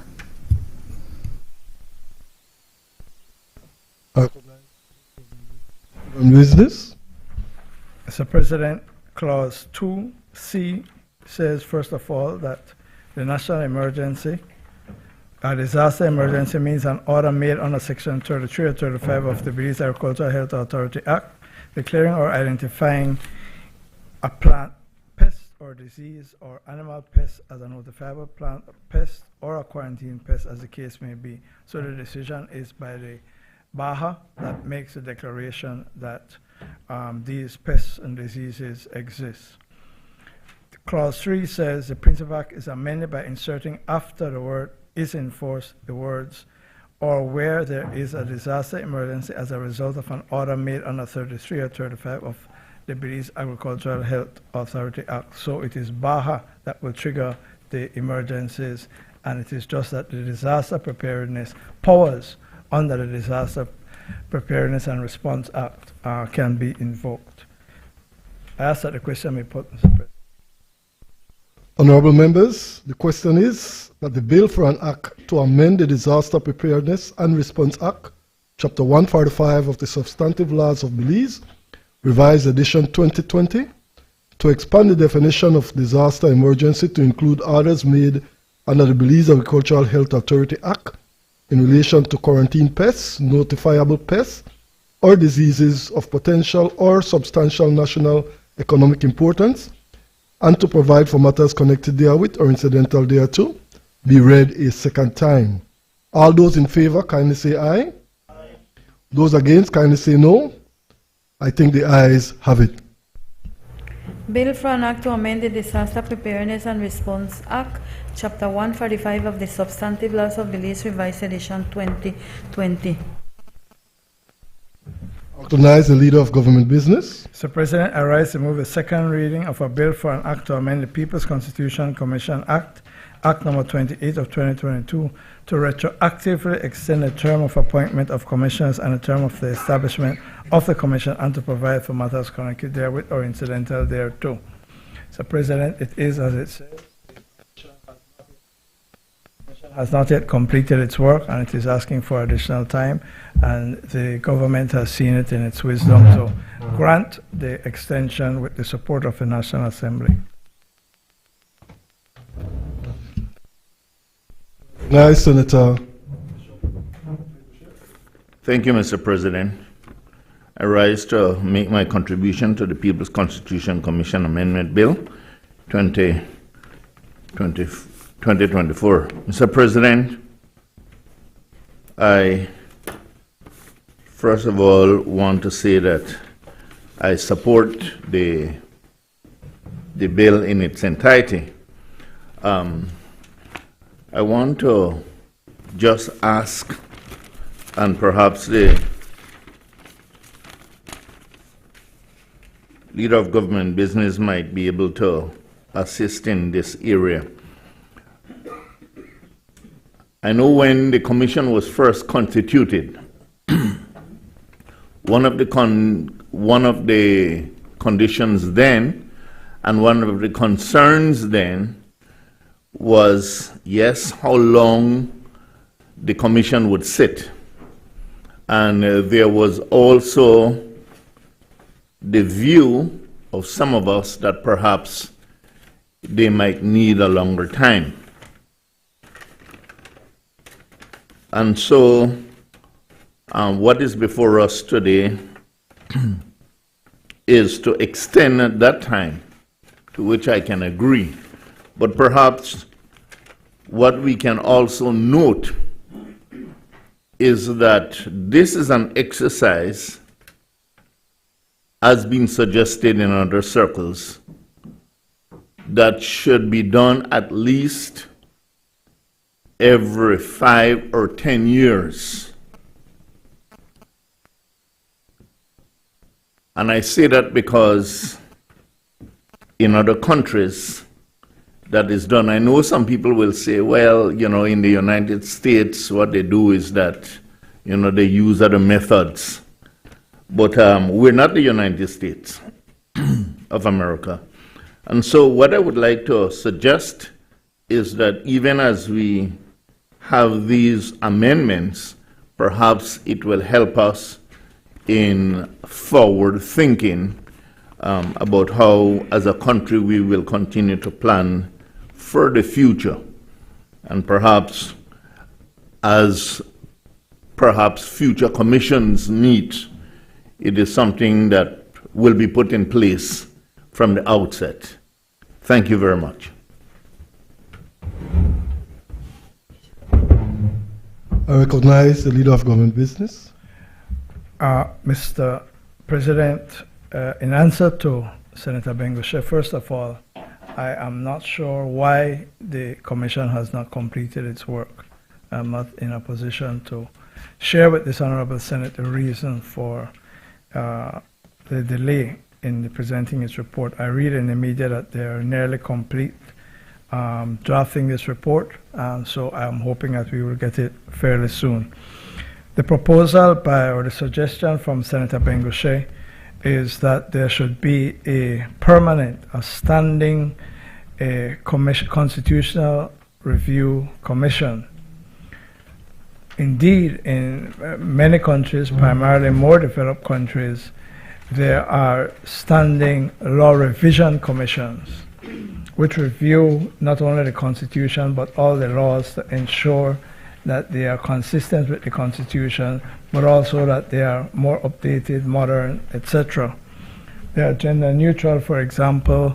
They try to remove conflicts between different pieces of legislation, as we have to be clearing up here today. That exercise is extremely expensive. The Commonwealth Secretariat, from time to time, under their technical fund, provides the assistance, but it is in the tens of millions. It is experts who would be hired full-time. They are not going to work as staff. You will have to pay them on a contract basis, because if you don't want them here, there are other Commonwealth countries where they can go. You are right in making the suggestion. The question is, can we afford it? I suspect at this stage we are not in a position as a country to have a standing constitutional or law reform and law revision commission. But the point is well made and taken. Mr. President, I ask that the question be put.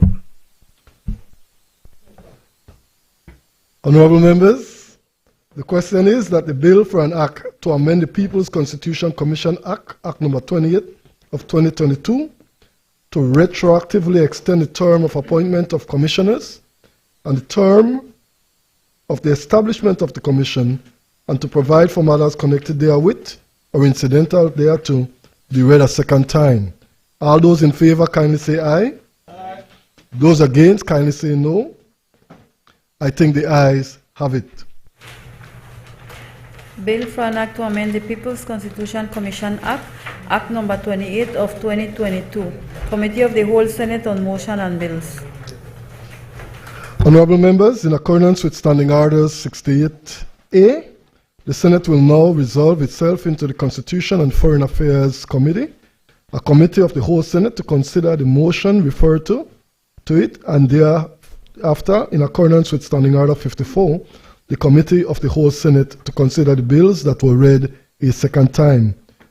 Honorable members, I will now take the chair as the chairperson of the Constitution and Foreign Affairs Committee, and then as the chairperson of the committee of the whole Senate.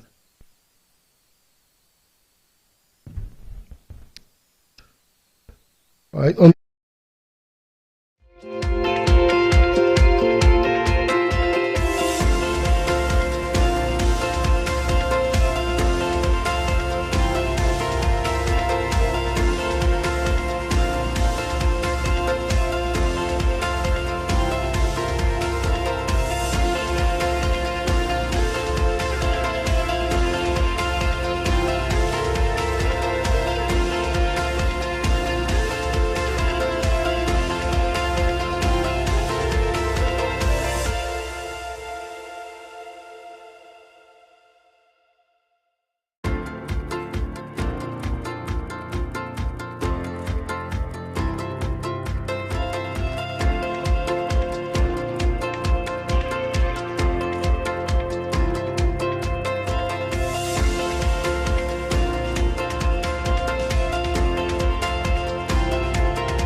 President, the Constitution and Foreign Affairs Committee has met and considered the resolution for the expansion of the protection of Belize's total ocean space and medium biodiversity protection zones motion 2024 and has agreed that it be returned back to the Senate for adoption. I therefore move that the question be put.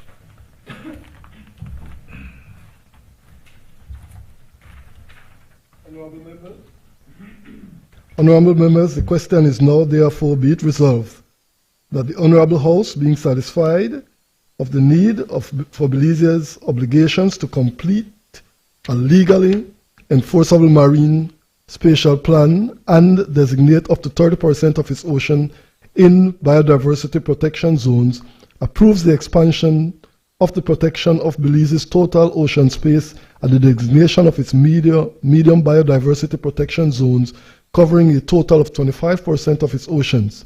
All those in favor kindly say aye. Aye. Those against kindly say no. I think the ayes have it. Reporting and third reading of bills. I recognize the leader. Please.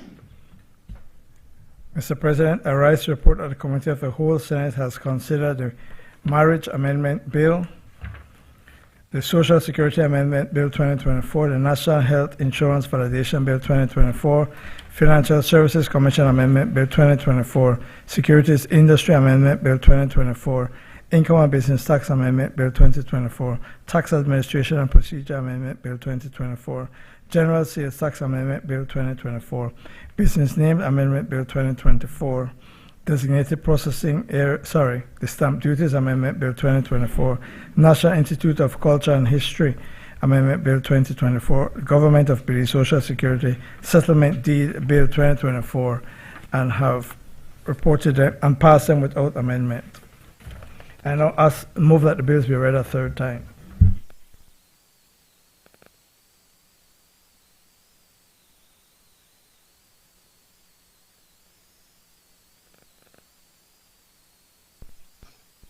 Just a minute.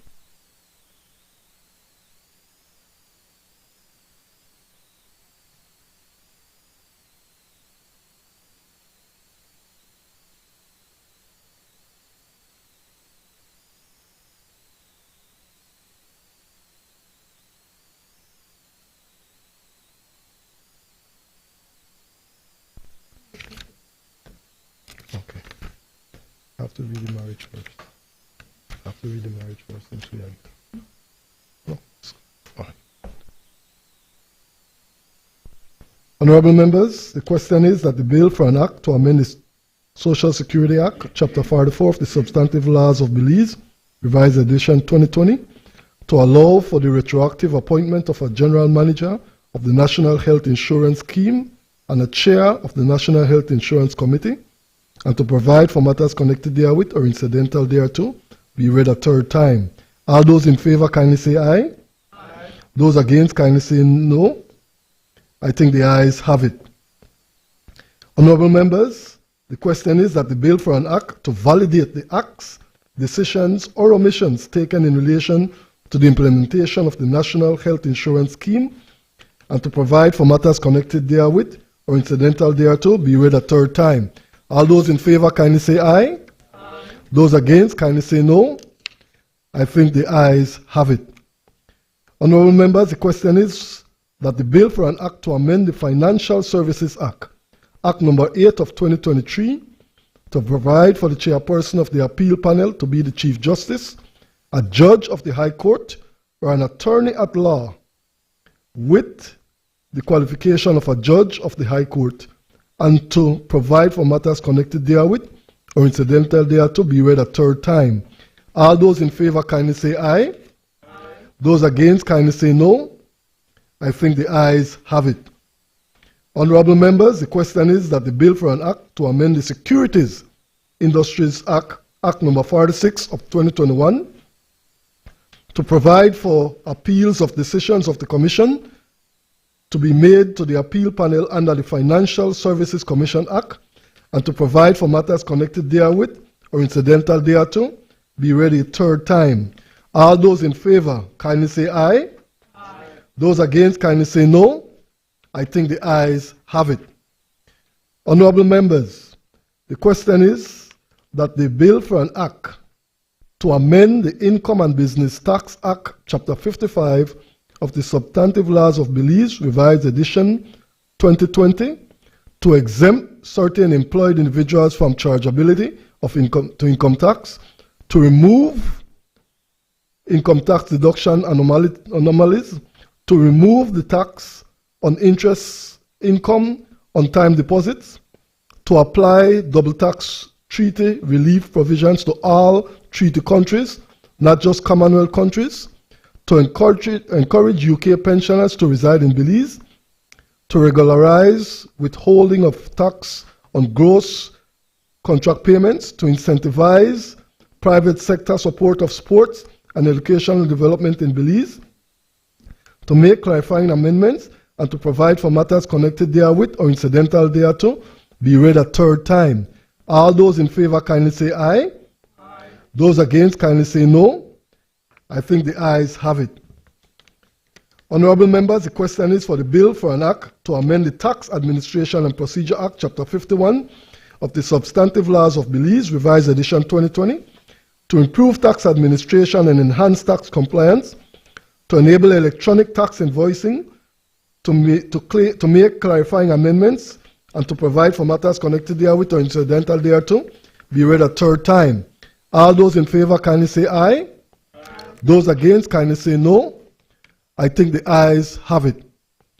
Honorable members, the question is that the bill for an act to amend the General Sales Tax Act, Chapter 63 of the Substantive Laws of Belize, Revised Edition 2020, to enable electronic tax invoicing, to make clarifying amendments, and to provide for matters connected therewith or incidental thereto, be read a third time. All those in favor kindly say aye. Aye. All those against kindly say no. I think the ayes have it. Honorable members, the question is that the bill for an act to amend the Business Names Act, Chapter 247 of the Substantive Laws of Belize, Revised Edition 2020, to make a certificate of registration valid for 1 year and to provide for matters connected therewith or incidental thereto, be read a third time. All those in favor kindly say aye. Aye. Those against kindly say no. I think the ayes have it. Honorable members, the question is that the bill for an act to amend the Stamp Duties Act, Chapter 64 of the Substantive Laws of Belize, Revised Edition 2020, to exempt certain instruments from stamp duty, to make clarifying amendments, and to provide for matters connected therewith and incidental thereto, be read a third time. All those in favor kindly say aye. Aye. Those against kindly say no. I think the ayes have it. Honorable members, the question is that the bill for an act to amend the National Culture and History Act, Chapter 331 of the Substantive Laws of Belize, Revised Edition 2020, to strengthen the power of the National Institute of Culture and History to protect and preserve resources in reserves, to standardize the definition of minister throughout the Act, to provide stricter penalties for offences, and to provide for matters connected therewith or incidental thereto, be read a third time. All those in favor kindly say aye. Aye. Those against kindly say no. I think the ayes have it. Honorable members, the question is that the bill for an act to amend the Marriage Act, Chapter 174 of the Substantive Laws of Belize, Revised Edition 2020, to increase the age of marriage to 18 years, to remove provision for consent to marriage of infants to be given by parents or guardians, and to provide for matters connected therewith or incidental thereto, be read a third time. All those in favor kindly say aye. Aye. Those against kindly say no. I think the ayes have it. Honorable members, the question is that the bill for an act to facilitate the implementation of the deed of settlement between the Government of Belize and the Social Security Board to settle and to set off certain debt obligations as between them that remain outstanding subsequent to Government of Belize's 2009 and 2011 compulsory acquisitions and reacquisition of Sunshine Holdings Limited, as well as shares owned by Sunshine Holdings Limited in Belize Telecommunications Limited for the BTL Employee Trust, and to provide for matters connected therewith or incidental thereto, be read a third time. All those in favor kindly say aye. Aye. Those against kindly say no. No. I think the ayes have it. Honorable members, the question is that the bill for an act to amend the Disaster Preparedness and Response Act, Chapter 145 of the Substantive Laws of Belize, Revised Edition 2020, to expand the definition of disaster emergency to include orders made under the Belize Agricultural Health Authority in relation to quarantine pests, notifiable pests, or disease of potential or substantial national economic importance, and to provide for matters connected therewith or incidental to thereto be read a third time. All those in favor kindly say aye. Aye. Those against kindly say no. I think the ayes have it. Honorable members, the question is that the bill for an act to amend the People's Constitution Act number 28 of 2022 to retroactively extend the term of appointment of commissioners and the term of the establishment of the commission, and to provide for matters connected therewith or incidental thereto be read a third time. All those in favor kindly say aye. Aye. Those against kindly say no. I think the ayes have it. I recognize business. Mr. President, I rise to report that the Committee of the Whole Senate has considered the designated processing areas.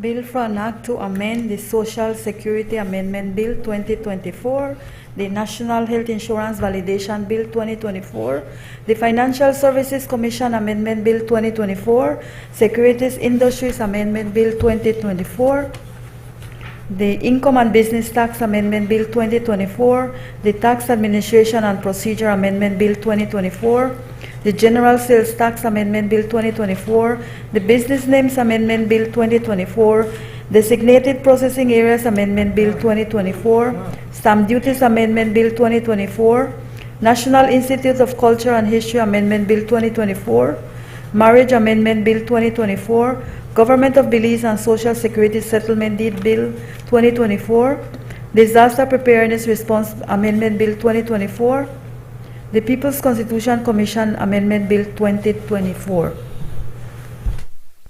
I recognize the Leader of Government Business. Mr. President, I rise to report that the Committee of the Whole Senate has considered the Designated Processing Areas Amendment Bill 2024 and passed it with amendment. I now move that the bill be read a third.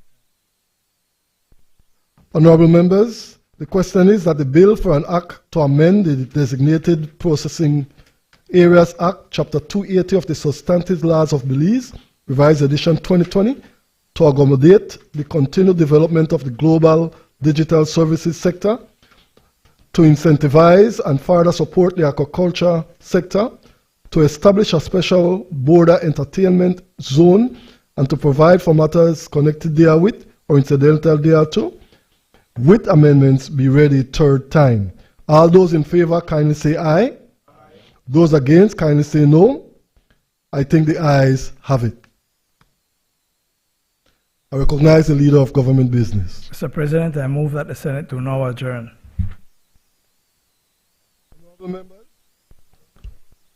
Honorable members, the question is that the Senate do now adjourn. All those in favor kindly say aye. Aye. Those against kindly say no. I think the ayes have it. The Senate now stands adjourned.